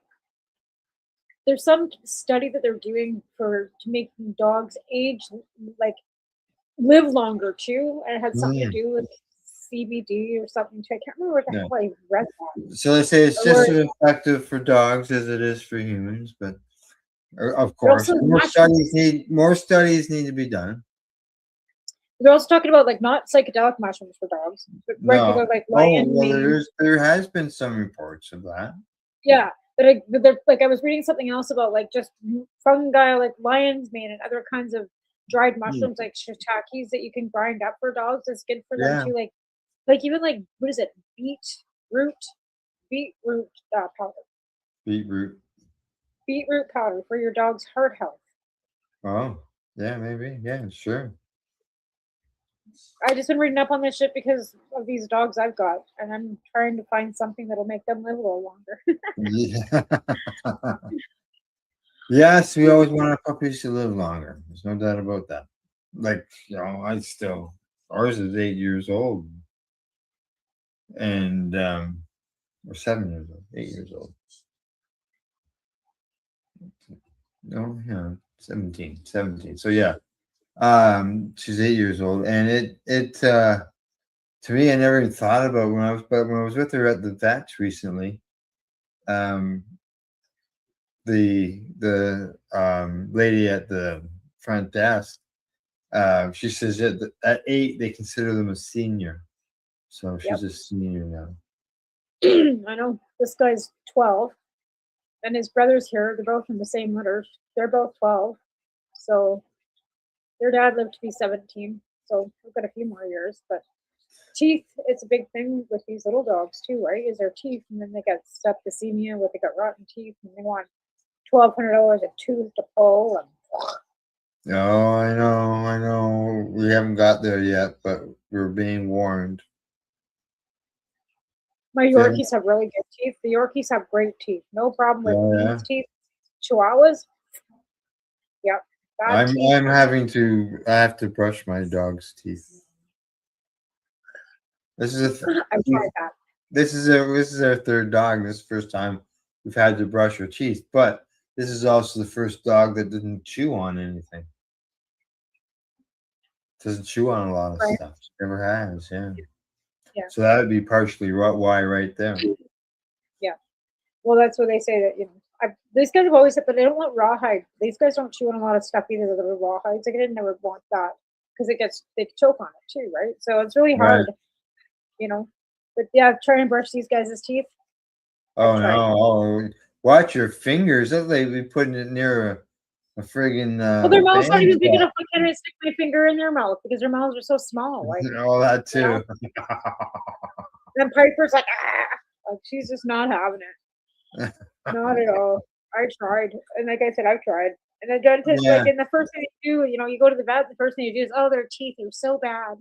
Yeah, fuck no shit. Like, they're Chihuahuas. What would you like me to do about it? Like, it's a breed thing.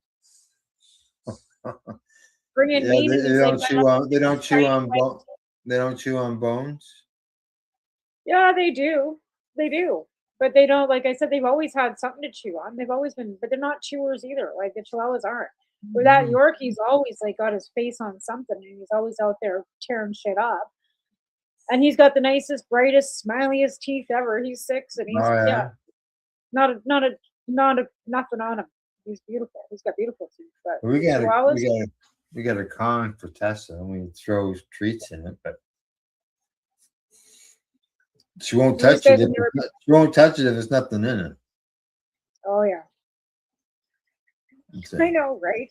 And they're just so particular. Like I said, I've got Talia's 2 small dogs here right now, and they're so particular too. Like they all have their own personality. So I got 10 dogs in the house with all different personalities. Now here's something a little bit different on the old cannabis front. Well, this is actually hemp, but we don't hear about this too often, probably since the days of Henry Ford. But it's going on. It's happened a lot since then. But yeah, hemp-based plastic. They say it's an environmentally friendly alternative to traditional packaging materials. So they get like saran wrap out of it or what? I don't know. Because like I said, the hempcrete and stuff, there's all these different, suggested ways of changing things, but they were doing this before. Why did we ever change it to begin with? Like, I never understand why we went from paper bags to plastic to begin with. Right? Like, now you're back to paper bags. Well, hemp is made paper, right? So you could do hemp paper bags. Right? And then you hemp bags. Right? Again, like, I don't understand why we ever went from glass to plastic. Like, now we're going back to glass and stainless. Like, none of it makes sense. It just industry. They have scientists and engineers have demonstrated a hemp-derived thermoplastic that can stretch up to 16 times its original length. And it has a high glass transition temperature, quality that allows plastics to stay dry and durable when they encounter boiling hot water. Interesting. Yeah, they say that the scientists have been looking for green alternatives to deal with the petroleum-based stuff, right? Oh yeah, for decades. Again, like I said, I don't understand why we ever transitioned to plastics to begin with. But again, it's industry, right? And they figured it was convenience. They're all about the convenience. Yes, convenience. Jesus. That's why pre-rolls are being sold more. Well, yeah, I was going to say, on all the disposable vapes are all covered in plastic. Yeah, and they are. Yeah, exactly. So could they? Why not make a vape pen, disposable pen, out of hemp plastic? Right. I mean, hempcrete, for that matter. Like, they got this hempcrete stuff. I don't know. Like I said, that was one thing about, when it came to, cannabis legalization, was the packaging. And that's one thing we've all bitched about is the packaging. And why is there so much packaging? And they're using plastic. Yeah. And they could replace it with this kind of plastic instead of using the petroleum-based ones. Well, depends on the cost effectiveness too, right? Well, that's the thing. The cost is going to be the big factor overall, because if it's all of it. If it's not affordable for the businesses to switch to, they won't. No. And I think that's where, bottom line comes in when it comes to business, even when it comes to fuel. When the cost of manufacturing, right? Yeah. That's all, and it all comes down to trickles down to you and me, what the consumer is going to pay. Yeah. Well, I know fuel costs like out here have come down a bit, but still not affordable. Like, it's not affordable. Like, when it's $1.80 a liter, that's still not affordable. It's still unaffordable. That's right. Yeah, exactly. But I noticed the cannabis prices went up too when the fuel prices went up. Everything, not just not your stuff at the counter at the grocery store. Even the cannabis went up, like by $2. Oh yeah. I don't know. I haven't noticed because I don't buy the same product all the time. I don't either, but I noticed that everything is up a couple bucks, and even Yeah. convention bottles. Yeah, the carts are usually somewhere usually with $50, give or take, depending on the. One of these. Yeah. Some I of them paid are $34.99. I paid $34.99. Yeah, some of them are $40. I just think that's the lowest. $34.99. Oh, I don't With a think so. meal, yeah. I've seen Yeah, $50. Yeah. Yeah, no, $34.99. That's all I paid for this. Really? It cost me $86 for 2 of them, and that's including a 20% vape tax we got out here in British Columbia too. Yeah. There, I'll just look it up during the break because we're gonna go to break soon. I'll just see what my local store does on things. Yeah, pretty sure. Yeah, last time it was, just see what it is. It's in fact, I only spent $86 today on 14 grams. yeah. Including All right. tax. I see that it is top of the hour, basically. We're seconds It away. is. Yeah. But Might as well take a quick break. yeah, good to take a Check out break. your I'm price. gonna I'll check run. mine. I'm gonna run and get myself another layer so I can get warm. Jeez, I got my heating pad. Like I said, I'm wearing long sleeves. It's fucking the 3rd of July or June. Like, it's not nice out here either. I know. Even our furnace is still going on. I turned mine down to 19 and it still was kicking in. Yeah. Ours is down. It still kicks in. Yeah. All right, yeah. time for us to take a commercial break. Time for take that break. As always, 3 minutes, approximately or so, usually. And we'll be right back. Talk to you then. Bye-bye. We are people advocating cannabis education here at paceradio.net. Limestone City Hydroponics is Kingston, Ontario's hydroponics shop. Take your growing to the next level and create the optimal environment with a tent kit, or maximize your yield with an ebb and flow flood table kit. Either way, Limestone City Hydroponics has more sizes and options to fit your needs. Are you looking for the power of the sun that adapts to your budget? Then look no further, as they have professional grow lighting. They have indoor grow systems that are easy and cost effective, with many options to fit your living space and lifestyle. Cultivate your growing potential. We have everything you need to succeed. And if you can't make it to the store, they offer local delivery to the greater Kingston area. Remember, when you're looking for experts to help you grow, then look no further than the locally owned Limestone City Hydroponics, 105 Sunderland Drive in Kingston, Ontario. Call them at 613-548-0420. Rerolled Saturdays. Check it out. Nothing but non-stop cannabis and psychedelic programming. Find it at 420pace.ca. Enjoy the buzz of legalization with Campbellford Lifestyle Shop. From lights to plant nutrients, books, consumption accessories, and more, we've got all your basics to grow or consume cannabis. Visit our info center or take a look at our piercing services and body jewelry, now available in-store through Campbellford Lifestyle Shop, 17 Bridge Street West, Campbellford.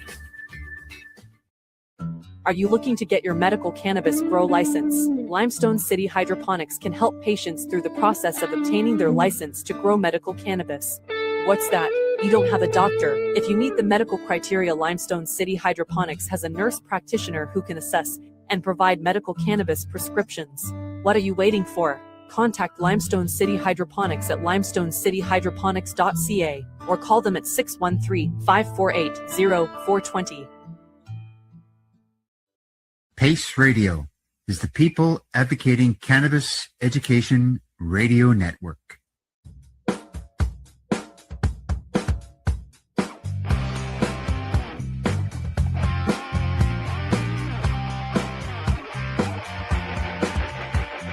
having an awesome day, and I'm gonna make sure it stays that way. I'm having an awesome someday, and I'm gonna make sure it stays that way.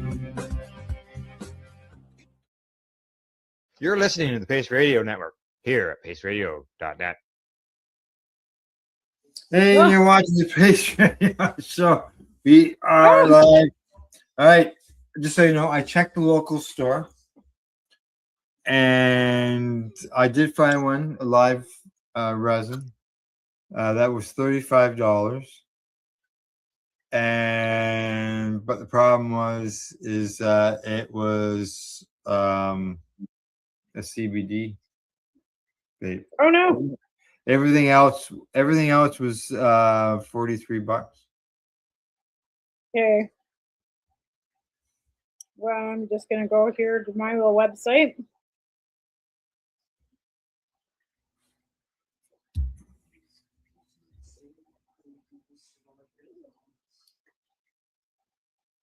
I found one for $38 at a different store. $34.99, $34.99, $34.99, $34.99, $33.99.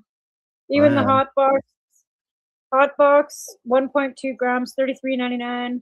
Hot box dragon, 1 gram, $34.99. Yeah, no, $27.99, $34.99. 27. These are for carts, really? Yeah. See? Yeah, no, I can't see. I Yeah, gotta blow it up. I gotta blow it up because I have the little pictures. Here, I'll send you a picture. But yeah, these are like. Now I see it. But Yeah, here, no, I'll send you. There's a lot of 40s. Yeah, no, these are all $34.99. Like I was pretty sure, but I just wanted to double check. But no, these are all like $38 for a disposable one. Yeah, no. Disposables, I got Vox Bach, Watermelon 26, CBD, hybrid, indica. Yeah. All the cannabis vapes. Yeah, I've got these are all of them. Yeah. Debunk Moon Drops Indica, 1 gram, $34.99. Everything's. You got more options than I've got. Vox Puff Peach, 1.2 grams, $37.99. Yeah. There's not one. Even like the back 40 Kush Mint, 1 gram, $29.99. $29.99. Wow. $29.99. Like I said, we do have tax and stuff, but yeah, like I'm not shitting you. Like I would. Yeah, you got a 20%. No, you got a 20% vape tax. Is that already applied to that cart, or is that after? No, that's after. So the $34.99. I'm still paying $40 for the cart, but that's the taxes all included, right? So you're paying $20% on top of the $34. I'm paying 34% because I'm paying 7% PST or GST or whatever it's GST. Plus, I'm paying PST plus 20% vape tax. Yeah. So hang on a second. I'll do this quick because I can get it like as a pickup. I can do the whole math on it. No, yeah. And tell you exactly what it would cost. I'll put it in the cart. Okay, where to? And I got a couple more studies.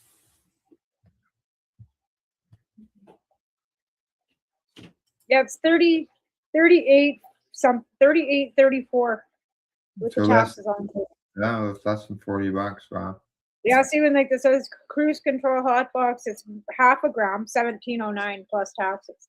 So it's like $17.09 for a half a gram, and then you get taxes on top. You're paying $22 for that for a half a gram. But yeah, like it's $34.99. Yeah, and everything I see is a gram. You know, like we get 1.2 grams. Those hot boxes are, I think, almost 2 grams. But yeah, I've seen the hot box 2 grammers. Yeah. But even a here's a 28 gram of back 40, 28 grams hybrid, $102.99. And that's for 28 grams. Oh, okay. $102 for an ounce. Huh. Yeah, that's $100 for an ounce though. Like, yeah. I just paid $82 for 14 You know, people might think, oh, $100 for an ounce, that's not bad. But then you go through an ounce a week, there's $400 a month. I go through an ounce every 2 days. Well, there you go. $100. So the drinks are, yeah, about It's that. $1,500. The drinks, the drinks out here are $5.99, 355 grams, $5.99, $7.99. Yeah. Two more reports here I've got on cannabis and some benefits, such as cannabis helps reduce alcohol consumption in rats. Oh yeah, for sure. Yeah. Let's see. CBN and THCV significantly reduce voluntary alcohol consumption, with the effects lasting several days after they stop giving it to them.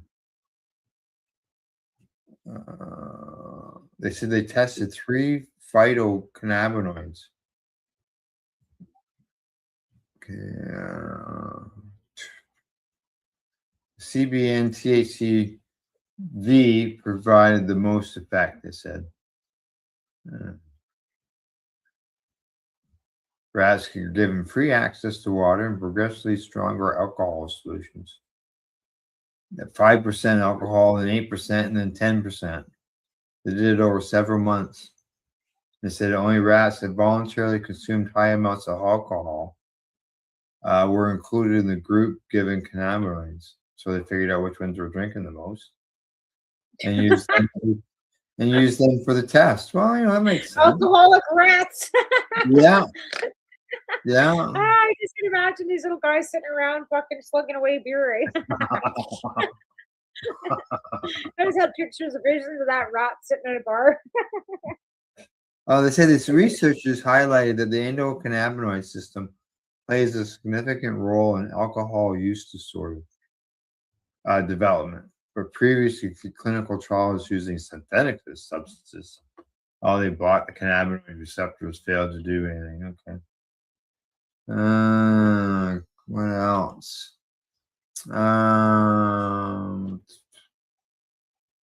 Yeah, studies say is limited. More tests need to be done. Those poor rats, they just get tested everything on. Like I just had visions of all these rats Well, lined up at a bar. Rats and mice, it's because of the similarities. I know, with their metabolism with ours, right? Yeah. Yeah. But again, like I said, I just had visions of all these rats lined up at a bar, kicking back.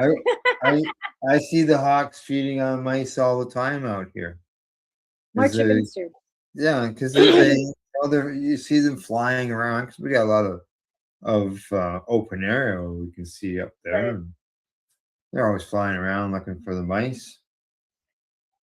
They're good because that's what you want them for. You want them for mice control. That's why I've got 3 cats. Because I've got 4 of it. The one's got no face, so she can't catch anything.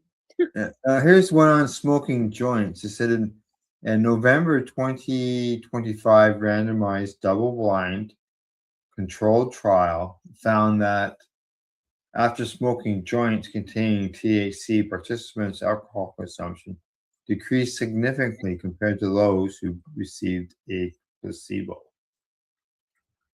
Oh yeah. I mean, I have so many friends that'll tell you they quit drinking alcohol altogether, including myself, because we just smoke weed. And you know what I mean? Like I have no appetite for alcohol at all anymore in my life. And they're showing that at there was a report that we did recently in the news, where they've been able to show that through just surveying and talking to people about it. Well, yeah, and they should talk to more people about the facts and the benefits of it. Again, like you don't have people, they were shutting down because they smoked, a bit of cannabis, but consistent use of alcohol can shut your liver, completely cirrhosis. But they're even showing now that the carcinogens in alcohol now, even 1 drink a day can cause cancer. Yeah. So again, you want to put something in your body that's going to cause cancer. I don't see anywhere where they've got studies that are showing that anybody that's been consuming cannabis is related to the carcinogens in cannabis causing cancer. Yeah. So they can actually link alcohol carcinogens to actually linking to causing cancer. Right. Yeah. Yeah. Well, it's the anti-cancer effects of the cannabis. I'm talking about opioids and the alcohol and dealing with addictions. In the news still is the Victoria Cannabis Buyer Clubs. TED, their fight in order to be recognized, helping a lot of people, not only dealing with the pain, but dealing with addiction. And Cheryl's also waiting for another response from Health Canada about her research and Haley's licensing. And if they refuse her, they're going for a judicial review as well. Jack's her as well. Yeah. So I just heard that from her. I'm not sure where they're at. I haven't heard from her in a few days, but she kind of keeps me apprised of what's going on because this is affecting her education. Yeah. Health Canada holding up all of this is affecting her grants and her education. Right. She went to school specifically to be able to do this research, to be able to bring this research to Canadians. She's got everything lined up, and it's Health Canada dragging her fucking feet again. Yeah, didn't they deny her? Yep, and then she's done another repeal, right? And then, like I said, they're waiting for another response from that, and if that, then they're gonna have to go. Yeah, and I don't imagine it's going to be any quicker of a response than the first one.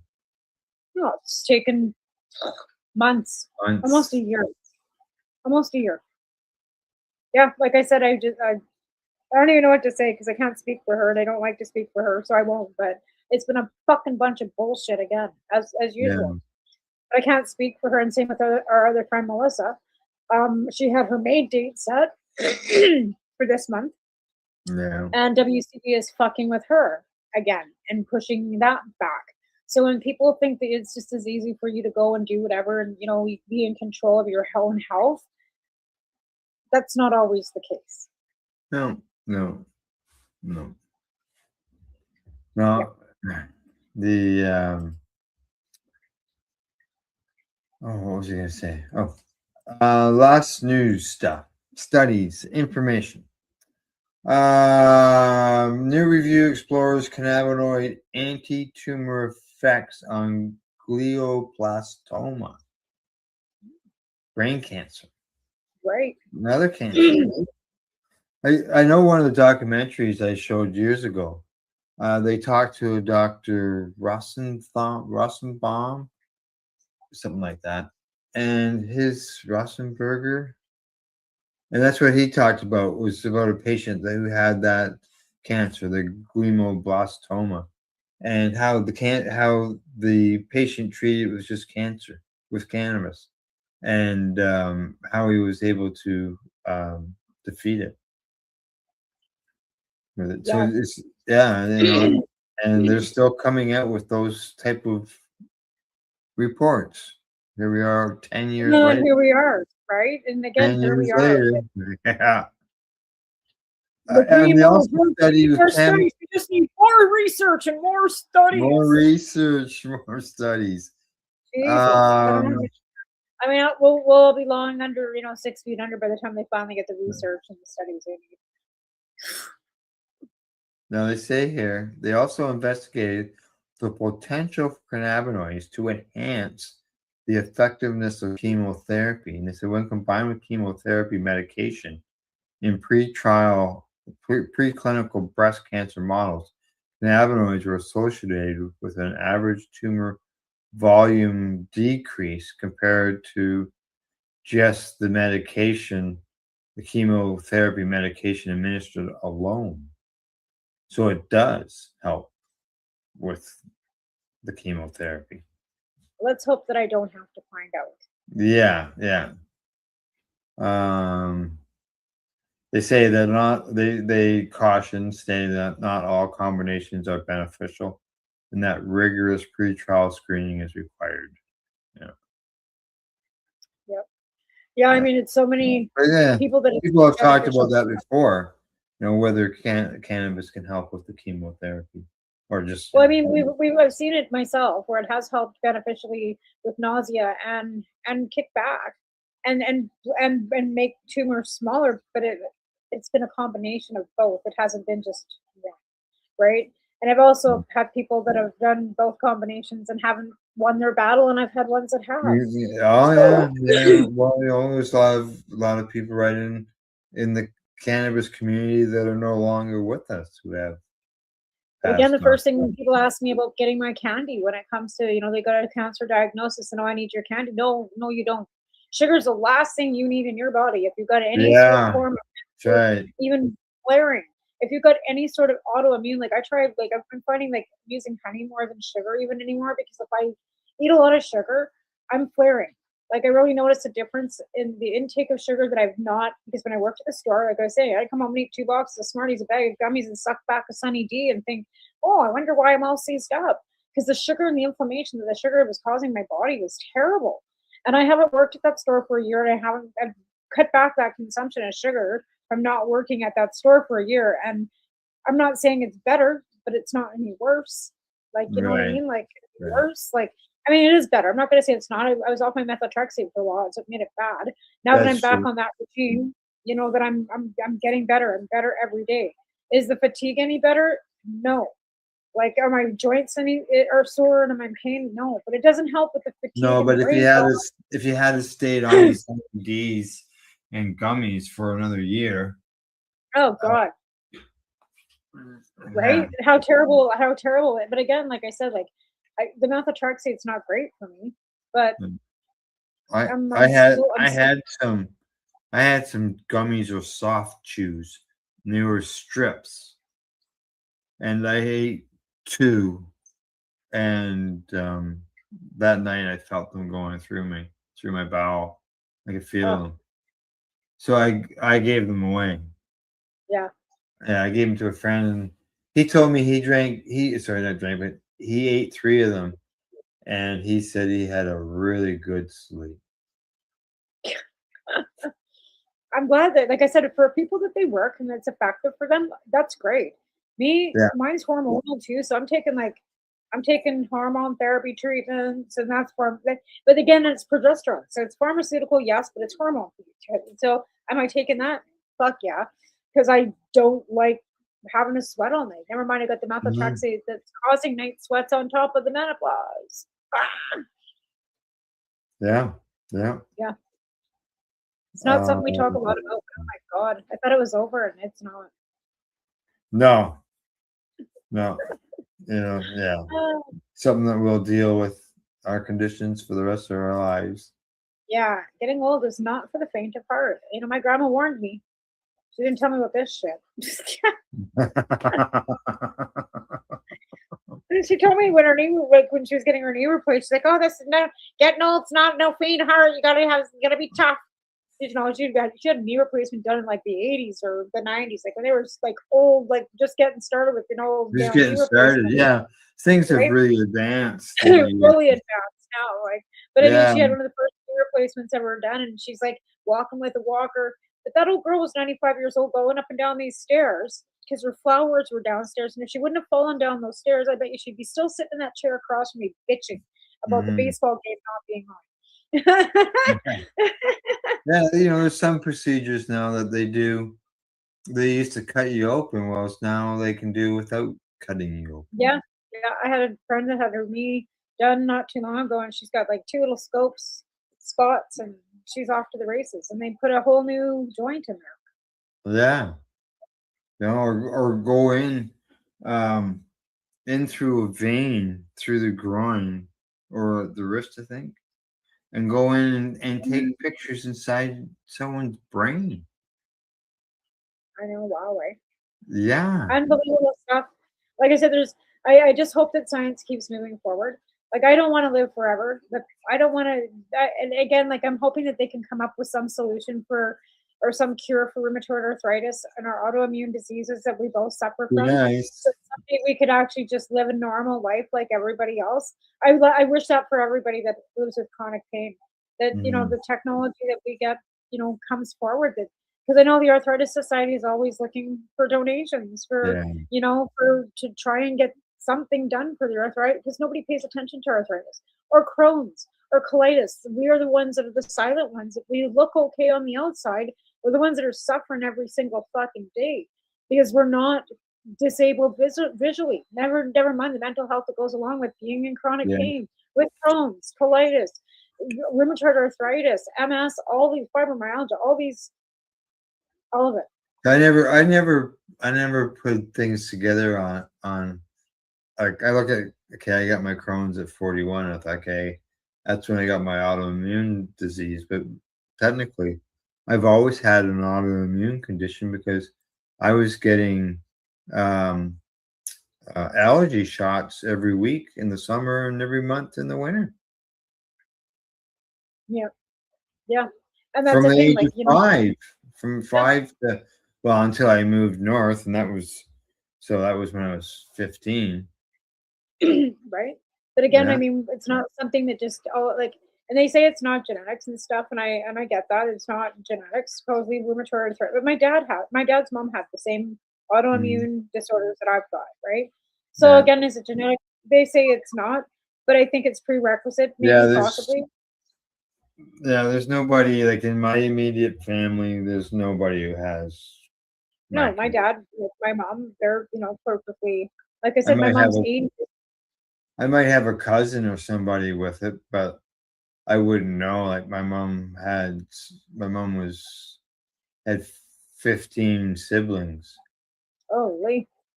so that's a lot of cousins. That's a lot of cousins. Yeah. Yeah. You're that big. But like I said, my mom's 80. She's running circles around me. Like, she Yeah. goes out, just bought herself a new 2020 Subaru Forester, and I'm going to run around the country in my little. And I'm just like, What oh my year is God. it? A 2020. Oh, that's what Gail drives, is a 2020 Forester. Yeah, she just bought it. Little black one. She just went and bought it. She's so happy with it. She's just like, yep. Because my son, Oh, my yeah, older yeah. son, but that's what mom just bought. She just bought it last week. She's just tickled pink. Yeah, Gail loves hers. Yeah. Yeah, no, I guess apparently it's great for seniors, for senior Yeah. ladies. It's supposed It's to be the all-wheel best. drive. Yeah, It's got buttons for if it's snowing out that you can Oh, push. she says it's got more bells and whistles than she could even think Oh of. yeah, it makes all kinds of noises. Yeah, and I'm used to having my little car that I had before that had the backup cameras and everything on it. Well, now I'm in this 2000 Benz, and it's got no backup, nothing. It's got no heated seats, no heated nothing, like it's got the convertible, but there's no, and it's got air conditioning, but not really. Like it does, but it doesn't. You Yeah. think it would have a better air conditioner because it came from California than a heater. The heat's great, but air conditioning, no. The stereo's great, but Yeah. Anyway, I had a I think landlord. we're better. I had a landlord that used to live in California. He came up here to Canada, and so this is back around 1980. And the car that they brought up, the heater in it really sucked. They said they had small heaters in them in California at the time. Yeah, no, this car, the heater's great in it, but because I've had to run the heater because we've had rain, right? But the air conditioning, not so much. It might just need a Freon boost too. Like I have to, but again, I'm scared to take it anywhere for fear it's going to cost me millions of dollars. Like I don't even feel, like I said, I still don't even feel right driving it. Like it's way above my pay grade. in you just never know where a discussion or something is going to come from. I was talking to a guy in a group, or they posted something in the group, and I posted a comment, and then they came back, and we're talking about something it was about a river and that, and then so I said to the guy that I could send him some pictures. He said he was doing a song, and I said I could send you some pictures to go with your song about this river. And he said, great, because he was looking for some. And he sent me the song. Well, he sent me a second song.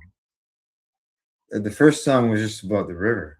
The second song was about a child who he helped by giving cannabis oil to them. And the child was nonverbal until she started using the cannabis oil. Yep. Yep. I have I'm not going to say verbal, but I've seen one that got a lot brighter in her face when she had cannabis. That's for sure. Yeah. And boy, she could throw herself off a fucking couch if she wanted to, and she could also climb off her mattress and get herself wedged into her closet if she wanted to. So she couldn't sit up by herself. But I'm No. telling you, she was defiant enough, Maya, not shitting you. Sarah, and you bet. I saw her throw herself off the couch because I was Yeah. watching her. And dragged herself off her mattress right into the fucking closet. Where me and Sarah looking in her room for her, and she's got herself lodged in a closet. Like, yeah. Yeah. After doing her cannabis. Sleep. And, No, she wasn't. and I received notification the other day that the micro grower that is, I'm going to say near me, local, it's within half-hour drive, is opening up a farm gate store. Cool. Now they're down some gravel back road, so I don't know. They won't have any just drive-by traffic that's going to say, "Oh, let's go in there." Not expect, sort of last minute. It's going to, where it's located, it's going to require people who want to go there. Well, that's the thing too. It's not going to have like drive-in traffic, like a store can have walk-in traffic downtown. People who weren't expected to go in. I'd be worried about security. Like, you know what I mean? Like, I get the whole idea of farm gate, but there's still some shitty people out there, and I don't know if I'd want people knowing where I was. I don't think I'd feel comfortable. Yeah, especially when I was living there too. Like, I don't know. I just think that's security. You need security for that. Yeah, I'm not sure. I would think they have to have some type of a security. Yeah, I would hope so. I mean, like, at a farm gate store, no different than another store. It's what they can offer, like, because there was tours. Some of them were doing tours of the facilities, but then Health Canada clamped down on them and reminded them that there's certain things that you're not supposed to be doing that you're doing. Yeah, like, giving people tours. Yeah, there's a limit to where certain people are supposed to go. Yeah, well, they don't. Like I said, there are lots of regulations along with these things. With these, like I said, I would be. I mean, I think it's great that they can do that. I'm not trying to deter anybody, but I would think that if I was living, growing, and had a farm store, I would want to have security gates. I would want to make sure it was really secure because there are shitty people out there. I really worry about even the people that run the res out here because they've got no security out there. They're out in the middle of fucking bumfuck nowhere. They got a whole, sea can full of this and another sea can full of that, and they got babies out there. You know what I mean? Like, that is really bothersome to me. Just to be able to be a grower requires all type of security. Never mind. I know. Because they've already got lots of security, and they would probably have to add more within the store. I would hope so. Yeah. Yeah. Right. Because. Right. That'd be scary. I think it'd be a bit scary. I'll find out. I'll probably end up driving up there. I saw it online and I had a person invite me to it. I'd go check it out. Al asked me if I was going. So. You check it out. I mean, it's only a little bit of a drive, and you can get an interview maybe out of it. You never know. I mean, maybe he does want to do a video interview. Maybe you do like something you can write up something or talk about it or see if he wants to be a guest on the show. Talk off camera. Exactly. Cover his face. We'll decide. I had somebody ask me if I would, they were going to talk to them about doing an interview. But I never heard a response back, so I don't know. I understand that, like I said, the security of it all. Like, I wouldn't want just any random person knowing anything either. It was the same when I'm growing, like as a patient. I'm not showing people my garden. Like when I was growing. That's window shopping, man. That's window shopping. Like, you can't trust everybody. That's just somebody going to come along and rip you off. Like, yeah. Alrighty. It is past the end time. We are running into overtime. Overtime. Yeah. Anything else you want to mention before I sign us off? I think we're good. I think it was again, and for information sharing, it's all we can keep doing, right? So. Yeah, that's we're people advocating cannabis education. We're just sharing the studies and information, and every once in a while we talk to somebody. So. Yeah. All right. I mean, we just sometimes don't. Yeah. All right. Other than that, thanks to everybody for tuning in, as well as to our sponsors, Limestone City Hydroponics.ca, the Camelford Lifestyle Shop, as well as the at ease.ca. And thanks, Ram. And other than that, to everybody else, once again, thanks for tuning in the program. And we will see you again next week. Bye bye. Hey.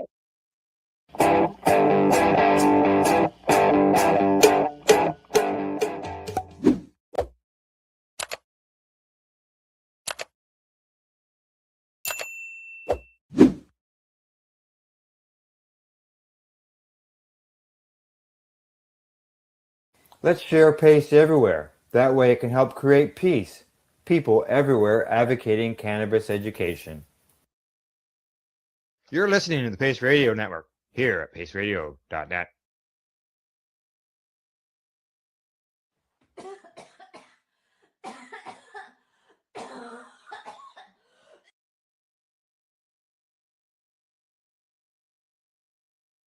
Coming to us from Leafy.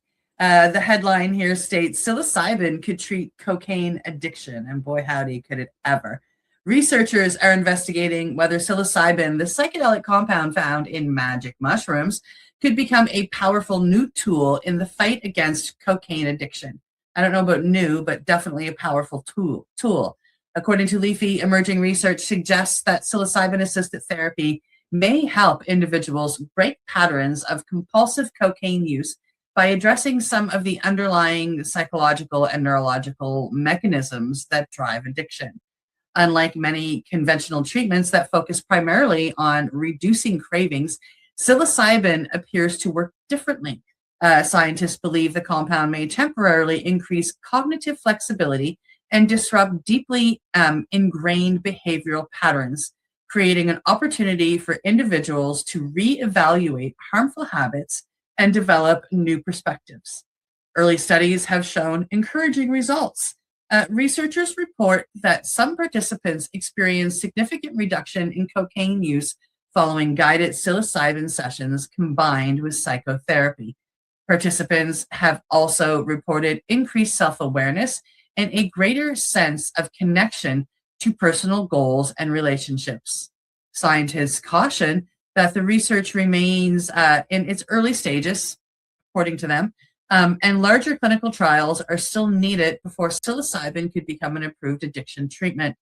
However, the findings are generating considerable excitement among addiction researchers, particularly given the limited success of existing pharmaceutical options for cocaine dependence. As the opiate crisis stimulate use and addiction-related deaths continue to affect communities around the world, researchers are increasingly exploring whether psychedelic therapies may offer new pathways towards recovery for people who have exhausted modern-day treatment options.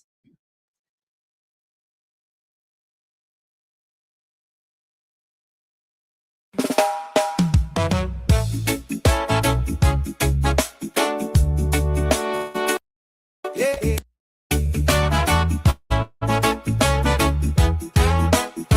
Hey. Wake up, sunlight in my sheet. Neighbors pass, they know that it's me. Curtain breeze, little laugh, repeat. Every room got that same heartbeat. My house always smells like weed. Little bit of love is all I need. Yeah. From the front door down to the back tree, you can feel my freedom in the breeze. My house always smells like weed. Come inside and leave your stress on the street. We just talk, just laugh, just breathe. Blessed in this little cloud with me. Mama say, boy, you too carefree, too carefree. I say, Mama, I'm just feeling peace. Bills still come, but my mind feels clean. Yeah. Got a one-room kingdom and a calm routine. My house always smells like weed.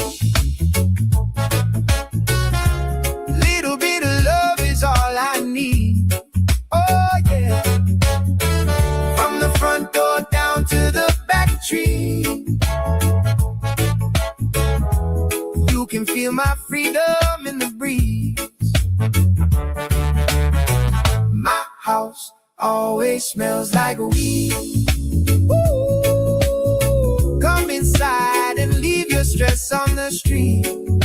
Oh, oh, oh, oh. We just talk, just laugh, just breathe. Blessed in this little cloud with me, with me. If you're knocking, I don't hear. I'm in the kitchen, vibing here. Yeah. If you stay, your worries disappear. We light up joy, we light up cheer. Hey, my house always smells like weed. Little bit of love is all I need. From the front door down to the back tree, you can feel my freedom in the breeze. Oh, my house always smells like weed. Come inside and leave your stress on the street. Oh, oh, oh, oh, we just talk, just laugh, just breathe. Hey.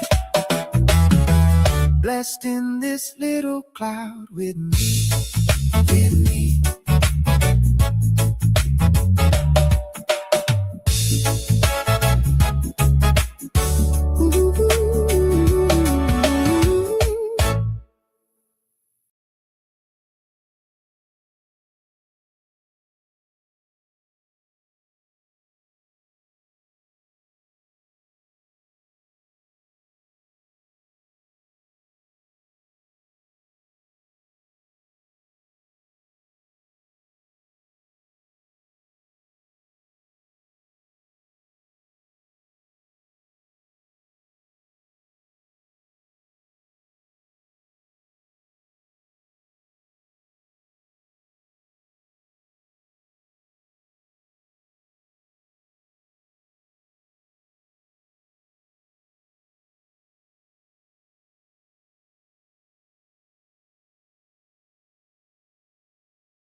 The opinions of the individuals during this broadcast are their own, and may not be the opinions of their group or other organizations they may be involved with.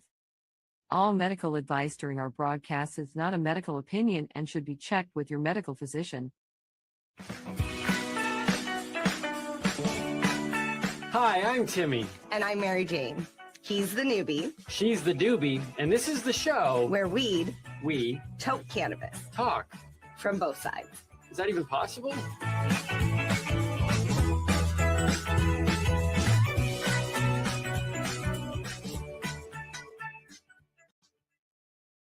This podcast is for adults only, should not be used as a meal replacement, and may contain nuts.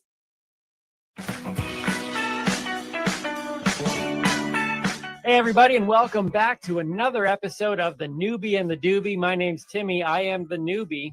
Mary Jane, also known as the doobie. And today is it's night out day. Yeah, that's a little confusing, isn't it? It's a day to celebrate night outs. And so we've got a lot coming up on this show that are going to talk about crazy stories that we have and other things that are talk about the night out experience. Yeah. But before we get into any of that, coming up on today's show is our word of the week. We have our LA story. We've got another clip from our friend Martin Franks with a Doober Minute. I love Martin. And then we're going to do a cinema review, followed by that time when my car got stolen. true story, and you're going to hear about it. And of course, we can't forget about Timmy's Midnight Thrill. All of that is coming up, so stay tuned. As we were coming in, I guess it wasn't coming in, it was yesterday. We were going around. You were getting prepared, getting your weed. You were getting my supplies for the road trip. Yes, we knew we were gonna be on the road all morning. Yeah. And then recording all day, because we do 4 episodes in a day. I mean, by the time you watch this one, who knows which episode? We don't even know which episode this is currently. I don't even know what day it is. Well, it's a long day. That's how we're going to describe it. 2 days. So you were getting all prepared, because unlike you, I put on my shirt and my pants and sometimes my socks. Well, and I head out the door. Most days. In all fairness, today you did prepare. Today, you look really good. Thank you very much. I appreciate that. As do you. Thank you. So, but you have to go that one extra step further by me not being a consumer. I have nothing else I need to worry about. I can even, if I had a good solid breakfast, so I knew it'd be fine. But we've talked about before how the need for cannabis in your life equates in a lot of way for the need to food. Like if my energy level is dropping, I almost always equate it to the fact that I need to go eat. But that also happens if you don't get your THC level to a thing. Like, you could be hungry, or you might just need a joint. So you need to make sure that you've not only fed, but you've got, so we go out and we're looking for weed. It's so funny. You make it sound like we're looking for weed. Nobody's had to look for weed. Got to find Buddy. Since Remember legalization, because there's one on that corner now, and there's one on that corner. But yeah, we were actually out for a walk, and I thought, why not grab a pre-roll, because I like to smoke and walk. It just makes the walk that much more pleasurable for me. Maybe not you. But I was like, oh, well, let's check out this store. And I dragged you in. Actually, I didn't drag you in. You stayed outside. I stayed outside. Yeah. That's true. Maybe I just imagined you were there. Well, Maybe. here's the thing. Everything's got these the limits still. And it's like, why would I, as a non-consumer, take the space when someone on the outside is going, I need my weed? You see, I thought it was the girl on the outside that was really cute, that you were like, I'm just going to wait outside here. Which, I mean, I don't blame you, because if I didn't need something from inside, I probably would have stuck around outside too. Yeah. But well, I will share her phone number with you later. Sweet. We'll give her a shout. Wonderful. So I went in and I picked up a pre-roll. I just asked for, single pre-roll, gram, maybe, something less than $20, because I don't want to spend more than $20 on one joint, right? Right. And they handed me, are you going to show them? Yeah. I was going to throw out the box after I yanked the joint out. I said you can't throw out the box. So my first thought, she pulled this out. She pulled this out of her purse. Like, what'd you buy? And my first thought was, what do you need preparation H for? Like, that's what it looks like. It looks he actually said that too. I was like, that's not what it is. This is the thing. This is the sad thing about being a comic, is that you have to preface thing, or it's like come up with a thing. He actually said that, because much of what I say is completely and utterly untrue. So I always feel bad. True. It's like, why do you have to say that? And then I realized, oh yeah, because I lie a lot. Yeah, you legitimately said that. I said it looks like a preparation H container. Not that I know anything about preparation H containers. Although apparently, if you use that underneath your eyes, it's supposed to get rid of puffiness. Yeah, it's supposed to get rid of dark circles. Yeah, and I have had these like, I don't know what it is. They're not. You just need more sleep. Yeah, I probably need more sleep. I'm gonna try to do it that way, because I don't feel like putting preparation H on my eyes. Butt cream Anyways, on your that's face. a whole different thing. So this was so she opened it up after, like, I want to say, I'm kind of embarrassed to admit, it took me like a minute to figure out how to get into it. It's some sort of, oh, wait a minute, actually. Okay, this is actually true too, because you have to push it down. Oh, you push it down and turn it. So it is like it's like a childproof. Yeah, just like I was about to say Advil bottle, but I not all Advil bottles have child resistant tops. Right. And I've actually called them and asked them why, because on the back of the label, it says that there is enough medication in that bottle to seriously harm somebody, yet there is no child resistant cap on it. But you're making fun of the cannabis container that has to have it by law, it has to have the child resistant. Yeah, it's got a child resistant cap. I mean, no doubt this container costs more than the joint. It's probably why the joint costs so much. Right. But see, I have 2 children. One is 16, one is 11. And I test my children. They know cannabis. And I've asked, no, I don't give them cannabis. Well, I kind of I test my children for weed every day. No.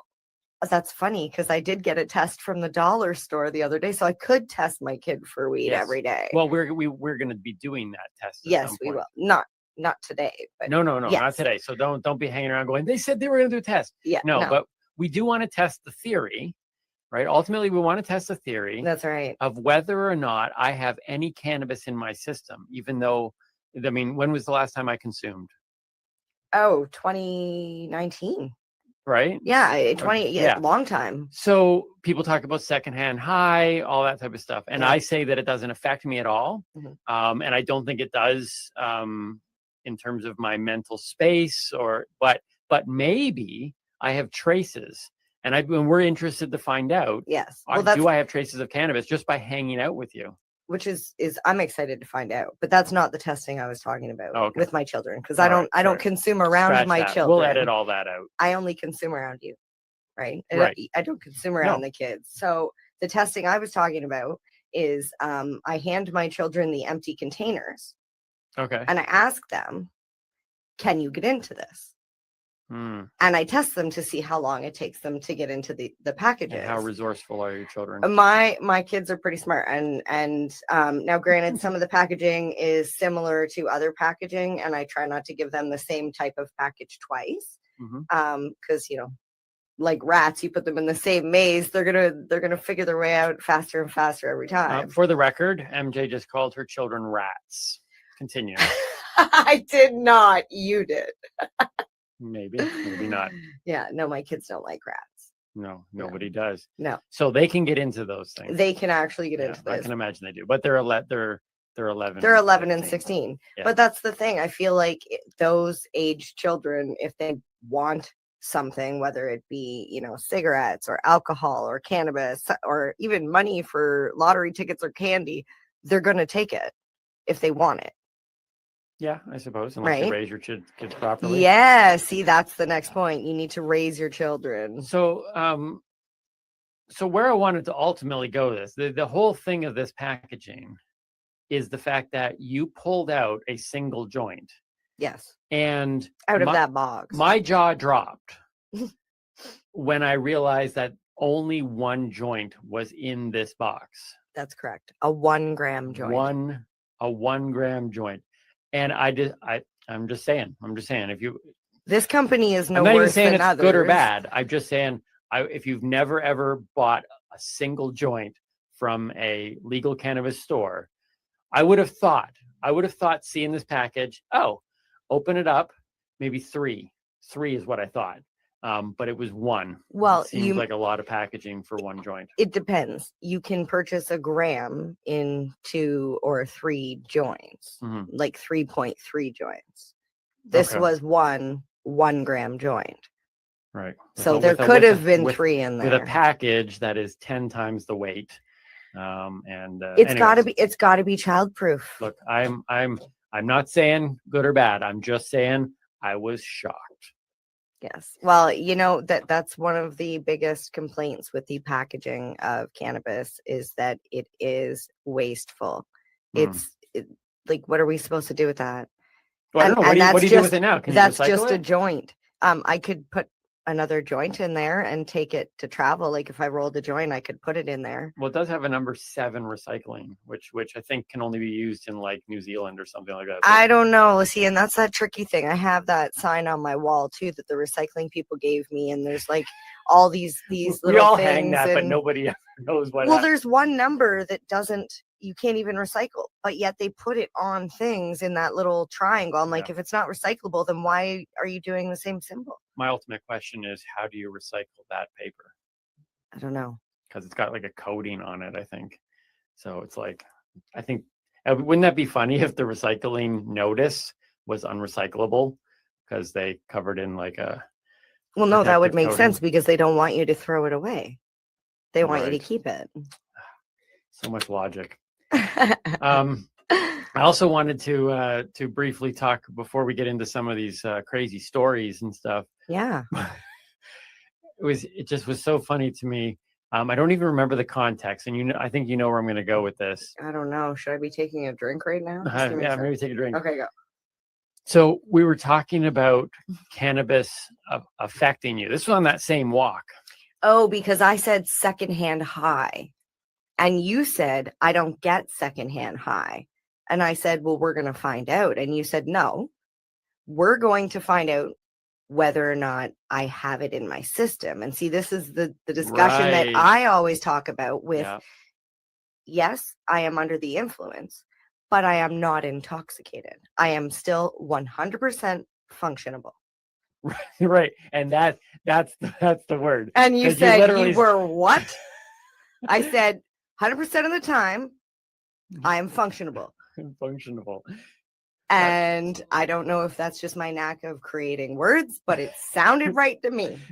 And to me, I cracked up because I'm sitting there thinking, oh my goodness, like that would derail you as a stoner to walk into like your boss I'm a and say, functionable stoner. I am 100% functionable. Please go home, sir. What is the word? Functioning? I can function 100%. Please go home, sir. No, I never said I was good at grammar. I Who teeter-tottered you how to spoke? am not good at grammar, but I am fully functionable. 100%. 100%.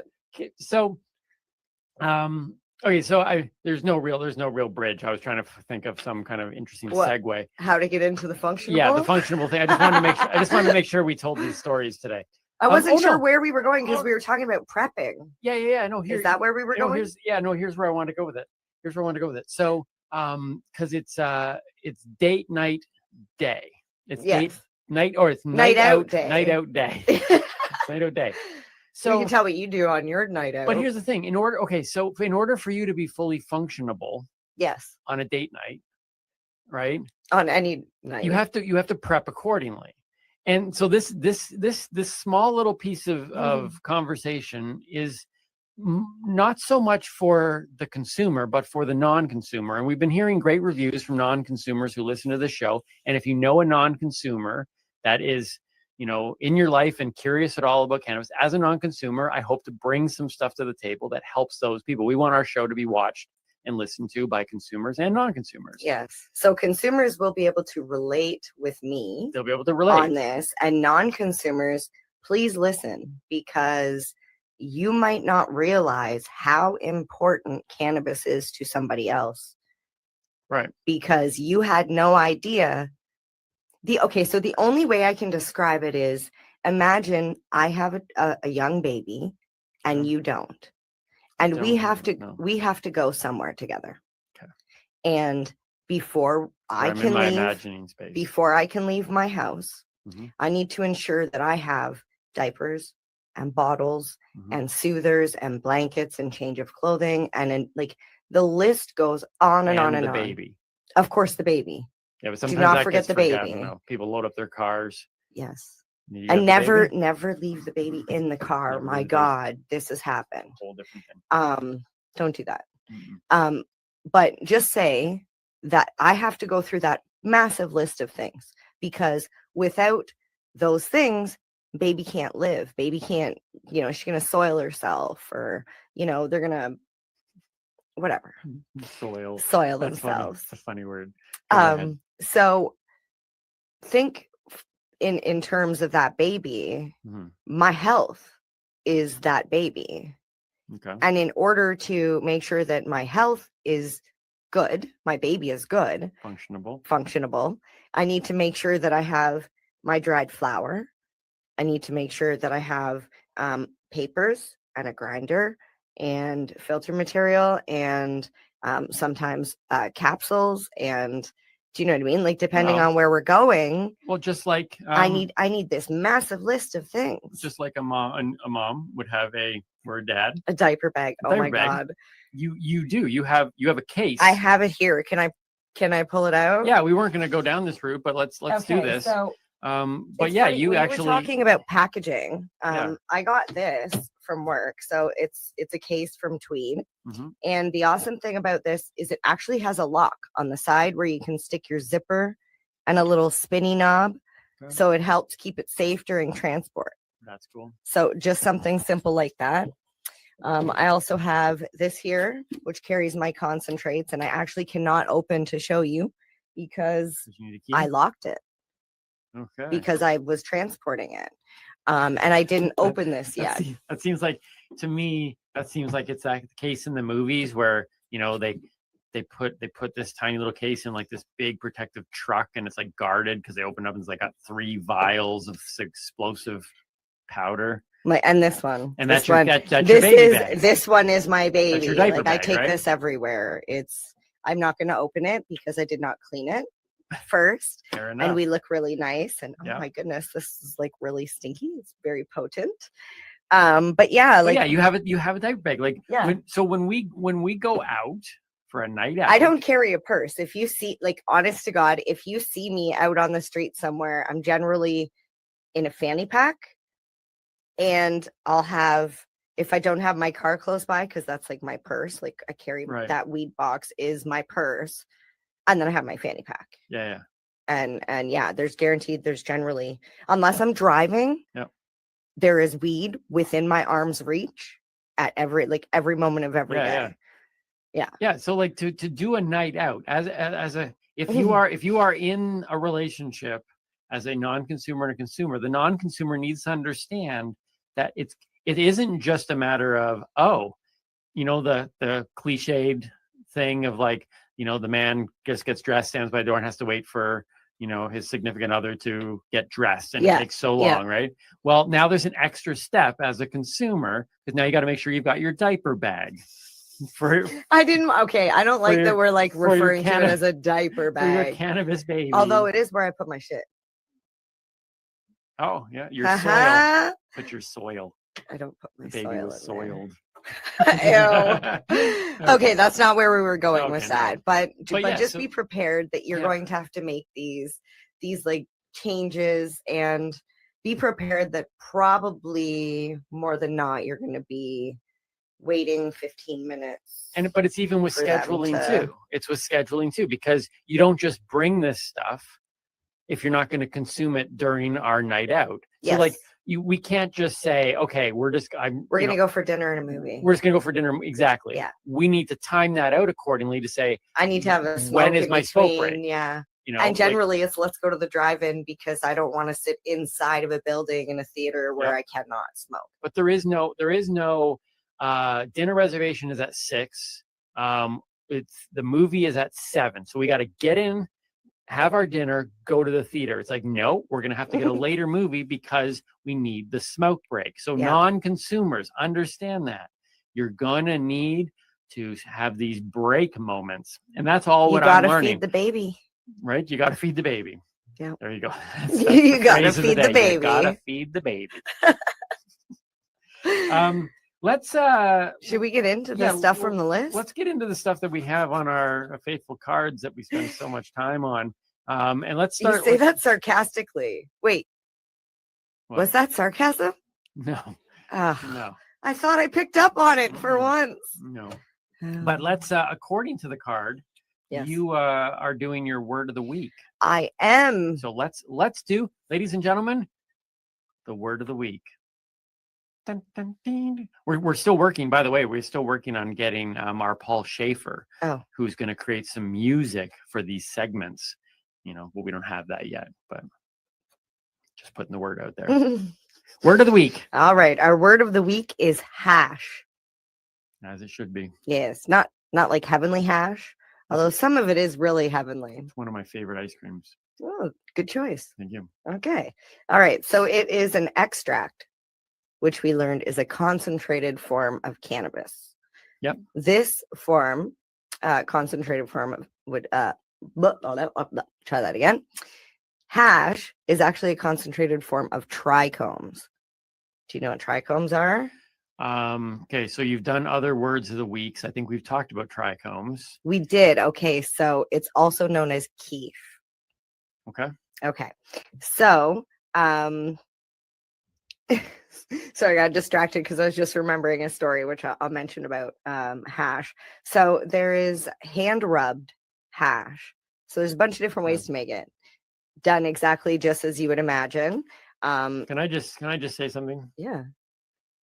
Growing up, not being aware of the cannabis world at all. Yeah. It was all just drugs. Okay.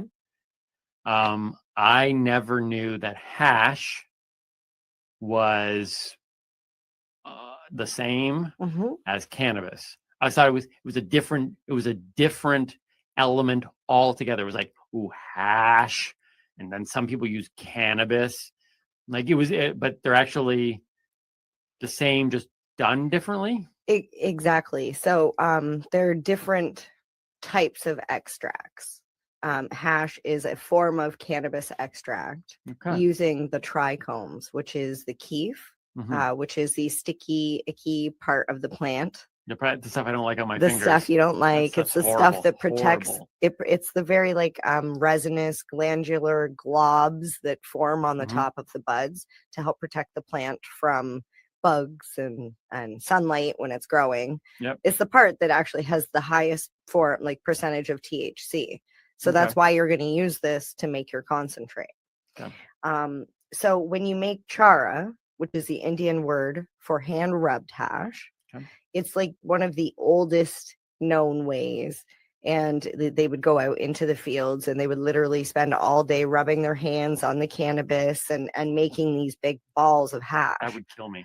You would go nuts for sure. But it's the most wasteful way to make hash because you're basically taking the plant and just rubbing all the trichomes off of it. There are better ways to do it, and you lose a lot obviously when you're rubbing it on your hands. Right. Yeah. And I don't know about anybody else, but when I've trimmed, I get really I feel like the THC is going in through my pores, and I feel euphoric.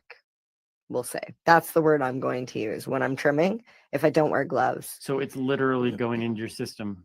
Well, your skin is like, I don't know. I'm not a scientist. I'm a comic. Well, they I don't know. It's like the biggest absorber of. Really? Yeah, I'm not a scientist either, so I'm just gonna say it does get absorbed. Is an through organ. your skin. Your skin is the body's largest organ. Oh, is that what it is? The largest organ? See, I'm not a scientist, but I do know things. So, okay, so the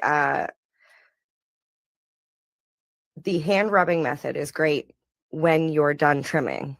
Okay. Like if you do it by hand and you have rather than just wasting the trichomes that are on your fingers, you can make little balls and scissor hash, which is you can just take it off the scissors that's that stuff that builds up on your scissors. And then there is dry sift. Okay. So it's a form of taking the cannabis and putting it on screens or I think it's called a pollen. Oh, got it here somewhere. It's like a pollen box, and you shake it, and all the trichomes go through different screens, and they fall to the bottom, and then you can use that to make hash. But how you do it is you take it and you compress it into bricks. Okay. And by compressing it, you get little tiny pucks, hard pucks. You can buy hand done cranks, but you really need a lot of force to get nice, dark, blocks. There is a method of CO2 extraction, which is done with dry ice and filter bags. I personally, we already talked about, we're not scientists. You talk about dry ice and I'm like, oh, chemical. I want nothing to do with that. I'll just leave that to professionals. You burn your hands on dry ice. It's so cold. It's hot.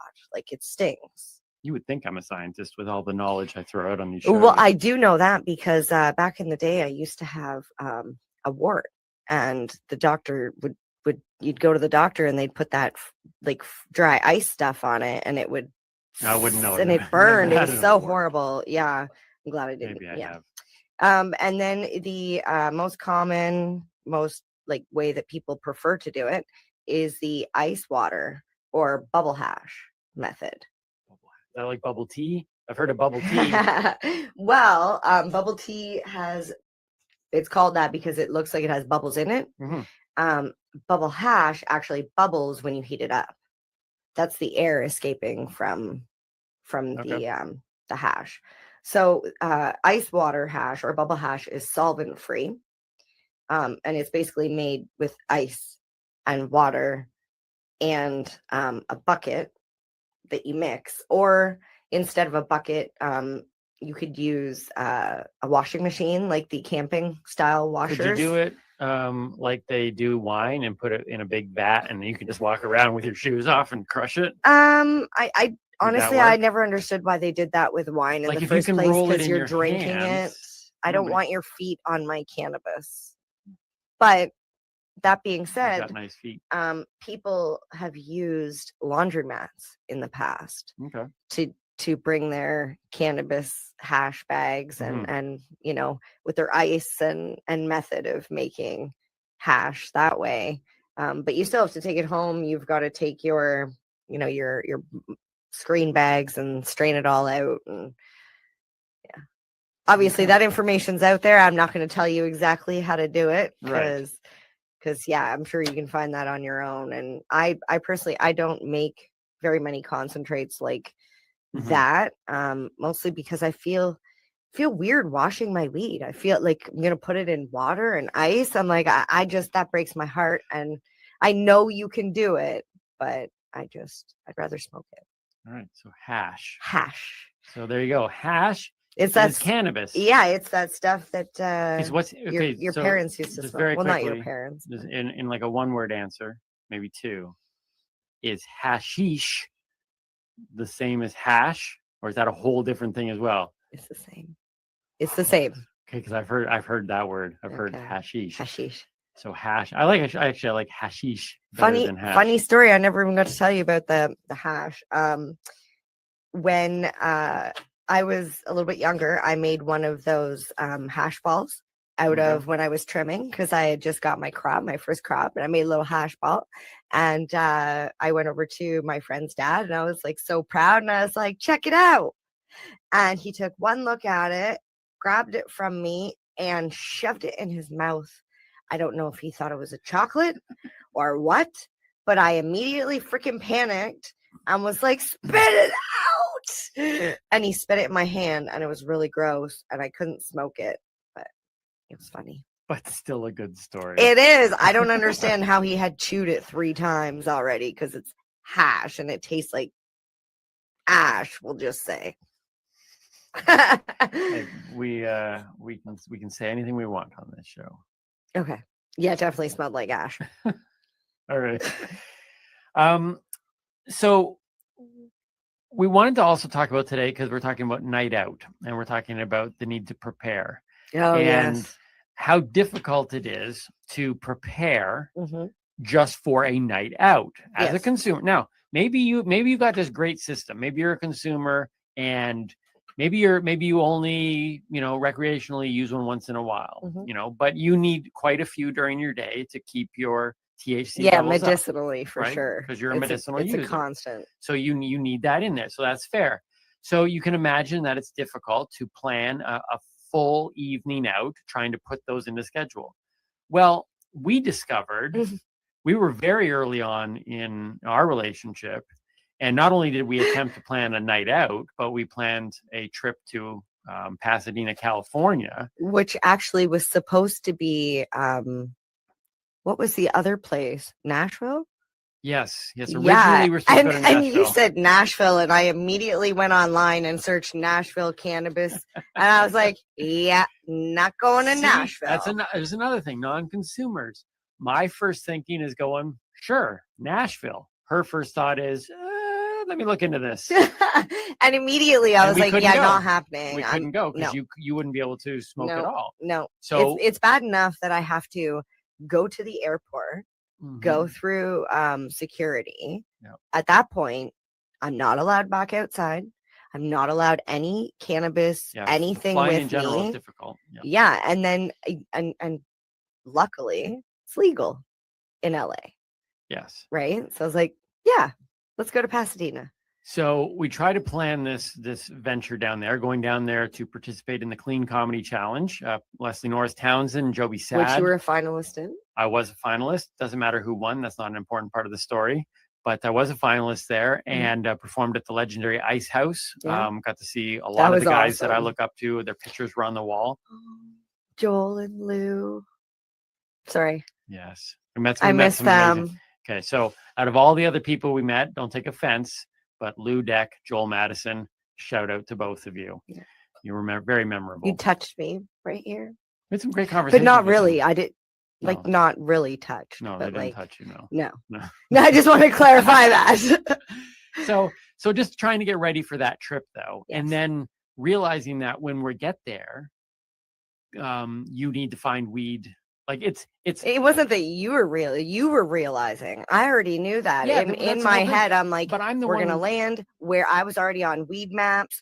Where is the As closest a weed non-consumer, store? I'm not thinking any of this.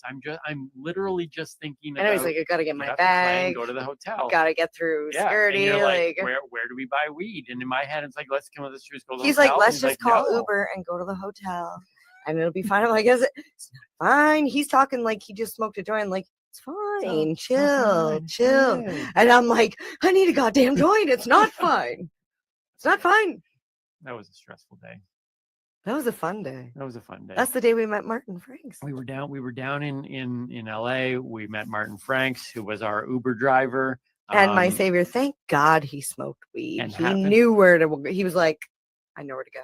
So what was amazing about this whole scenario was, and this is when people talk about, I don't know, synchronicity and universe and all this stuff coming together. Martin Franks was our Uber driver. Not only is he an Uber driver that consumes cannabis and was able to hook up MJ pretty quickly, Yeah. but he actually was participating Yeah. in the comedy challenge that I was participating in. Yeah, which it was funny because he was cracking jokes and whatever, and you're like, this guy's really funny. Yeah. And then we found out he was in the thing, and you're like, oh, maybe he's because he asked not as where we funny. were going, and we said why we were down there. Yeah, and then there it was. Yeah, and he did really well. He did really well in the He did. challenge as well. Didn't he? I think he was a finalist too. He was, yeah. There was 5,040 finalists. Yes. That's the way it's starting to Yes, sound. out of a million. Everybody, you were a finalist too. And here's a medal for you, and here's a medal for you. That's funny. But yeah, no Martin Franks. There was, I think there was 4 of us, four in the finals. Yeah. After this couple days of like competitions and stuff. Yeah. And Martin was one of them. So yeah. So let's bring in Martin now. Yeah. We've been doing, if you've been look back on other episodes, every couple episodes we bring in Martin Franks. We basically tell him, Martin, give us a shout from your Uber. Tell us what's on your mind. We give him no information. He doesn't know the theme of the day. We just say, tell us something interesting, Martin. And so, ladies and gentlemen, I think this is our 3rd episode of the Duber Minute with Martin Franks. Duber Minute. Hey guys, newbie, what's up? Martin Franks here. I was just at a red light. I'm in another red light now. This is a flashing red light, so it's a little bit different. But I was thinking about, man, these red lights. I drive so much, and I hit a lot of red lights, and I sometimes find myself zoning out at a red light, or just sort of staring into that light, and I start to like relax my mind and really open things up, and things start to get really quiet. And I'm like, wow, I'm on the verge of some sort of, I don't know what's the word, epiphany, right? Or some sort of brilliant, discovery, of my own, on a personal level. And I'm just staring at that red light. I'm just getting there, man. And it turns green. And then I'm like, oh, green, I love it. And I just go deeper, deeper into that thing, in my brain. And I'm like, wow, I am about to really effing figure some S out, right? And then I start hearing like these other sounds, like honking and people yelling, right? You know, and they're like, green light, a-hole. And it just snaps me out of it, man. Just always, just when I'm about to figure it all out. Wow, you know, so bummer. If they could change the system, you know, it would help me out. If we could make the like red lights, you know, green, or make the green lights mean stop, then I could really stay in it a lot longer and probably figure out all that, you know, the next level stuff. But that's probably not going to work. It's not going to happen. I would mess a lot of people up. Anyway, it's just one of those thoughts, random thought. I'm Martin Franks, signing off. Catch you guys later. Look, I'm not going to say that that's never happened to me. Okay. I can't ever connect it to cannabis. I don't even think he was connecting to cannabis, but I personally find that cannabis drivers are a breed of their own. Like, I know people crack a joke about this. They say, if you drink and drive, you'll blow right through that stop sign. Yeah. But the person that smokes and drives sits there and waits for the stop sign to turn green. So either way, it's still wrong. That was weak. Can you use your other hand? Either way, it's still wrong. But I just feel like, yeah. But look, you'll get pulled over for going too slow. Deep thoughts, though. Deep thoughts from Martin Franks. Martin Franks' information will be in the description boxes, both on YouTube and in our podcast. But connect with Martin, and we'll be sure to have him back for another Duber Minute in the future. I think he went longer than a minute, though. Maybe we should call it the Duber Minute Plus. Like, remember the dollar stores? It's like dollar stores. Yeah, everything in it used to be $1. Tree. Yeah. And now we have to, like, it's like Martin Franks Duber Minute and a little bit more sometimes. Yes. Duber Plus. Duber. That's what we'll start calling it, Duber Plus. The Duber Plus Minute. No, just Duber Plus. Okay, we'll talk about it. This all should be discussed. No, it's already been decided. Okay, it's been decided. Martin's journey and what he just shared with us there leads actually very nicely into my cinema review. I haven't done a cinema review in a while. Okay. And just to catch everybody up, MJ has been forcing me. No, unfair word. You waited until I took a drink to say that. I couldn't say anything. But I've been watching what she would call classic stoner flicks. And some I have seen, some have completely and utterly blown her mind that I have never seen. And so yeah, this is one of them. We're doing these cinema reviews once in a while, SIN, because growing up in the church, cannabis was sin. So these are my cinema reviews of either movies that I feel would be enjoyed by cannabis users, or they are cannabis focused films. Mm-hmm. And I'm getting a chance to share my thoughts on them. So recently we watched Dude, Where's My Car?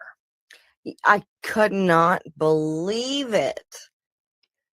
You didn't know what the continuum transfunctioner was. I did not. Well, here is my review of Dude, Where's My Car? I'm excited. My cinema review. I'm excited because at the end of it, you were like, that was nothing like what I thought that was going to be. It was not. It really was not. All right, so here we go. If you've seen it or haven't seen it, Timmy Boyle's cinema review of Dude, Where's My Car?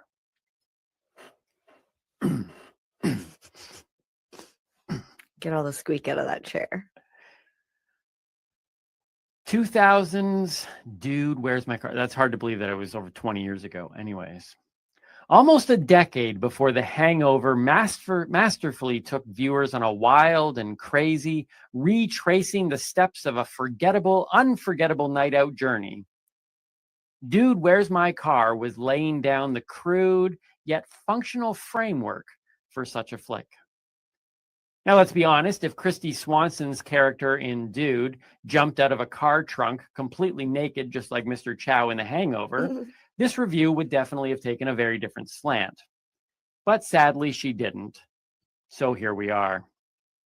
A movie focused on a car, released at the dawn of a new millennium, starring none other than the kings of car jumps and tech design, Bo Duke, and Steve Jobs. Dude, how could this go wrong? As soon as I sat down to watch this cult classic, I thought, dude, where's the popcorn? And then, a few minutes in, I thought, dude, where's the plot? And then, dude, where's Mr. Chow?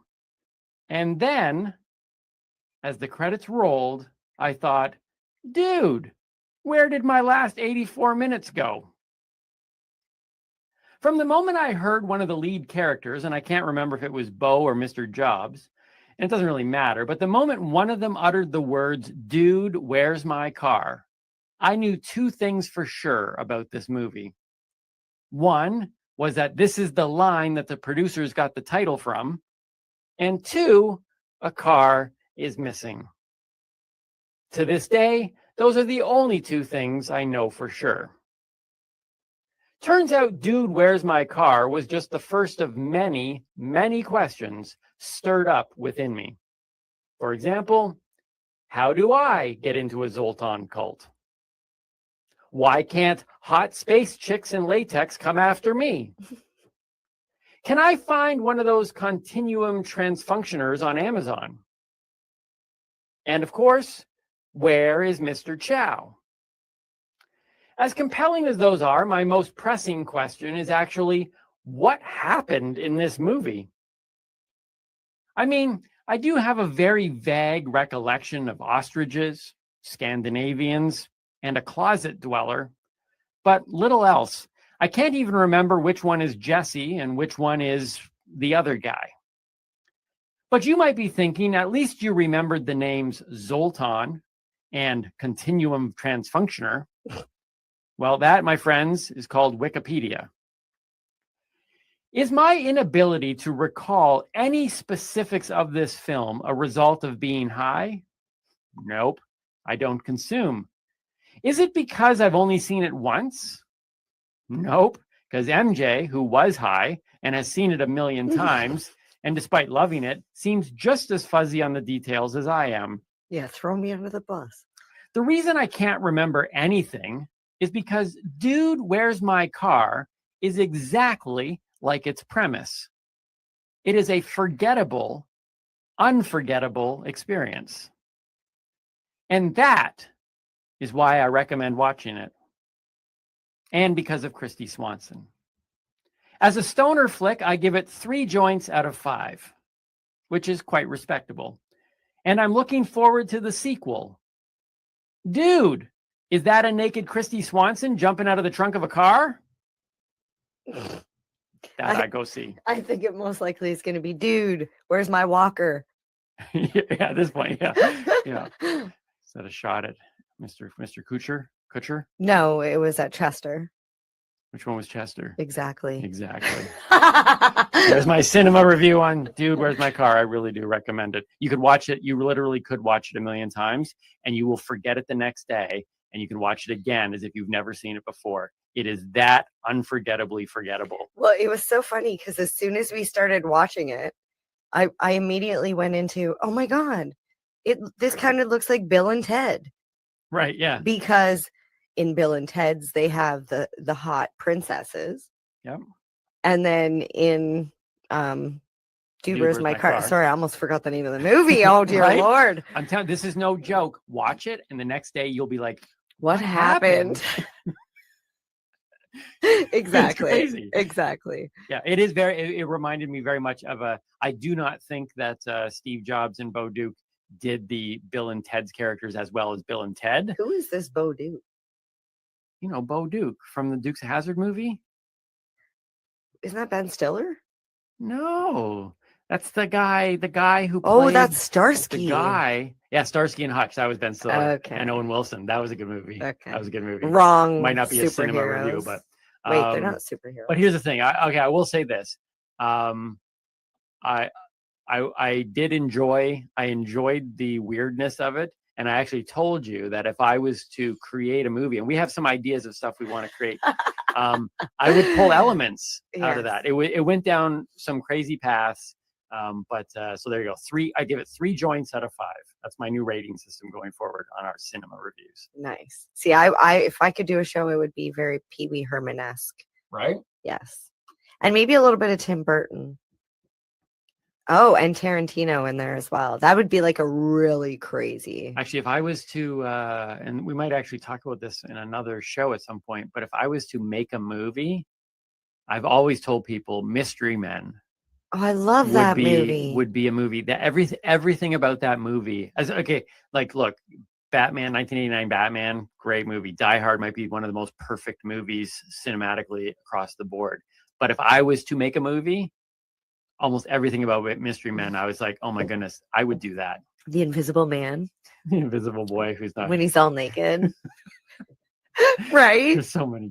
If you haven't seen that one, you should watch it too. That was the only movie that I've seen 4 times in the theater. I actually brought people to see it. I'm like, you got to go see this. Which is funny because most people are like, that movie sucked.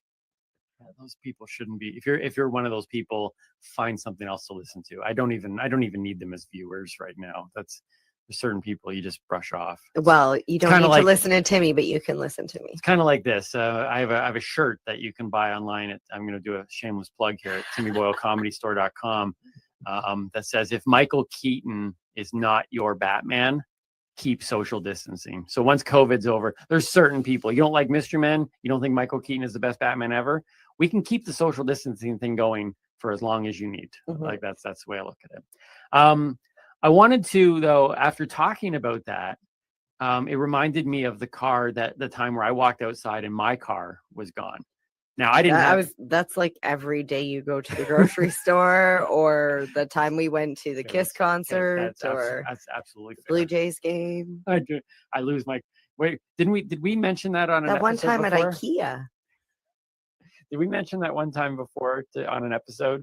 That was one of our newbie or who's more likely, which is funny because I lose the key and you just lose the car. I lose the car every time. So at first I thought, I walked outside. This was years ago. I was in Toronto, and I walked outside and my car wasn't there.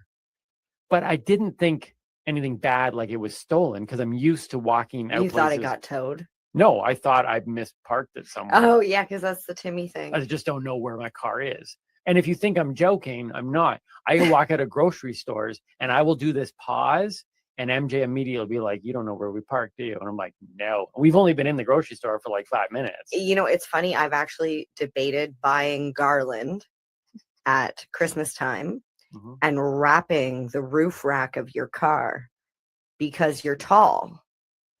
And you would be able to look out into the parking lot and see this sparkly garland. Like a Christmas tree. You need like sirens and lights on the top. You think I'm going to notice a little bit of glitter? That's true. I'm not a very observant My person. kids make fun of the fact that you don't notice anything.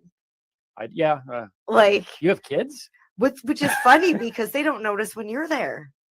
They go, "Oh, true. Timmy's here?" Like, he slept over. Like he was here all day yesterday. Where have you been? Yeah, I'm like a ghost. I always bother my son because I always call him a ghost, but I think that's where he gets it from. Yeah. Kind of like, but that's because he just walks around the corner and goes, so. Because you never see him unless you want something. That's true. So I walk out, my car isn't there. Okay. And I start walking around the streets. Because maybe you parked on the other street. Well, because back then, here's the thing: I had to move my car 3 times because I refused to buy a parking permit. Yeah. So I would get up at midnight and I think to move my car to avoid. And one time we were parked in this one spot, and I got ticket after ticket after ticket, and slowly the cars that were around me were all vanishing as people were like, "I'm not paying more tickets," and I'm just like, I've got money in my budget. You just keep. I'm not parking anywhere else. Like it's the same as paying for parking. Yeah, right. I'm just paying. So just keep ticketing. Anyways, so I paid all those tickets, by the way. Point is, I end up calling the police, and I'm like, hey, like my car has been stolen. Eventually, and they said, how do you know your car has been stolen? And I hate dumb questions in general, but it's the police, so you have to kind of humor them a bit. And I was like, how do I know my car has been stolen? Because I just spent the last 3 hours wandering the streets looking for it. Well, I had actually come across it, and so I described it. I said actually, there was glass all around my parking space. Oh, I was like confused. You came across your car? No, I came across the space. Oh, you came across the Yeah, the and so there was carnage. glass all around the parking, and I had heard squealing tires the night before, but I didn't think too much of it at that time, So right? can I ask what kind of car this was? Oh, well, here's the thing. The You're not reality gonna is, remember. well, I don't remember, but I do know this. I knew that I had the best security system possible. It's called crappiness. Like, why would anybody Oh, want I was to gonna steal say, my was car? it a crap car? Yeah, yeah. Oh, yeah. Like literally, that if they wanted my car that bad, they could have come to my house, knocked on the door, and said, "Hey, can I have your car?" And I'd be like, "Sure." Like you didn't have I'll to give go. you 3 days before I call. You didn't have to go through all that work.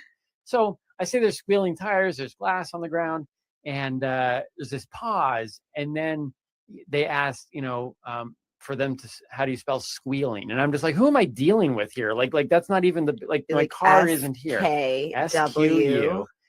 So he goes away. He takes down my information, right? And comes back a little while later and says that they pretty sure my car has been stolen. And I don't know what they're discussing, on the thing. Like I told them that, and so I don't know what information they gathered in those first few minutes. But clearly, like Nancy Drew I'm working with here, or actually, Drew Nancy. I actually called the officer Nancy Drew. It turns out it was a man it was a very awkward moment. His voice was a little bit on the high side. But the point is that eventually they got all my information. They said they'd call me back. A half hour later, the phone rings, and they say, we've got good news and bad news. Now, I'm one of those people that always wants, I like the bad news first. Right? A lot of people want to hear the good news, but I want the bad news.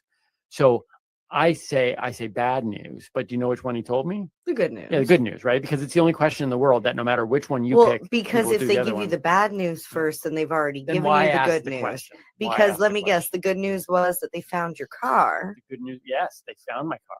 But listen, if they didn't tell you the good news and they started with the bad news, then you would have already known that they found your car.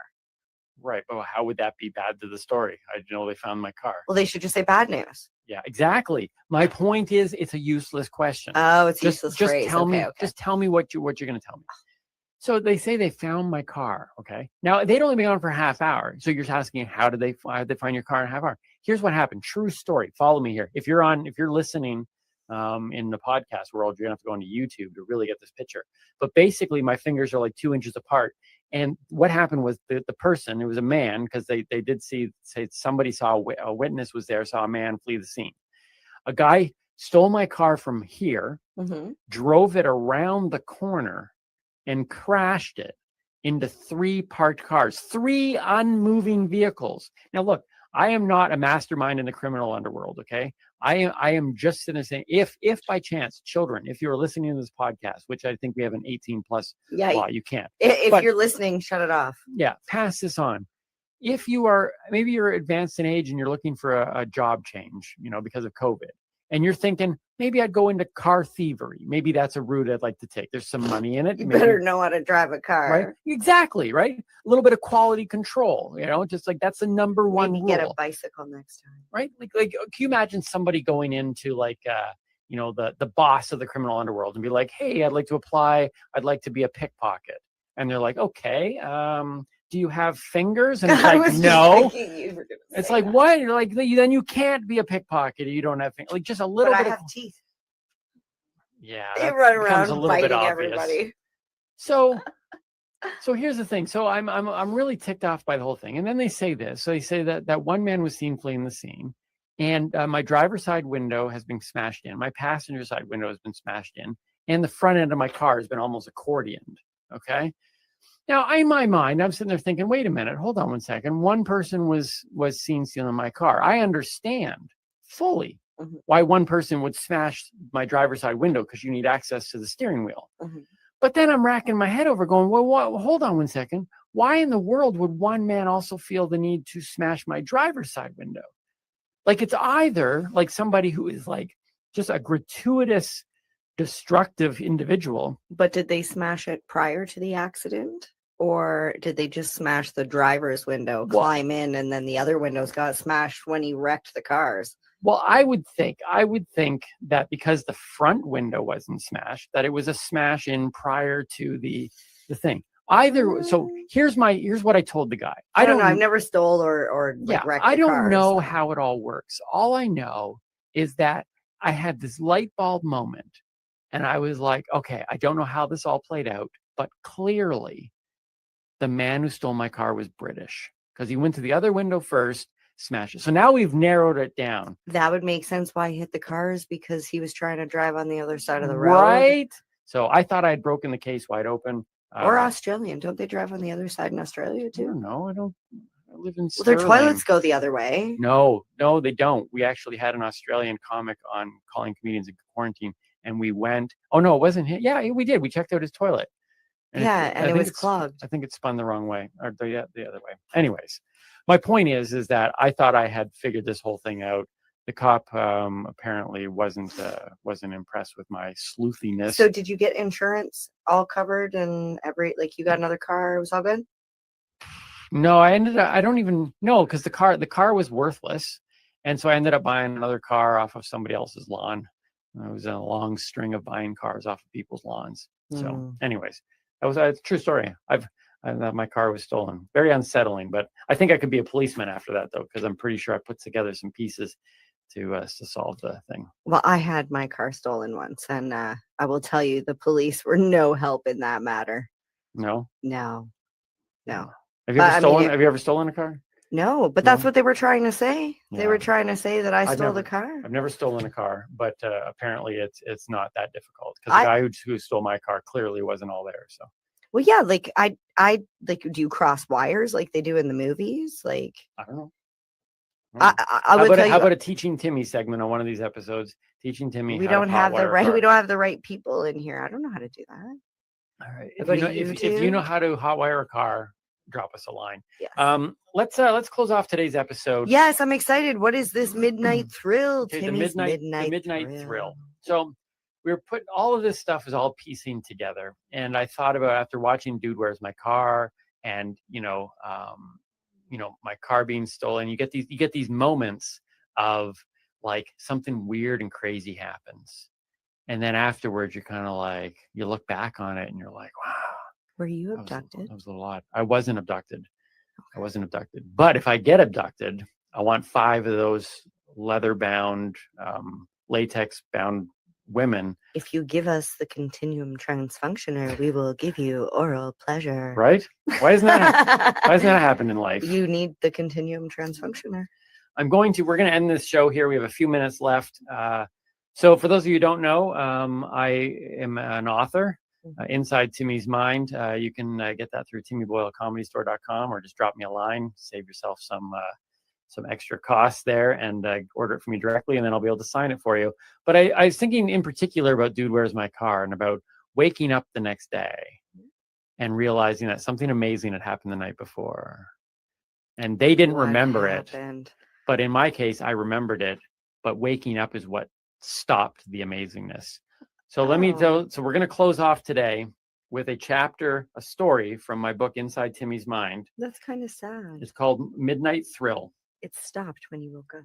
It is. So here we go. This is it. And with this, we close. On with the show. This is it. This morning, I got up bright and early. Okay, so it wasn't exactly bright, but it was early for me. It was 7 a.m. I was thoroughly disappointed when my alarm went off. But not because it was 7 a.m. or that it was still dark outside, or even that it was ice cold in my room. I was peeved that yet another great dream had been cut off midstream. I hate that. And it happens far too often. Just when things are getting good in dreamland, beep, beep, beep. Actually, my alarm doesn't beep. I use my cell phone, and it plays a tune called Memory. It's a pleasant little ditty, but I'm thinking about replacing it with the A-Team theme song very shortly.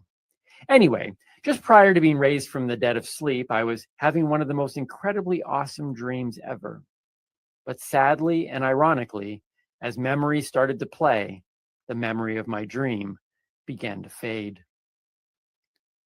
So unfortunately, I can't explain all the details to you. However, I'm able to recall most of it. The story seemed to revolve around free-range chickens, Abe Lincoln, and a road trip to Kamloops, BC. Now you understand why I'm upset. I mean, seriously, who wouldn't want to know how that ended? But there's no use crying about it because my alarm did go off for a reason. I had something to do, an important thing, a thing that would make missing the end of an epic dream worthwhile. What thing, you ask? Was I going to meet Ben Stiller? Nope. Heading off on a Caribbean cruise? Nope. Buying new furniture from IKEA? Nope. So then what was this awesome reality that would ultimately replace my awesome dream? It was this. I had to clean my back deck before the roofers arrived. That's right. You heard me. No one will ever know if Abe and I safely arrived in Kamloops because I had to clean my deck. Stupid roofers. How frustrating. Now I will never know if the chickens were really secret agents, which I was beginning to suspect. I will never know if Abe was just using me to get close to Ben Stiller, which I also was beginning to suspect. And I will never know if the man in black who was following us was an assassin or just going to Kamloops as well. This is killing me. There was so much left unsaid. Why would Abe never take his hat off? What was he hiding? Why was the chicken that we knew as Carl carrying a passport that read Henry? And where did the kilt-wearing blonde girl from the McDonald's disappear to? So many questions. Would the 18-foot silver girdle turn out to be just a myth? What does sweet honey when the moon rises to the north mean? And why did Abe kill the person who said it? How did the monkey in the Spider-Man mask crack the safe's combination so quickly? I have so few answers. Why did the raspberry smoothie taste like lemon? How did the man in the black survive the crash? I saw his car explode in flames after we ran him off the road during the long, winding chase through the mountains. And whatever happened to the suitcase that was once handcuffed to Carl's leg? So much mystery still left to be unraveled. Why did that small town gas attendant slip a pack of smokes into my hand and whisper 3694? Would anyone ever find the all-important corner piece to the ancient map? And for goodness sake, who the heck was Thomas? What a thriller. But now I guess I'll never know how it ends. That's like my dude, where's my car story. It's like, dude, where's the ending? I'm just like stuck on the fact that Carl probably isn't a chicken. It's probably a hen, and that's why his name's Henry. But I'm ching. High five. High five. High five. All right, there was our crazy night out. Shared a dream, shared a story about a crazy Our night out day. Our night out day. Yes. Down in LA. So many interesting stories. And I can't imagine what my life would be like if I smoked pot once in a while. Right? I Do you can't get dreams like imagine that? what my life would be like if I Do you get didn't cannabis smoke pot infused once in a while. dreams like that? I actually don't dream. Okay. Which is weird All right. because we both have the Fitbit and I get about 20% REM every night. Yeah, and I get about 6. And I say I don't and I still dream. get stuff like this. Anyways, inside Yeah. somebody's mind. All right, let's wrap this thing up, shall we? All right. Let's get out of these. Get a bow. I'm so hot in this suit. I know Right? you are hot in that suit. Thank you very much. As are you. I'm not wearing a suit. No, but still hot. Ladies and gentlemen, thank you so much for tuning in. Tune in next week when we have some more random things that may or may not be true, nor interesting, or not. Yes. We'll see what happens. And Timmy will actually change again. And I will change back into my regular black shirt and blue Or jeans. maybe not. Who knows? My name's Timmy. My name's Mary Jane. Stay lifted. And keep on laughing. I think we just did it. Cheers.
Tune in Fridays at 7 p.m. Eastern Time on 420radio.ca. You're watching the 420 Pace, found at 420pace.ca.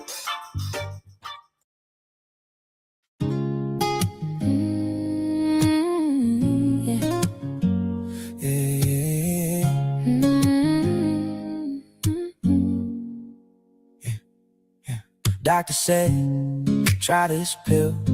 Didn't ask how I really feel. Sleeping days, shaking nights, lost my taste for real life. Then a friend wrote truth in a paper. Little backyard old turntable. Coughed once, heart went calm for the first time. Pain felt small. This is my green light anthem.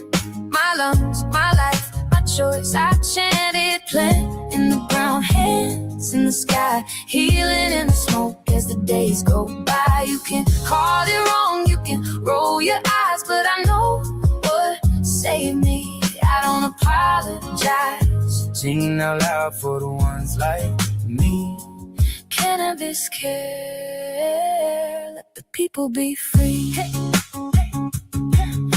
Grandma hiding drops in her tea. Says it helps her finally breathe. That down the street can sleep. No more ghosts in his dreams. Still they slap cuffs on a kid for the same thing that helped me live. How's that fair? How's that right? When the garden could change your life. This is our green light anthem. From the chemo wards to the campus, from the mothers who just want rest to the anxious hearts in that Sunday best. You can pass your laws, we will pass it round till the courthouse hears our sound. Singing out loud for the ones in need. Cannabis care, let the people be free. Oh, oh, yeah. Spark one up for the patients waiting. Years go by, still debating while the pills get pushed, prescriptions stack, but a simple seed gets pushed back. We're not criminals, we're just hurting, fighting for a kind of version of relief, of dignity. Let the plant grow, let us breathe. This is the green light anthem. From the pain ward to the anthems, plant in the ground, hands in the sky, healing in the smoke as the days go by. You can call it wrong, we'll still stand tall till every last charge and the chains all fall. Singing out loud for the world to see. Cannabis legal, let the people be free. Let us be, let us be, let us be, let the people be free.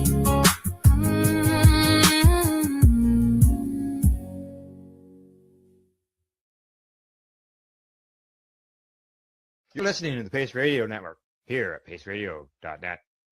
The views expressed by the individuals during this broadcast are their own opinions, and they may not be the same as those of their group or other organizations they may be involved with. All medical advice during our broadcast is not a medical opinion and should be checked with your medical physician.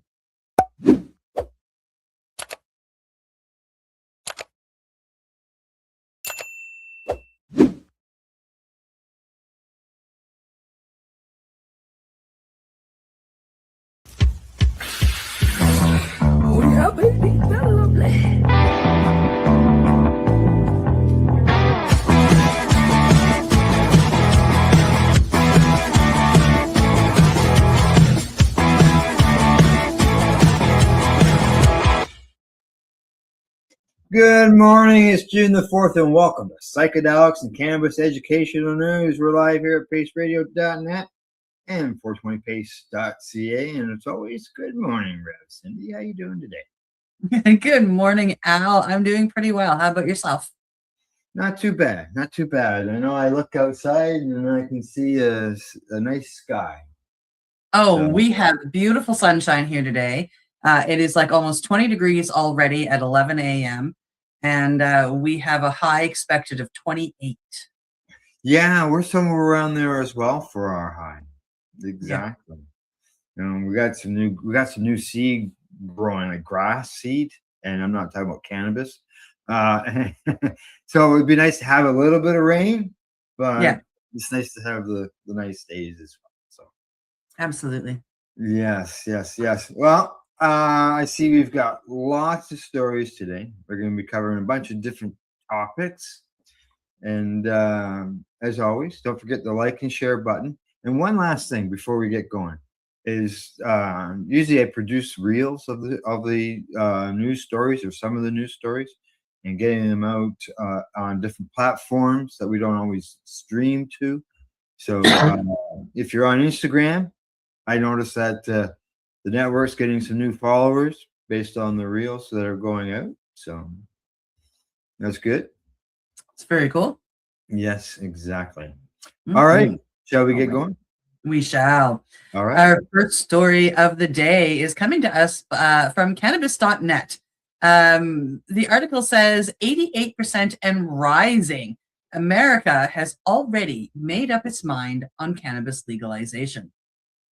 A new analysis of public opinion data suggests that cannabis legalization debate may already be over in the minds of most Americans, even if lawmakers haven't fully caught up yet.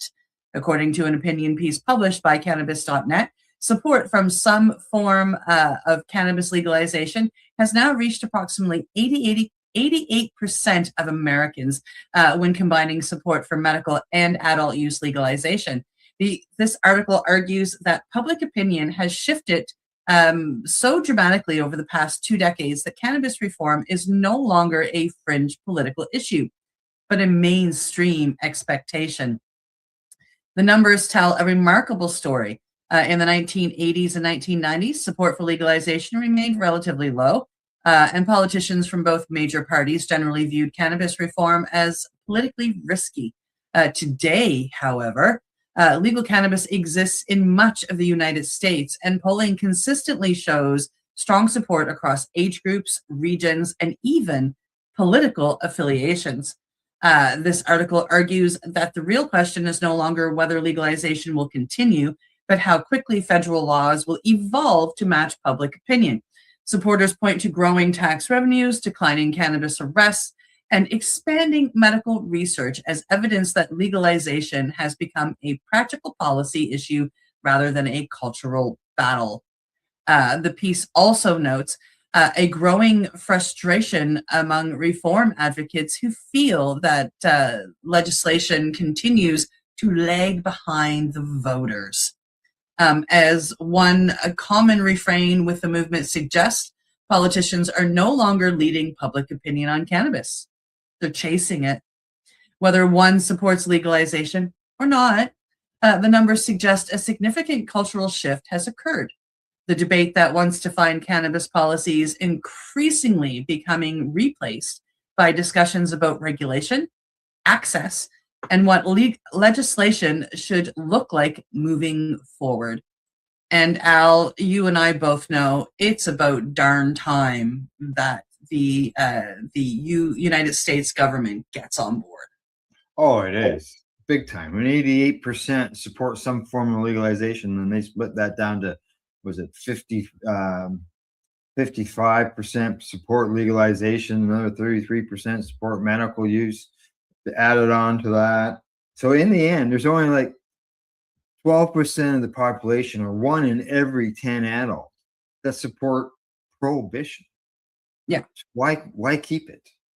Yeah. Yeah, and a lot of those people who support prohibition, it's just because of lack of education. Straight up, I mean, they're out there. They don't understand what's going on. They don't understand what cannabis is about. They don't understand how it can help. So they're against it. And we need more education for that 12% of people. But with the majority, it's such a strong majority supporting legalization or decriminalization, it's time that the government pays attention. Oh yeah, the people, like it says, people have spoken. They've already made the decision. Government's got to catch up. There's no doubt about that. So, alrighty, from that, we're going to move on to our next story, which I find interesting because of the rescheduling of cannabis. So I find this a little bit interesting. Here we go. This one is coming to us from Green State, where there it says, you can see on the headline, the FDA is quietly fast tracking a THC drug, and it's a big deal. Medical marijuana or cannabis has been legalized in the majority of the states, and state licensed medical cannabis is now officially Schedule 3. However, the Food and Drug Administration has only approved one cannabis-based drug so far. However, a new plant-based THC drug has been granted breakthrough therapy status by the FDA, which could mean fully approval is coming soon, and the news is a bigger deal than what some may realize. Now, they say the drug in question is currently known as Ver-01 and is being developed by a German pharmaceutical firm, Vertanical. There we go. And the full spectrum cannabis extract is meant to ease chronic lower back pain, serving as an alternative to opioids, which carry significant abuse risk and side effects.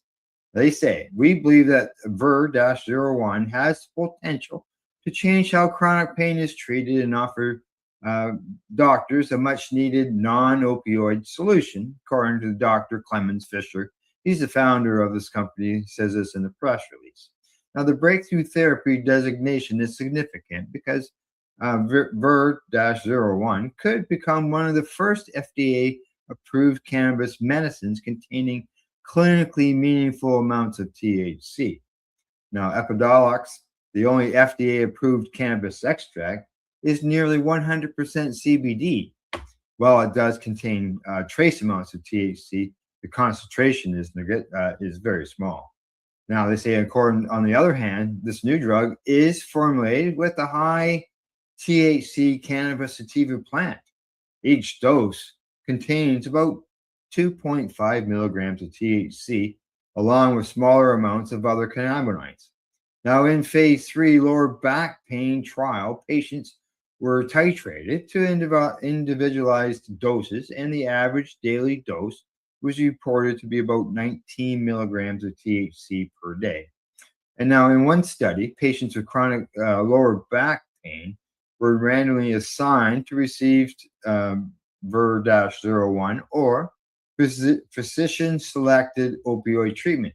Now, after 6 months, patients taking Ver-01 reported greater reduction in pain and larger improvements in sleep quality than those receiving opioids, with pain scores falling from 2.5 points compared with 2.2 points in the opioid group. And patients taking the cannabis medication were also about 4 times less likely to experience constipation, which is a side effect of opioid use. And then finally, they say the researchers found that the greatest benefits among patients with severe pain and reported no evidence of abuse, dependence, or withdrawal symptoms associated with Ver-01 during the study period. Cindy, what I'm concerned about here is that now that there's a federally accepted THC, that this could eventually work their way to being eliminated of the plant itself, putting it back into the closet. I have so many issues with this. Because this will give them this ends up being phase 3 or Schedule 3, a pharmaceutical based. What gets me is they are creating a drug. Correct. We've had this done before. It was called naloxone, Sesamit. Sesamit, correct. And Nabalone was the other name for it. Mm-hmm. And they said all this same stuff about this one, like the Sesamit. Like, hey, there's no withdrawal effects. It's just as good, or blah, blah, blah, blah, blah, blah, blah. I have not met anybody that has taken the THC drug, the cannabis drug here in Canada, that when it was time to give it up, could just give it up and have no withdrawal effects. It took me months And I mean months. It was just as hard as the opiates to get off of. I know during one of my documentaries, there was a doctor, a researcher in there who says that he's never heard of a patient that says they prefer prescription pill over whole plant. No, once you actually try the plant, like there's no going back. I mean, you know, the fact that they're calling this a THC drug, I mean, like they're calling it a medicine, a drug, whatever, but it's just, why not just use the plant? It's super easy to grow. It only takes a few months. You can create dosages out of that. Like, I mean, take a look at our legal stores. Like they've got dosages. Like, I mean, why do we have to screw with nature? Money. Yeah, exactly. Money. It's not about health. It's not about the people. They're not doing this to make sure that, you know, people are okay. They're doing this so they can line their own freaking pocketbooks. And it's just stick with the natural plant. That's what we should have done for everything, including opiates. Like, I mean, if we had stuck with natural opiates, like they wouldn't be anywhere near as addictive. Yeah, they're nasty, these ones. Yeah. So, yeah. All right. Time to move on. Shut up, Cindy. Yes. Okay. Well, we're going to move on to our next story, which is coming to us from Leafy. The headline here states psilocybin could treat cocaine addiction, and boy, howdy, could it ever. Researchers are investigating whether psilocybin, the psychedelic compound found in magic mushrooms, could become a powerful new tool in the fight against cocaine addiction. I don't know about new, but definitely a powerful tool. According to Leafy, emerging research suggests that psilocybin-assisted therapy may help individuals break patterns of compulsive cocaine use by addressing some of the underlying psychological and neurological mechanisms that drive addiction. Unlike many conventional treatments that focus primarily on reducing cravings, psilocybin appears to work differently. Scientists believe the compound may temporarily increase cognitive flexibility and disrupt deeply ingrained behavioral patterns, creating an opportunity for individuals to reevaluate harmful habits and develop new perspectives. Early studies have shown encouraging results. Researchers report that some participants experienced significant reduction in cocaine use following guided psilocybin sessions combined with psychotherapy. Participants have also reported increased self-awareness and a greater sense of connection to personal goals and relationships. Scientists caution that the research remains in its early stages, according to them, and larger clinical trials are still needed before psilocybin could become an approved addiction treatment. However, the findings are generating considerable excitement among addiction researchers, particularly given the limited success of existing pharmaceutical options for cocaine dependence. As the opiate crisis stimulate use and addiction-related deaths continue to affect communities around the world, researchers are increasingly exploring whether psychedelic therapies may offer new pathways towards recovery for people who have exhausted modern-day treatment options. Al, we both know. We both know people. We both have watched it. We both have seen it. That psychedelics do help. Whether it's psilocybin or others, they do help break that pattern of addiction. I'm walking, talking proof of it. And here we just before going into this story, we're talking about addictions and opioids and all that stuff. And here's cannabis can do it. Magic mushrooms, psilocybin can do it, and that's not messing with nature. Yeah. Yep. 100%. That's right. That's right. Exactly. All righty. We've got one more story to go. Unless you got anything else you want to touch on in that story? I'm good. All right. Good. Yeah, it's always great when you can. There's a way to get around this, to help this, whether it's the cannabis or whether it's psilocybin. But it's that dreaded stigma that does it in. So, all right, here we go. I'll shut up. On to our next story, Al. On to our next story. Here we go. And it is coming to us from the business of cannabis. Latest French CBD crackdown to be challenged in court.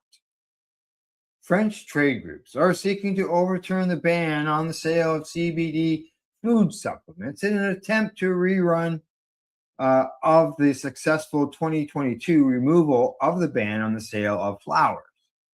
Now, the three main trade groups representing the 200 million euro French industry are set to lodge an appeal to the Council of State against the recent oppression move by the federal or from the Ministry of Agriculture, Agri-Food, and Food Sovereignty called MASA.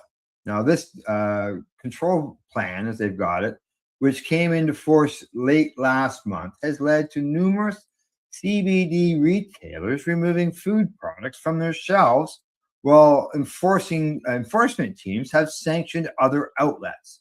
MASA is referencing the European Commission novel food rules, which have yet to determine whether CBD is safe and therefore suitable for human consumption as grounds for its crackdown. However, a joint legal action by the groups UIVEC, AFPC, and UPCBD is expected to be launched into the country's highest administrative court within days. Their template for this action is the Council's 2022 ruling, which overturned a previous ban on the sale of CBD flowers after it determined the government had acted unlawfully. This new challenge, if it proceeds at the same pace, then a suspension of the MASA action could take place before the end of the month, with a final determination possible within a year. Now, in a statement to Business of Cannabis, MASA laid out the reasons for its enforcement action, saying that CBD has no history of consumption within the EU and is consequently considered a novel food. Now, in a wider industry press release, it also made a number of misleading claims, suggesting CBD was psychoactive, that it has a lack of proven safety, and is associated with a rise in reported poisonings. These have all been firmly refuted by the industry in a joint press release, which described the MASA statements as inaccurate and misleading, and saying that the EFSA, which is the European Food Safety Authority, has never concluded that CBD is dangerous.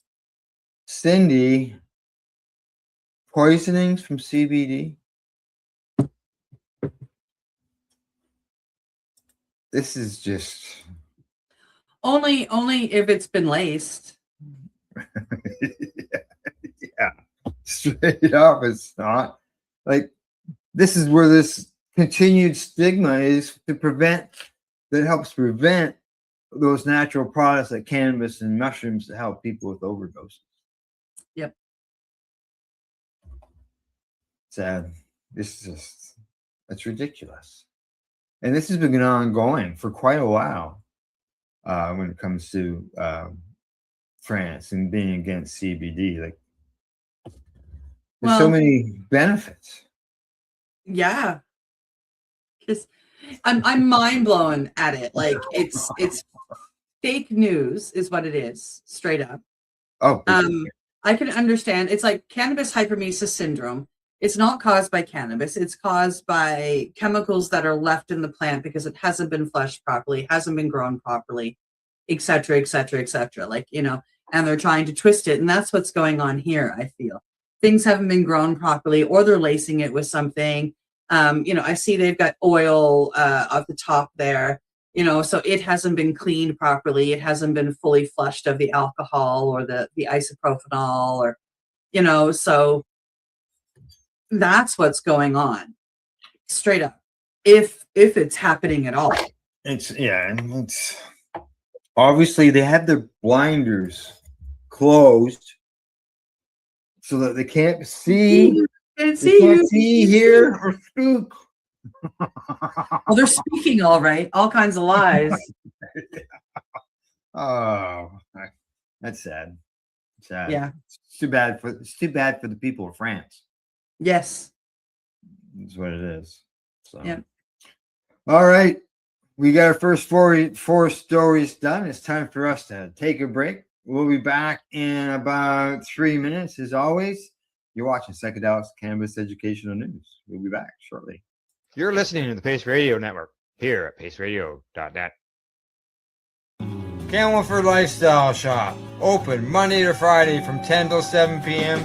or by chance. Check out our flags, our t-shirts, plus our hats, and look of that supply of rolling papers, plus much more. We've got bongs and your favorite herbal vaporizers. Look at all the incense we have, as well as for those who collect knives, check out these knives in our collection. And while you're here, stop in to see Shay at the piercing room, where you can get poked by Shay. Daily deals, check them out. Camelford Lifestyle Shop, 17 Bridge Street West, Camelford, Ontario.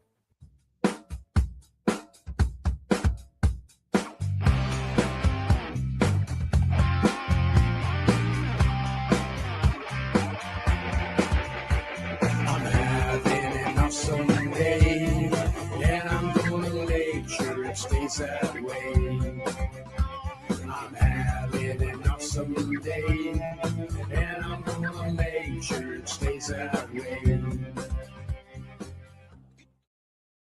Limestone City Hydroponics is Kingston, Ontario's hydroponics shop. Take your growing to the next level and create the optimal environment with a tent kit, or maximize your yield with an ebb and flow flood table kit. Either way, Limestone City Hydroponics has more sizes and options to fit your needs. Are you looking for the power of the sun that adapts to your budget? Then look no further, as they have professional grow lighting. They have indoor grow systems that are easy and cost effective, with many options to fit your living space and lifestyle. Cultivate your growing potential. We have everything you need to succeed. And if you can't make it to the store, they offer local delivery to the greater Kingston area. Remember, when you're looking for experts to help you grow, then look no further than the locally owned Limestone City Hydroponics, 105 Sunderland Drive in Kingston, Ontario. Call them at 613-548-0420. Rerolled Saturdays. Check it out. Nothing but non-stop cannabis and psychedelic programming. Find it at 420pace.ca. You're listening to the Pace Radio Network here at paceradio.net. All right, and you're watching Psychedelics and Cannabis Educational News. We got 4 more stories to cover. And the first story that we're going to start off with is just from reading the headline. It's so true. Caught my eye, that's for sure. Yeah, exactly. Well, let's show everybody what we're talking about. Let's get it on. Coming to us from cannabis.net. This really got me. It's kind of a powerful picture too. I'm going to scroll up so you can see the whole picture. And it says, people are dying while we argue about a plant having medicinal properties. And people are dying as we argue about this. A strongly worded opinion piece from cannabis.net is calling attention to what advocates describe as the human cost of delays in medical cannabis access. The article argues that while governments, regulators, and healthcare institutions continue debating cannabis policy, many patients are living with chronic pain, severe illness, and treatment-resistant conditions that may benefit from medical cannabis therapies. The author points to decades of scientific research, not to mention the real world research that is out there by all of us that are advocates and activists. You know, patient testimonies, which is what they are, and physician experience suggesting that cannabis can help some individuals manage symptoms associated with cancer treatment, chronic pain, epilepsy, PTSD, and so many other serious conditions. At the heart of the piece is a frustration shared by many medical cannabis advocates. Despite growing evidence and public support, barriers to access remain in many jurisdictions. Patients often face regulatory hurdles, financial costs, stigma, as we've talked about many times, or limited physician participation, and in some countries, jail time, and in other countries, death. The article's essential message is captured in its title. The author argues that while policymakers continue to debate whether cannabis should be recognized as medicine, patients are facing serious illnesses, do not have the luxury of waiting years for political consciousness. While critics continue to call for more research and rigorous clinical evidence, advocates and activists alike counter that many patients are already using cannabis successfully and should not be denied access because regulatory systems are moving slowly and they haven't caught up. This article ultimately frames cannabis not as a political issue, but as a healthcare issue, one where the consequences of delay are measured not in policy papers, but in human lives. Really powerful article, Al. Yes, yes, it is. It is. I read it there before, and it is like just in the opioid end of things. 2 years ago, they're talking 80,000 people just from overdosing on opioids. Yeah, Like, it's ridiculous, and there's so much more other benefits that could help. The people are dying. Like you mentioned, people are being hung still. Hung, yeah, killed, like a death in some countries, jail in many countries. There's several just in some of those states. So they're all the laws within some of the states are so bad. Like we reported on one simple one here in Louisiana. If you're half a mile away from a school, you could get charged for smoking your joints because you're too close to the school. Half a mile, like. There's other places with worse laws. It's just so sad. It is, and you know the cost.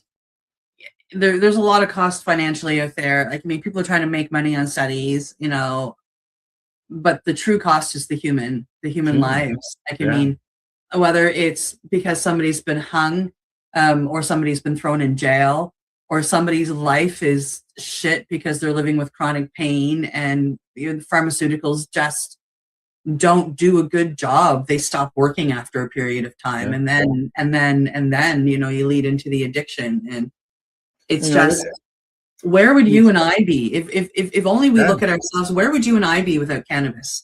I'm pretty sure I'd be dead. Yeah. There'd be an opioid situation for sure. Yeah. Death and addiction, and then death. Yep. No, it's that's why I'm so glad that I made the choice so long ago. So. Yeah, me too. Alrighty, from that story, we'll move on to the next one. A bit of an update on what's going on down south in the U.S. As the next story here talks about, it comes from the Cannabis Business Times. It says 5 aggrieved persons sue Trump DOJ over cannabis rescheduling order.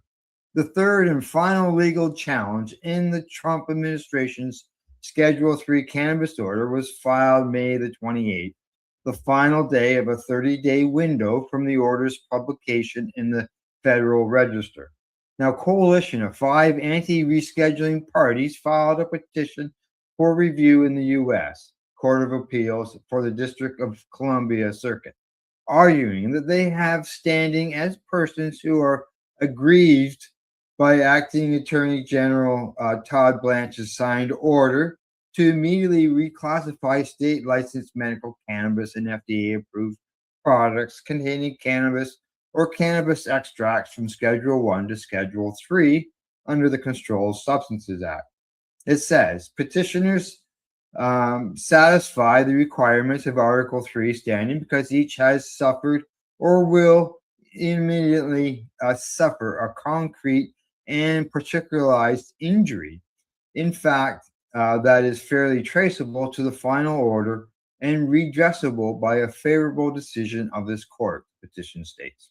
Now, each petitioner's interests fall within the zone of interests protected by the CSA and the Administrative Procedure Act. Now, the 5 petitioners include New Directions Addiction Recovery Services, a substance abuse recovery clinic and retreat center located in Illinois.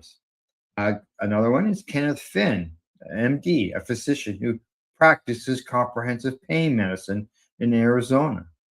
Elizabeth Libby Stutz, a doctor, a board-certified psychiatrist who holds a Colorado medical license. And Cannabis Industry Victims Education Litigators, a cannabis industry victims advocacy organization that educates lawyers on how to hold the industry accountable for matters related to cannabis injuries, such as psychosis or suicide.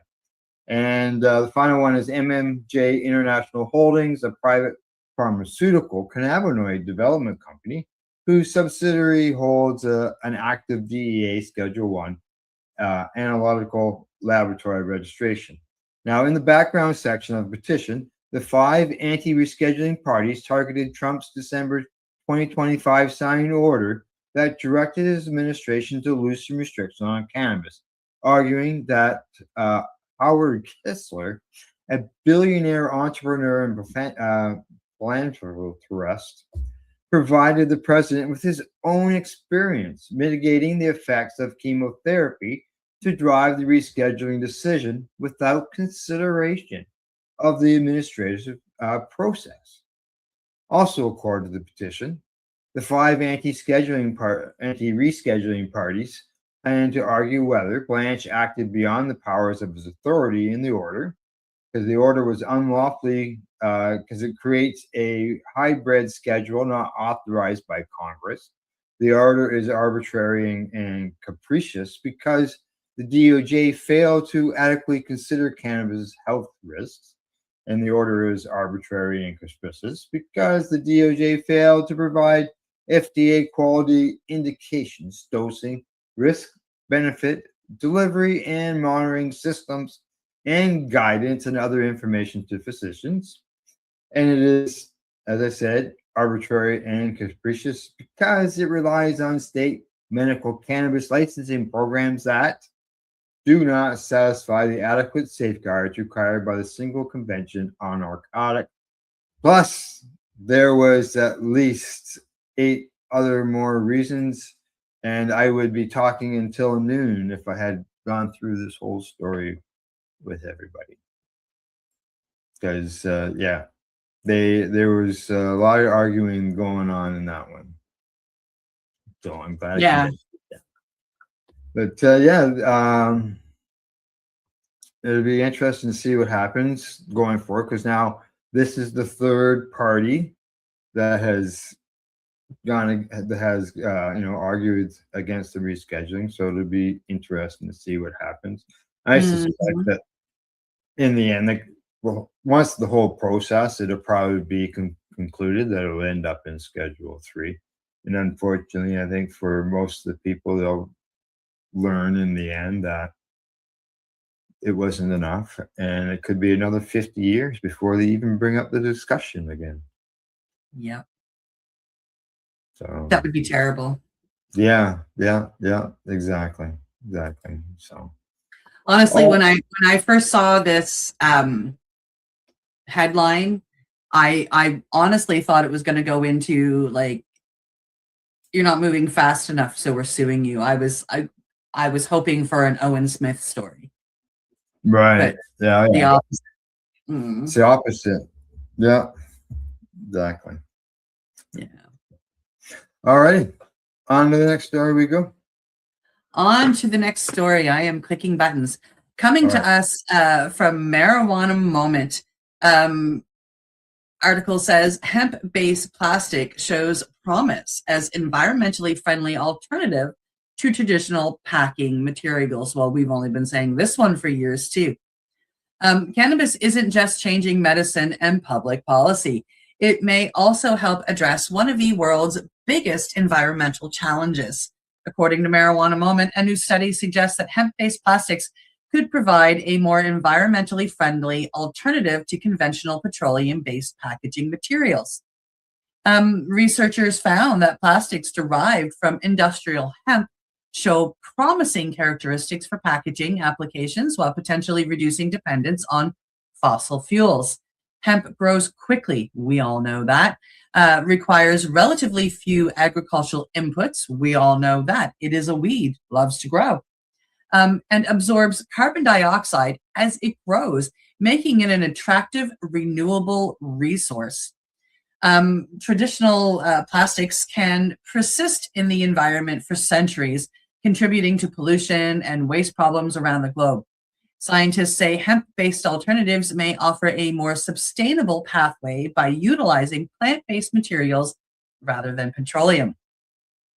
The study also highlights hemp's remarkable versatility, historically used for ropes, textiles, paper, or food products. Hemp is increasingly being explored for construction materials, batteries, biocomposites, and now advanced packaging technologies, as well as like there's hempwood and hempcrete. Researchers caution that hemp plastics are not a complete solution to the global plastic problem.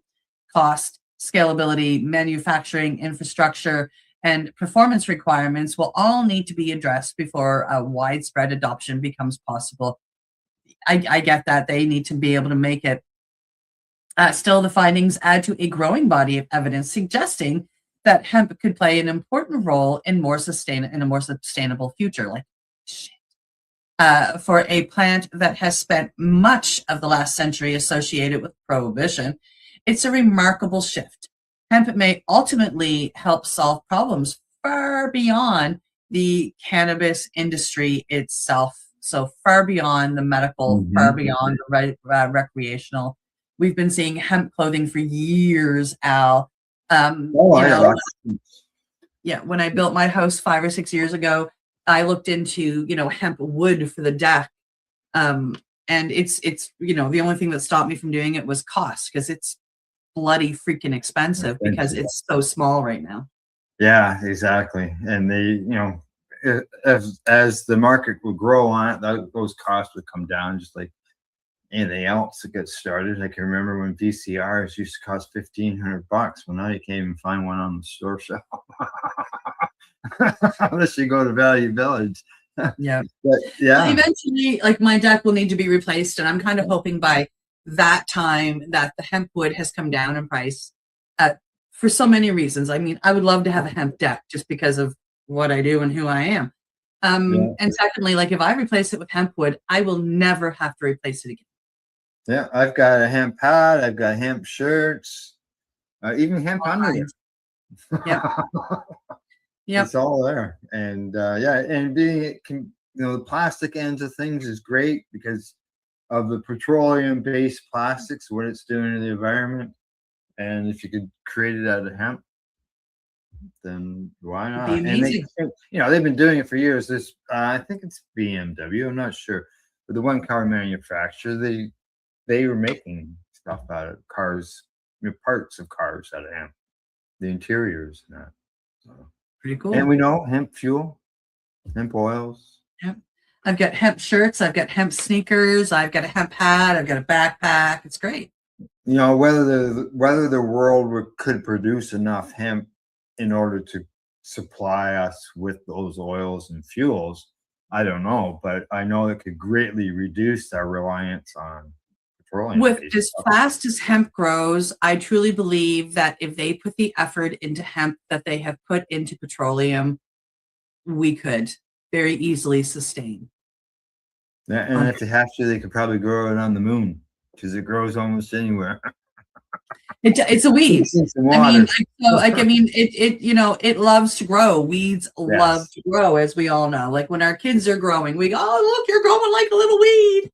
It's because they grow no matter what, and it's So yeah, I'm pretty sure if we put effort into it, that the hemp wood, the hemp petroleum, the hemp plastics could sustain us. Yeah. All righty. On to our last story of the day. And here we go. This one is coming to us from StratCan. Headline says pre-rolls now lead Canada's cannabis market. What comes next? They ask. Now, as Canada's legal cannabis market has matured and stabilized, producers and retailers have adjusted their product mix to meet the needs of every consumer and keep their brands at the top of the sales charts. But one category in particular has quietly and consistently separated itself from the rest due to its ready-to-use convenient format, the humble pre-roll. Now, according to cannabis analytics firm Headset, which tracks 4 Canadian provincial markets, pre-rolls officially became Canada's largest cannabis category in 2025, overtaking flower for the first time in the country's legal market history. Now, at $1.43 billion in sales across 77 million units sold, this isn't a trending product format worth This isn't a trending product format worth watching. It's the category worth building around, they say. Now, pre-rolls now command 34% of Canada's total cannabis market, up from 31% just 2 years ago, adding nearly a full percentage point of market share each year in a maturing national market worth over $4.2 billion. Unit sales reinforce this shift in consumer preference for pre-rolls. Canadians purchased more than 77 million pre-roll units in 2025. That's a 14% increase, about 9 million units, from 2 years ago. Consumers are trading in flower for pre-rolls because of the convenience, consistency, portability, and price point, allowing consumers to test new brands and strains without breaking the bank. Not all pre-rolls are created equal, and the market data makes consumer priorities clear. The hybrid single strain remains the backbone of the category, driving revenues of $526 million for roughly 34% of all pre-roll sales, or 37% of all their sales.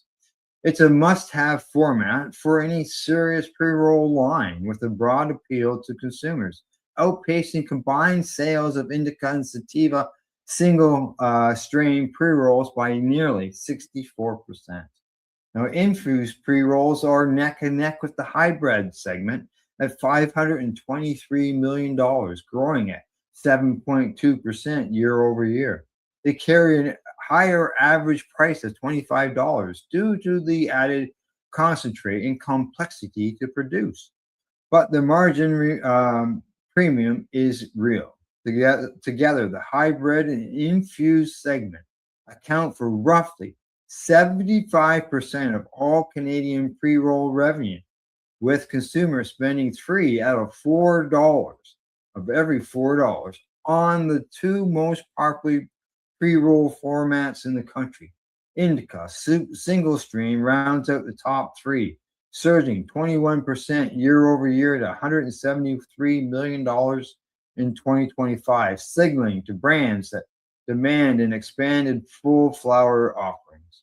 When it comes to packaging format, the 1.5 gram multi-pack leads all sizes at $314 million in sales, followed by the 2.5 gram and the 3.5 gram. Canadian consumers gravitate towards larger multi-pack formats in a way that the U.S. consumers don't, accounting for 86% of all pre-roll unit sales, cementing the product format as a must-have for brands looking to succeed in the maturing market. And Cindy, I am not surprised at this whatsoever. Pre-rolls, it's this convenience, ready to go. Yeah, I've been pre-rolling my own for 20 years. Right? Always pre-roll my own joints. That's why Well, I got I all these. mean, yeah, if I'm running somewhere, I'll stop into a legal store, and grab some pre-rolls. But for somebody like me, and you might be able to say the same thing, I'm not sure. Rolling my own is part of my medicine. There's something about busting it up. There's something about, having your favorite paper, filtering the way you want, putting it together. It's a whole ceremony with the plant to roll your own. So for me, the pre-rolls are great, but they don't replace rolling my own for me personally. Yeah. The rolling aspect, I'm sort of mixed on it. Yeah, I find it's beneficial, but sometimes when I'm in a hurry, it's inconvenient. When I'm in a hurry. But other than that, yeah, I'll What sit did we here. do before pre-rolls? Pardon me? I said, what did we do before pre-rolls? We were late for everything. Yeah, late for everything. Yeah. The dog doesn't like waiting for me to roll a joint to go for a walk. She doesn't. She just sits around and go back to her room. All right, Dad, let me know when you're ready. Yeah, exactly.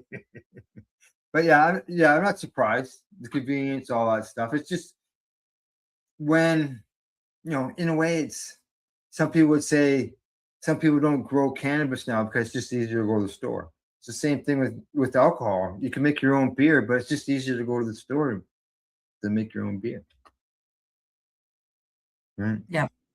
So it's the That's what convenience. they're counting on. So next thing they're going to do is start putting all kinds of chemicals into the pre-rolls, just like they do with cigarettes. Let's hope not. Mm. All right. Anything else offhand? Once again, the Nova Scotia Psychedelic Society is hosting a movie in July 6th, I believe. Let me see if I can find this right fast. Nova Scotia Psychedelic Society. I can find this right fast. You mentioned it once you got the poster and all that ready, that you'll share it with everybody. Yeah, so we do have the event ready, and I'm just going to share my screen and show you guys. The movie we are bringing in is called Descending the Mountain. It is a film about mushrooms and meditation, and we, the Nova Scotia Psychedelic Society, are presenting it on July 3rd at 7 p.m. Doors will open at 6:30. And this will be held at the Paul O'Regan Hall, which is at the Halifax Library in downtown Halifax. So please come and join us. You can get tickets online at Eventbrite, and if you come and take a look at our page, it will give you the Eventbrite link right here where my mouse is, if you see me moving my mouse. So you can go on there and you can purchase tickets for $20. If you wait till you're at the door, they will be $25. So we are excited to offer this movie, Descending the Mountain, again, July 3rd, 7 p.m. and doors will open at 6:30, and you can get your tickets on Eventbrite. Also, just so Al and everybody knows, I do have one of the next speaker series ready for Al to edit and be shared, and I did get a hold of the video of it. So it'll be more than just audio, which is just really amazing. Super. Good stuff. Perfect. Look forward to seeing that. And as I said last week, being able to watch those documentaries can be super, super educational for people. And because I'm sure like you're going to hear a professional's view, you're going to hear from the patients that are involved, and get into the science of it, so people understand. Yeah. Right. And it's going to take a while. Look how long it's going to take. Cannabis has been demonized for years, so centuries. Yeah. All righty. That's it. That's it. That's it. That's it. All right. That's it for today. We hope you found it educational and informative. We'll be back Monday. Monday. That's right. Same time, 10 a.m. Thanks to go to our viewers as well as our listeners and our sponsors, limestonecityhydroponics.ca, the Campbellford Lifestyle Shop, as well as at ease.ca. And don't forget to educate, medicate, and do not incarcerate. You're listening to the Pace Radio Network here at paceradio.net. The opinions of the individuals during this broadcast are their own and may not be the opinions of their group or other organizations they may be involved with. All medical advice during our broadcast is not a medical opinion and should be checked with your medical physician. Enjoy the buzz of legalization with Campbellford Lifestyle Shop. From lights to plant nutrients, books, consumption accessories, and more, we've got all your basics to grow or consume cannabis. Visit our info center or take a look at our piercing services and body jewelry, now available in-store through Campbellford Lifestyle Shop, 17 Bridge Street West, Campbellford. Limestone City Hydroponics is Kingston, Ontario's hydroponics shop. Take your growing to the next level and create the optimal environment with a tent kit, or maximize your yield with an ebb and flow flood table kit. Either way, Limestone City Hydroponics has more sizes and options to fit your needs. Are you looking for the power of the sun that adapts to your budget? Then look no further, as they have professional grow lighting. They have indoor grow systems that are easy and cost effective, with many options to fit your living space and lifestyle. Cultivate your growing potential. We have everything you need to succeed. And if you can't make it to the store, they offer local delivery to the greater Kingston area. Remember, when you're looking for experts to help you grow, then look no further than the locally owned Limestone City Hydroponics, 105 Sunderland Drive in Kingston, Ontario. Call them at 613-548-0420. We are people advocating cannabis education here at paceradio.net. Re-rolled Saturdays. Check it out. Nothing but non-stop cannabis and psychedelic programming. Find it at 420pace.ca. You're watching the 420 Pace, found at 420pace.ca.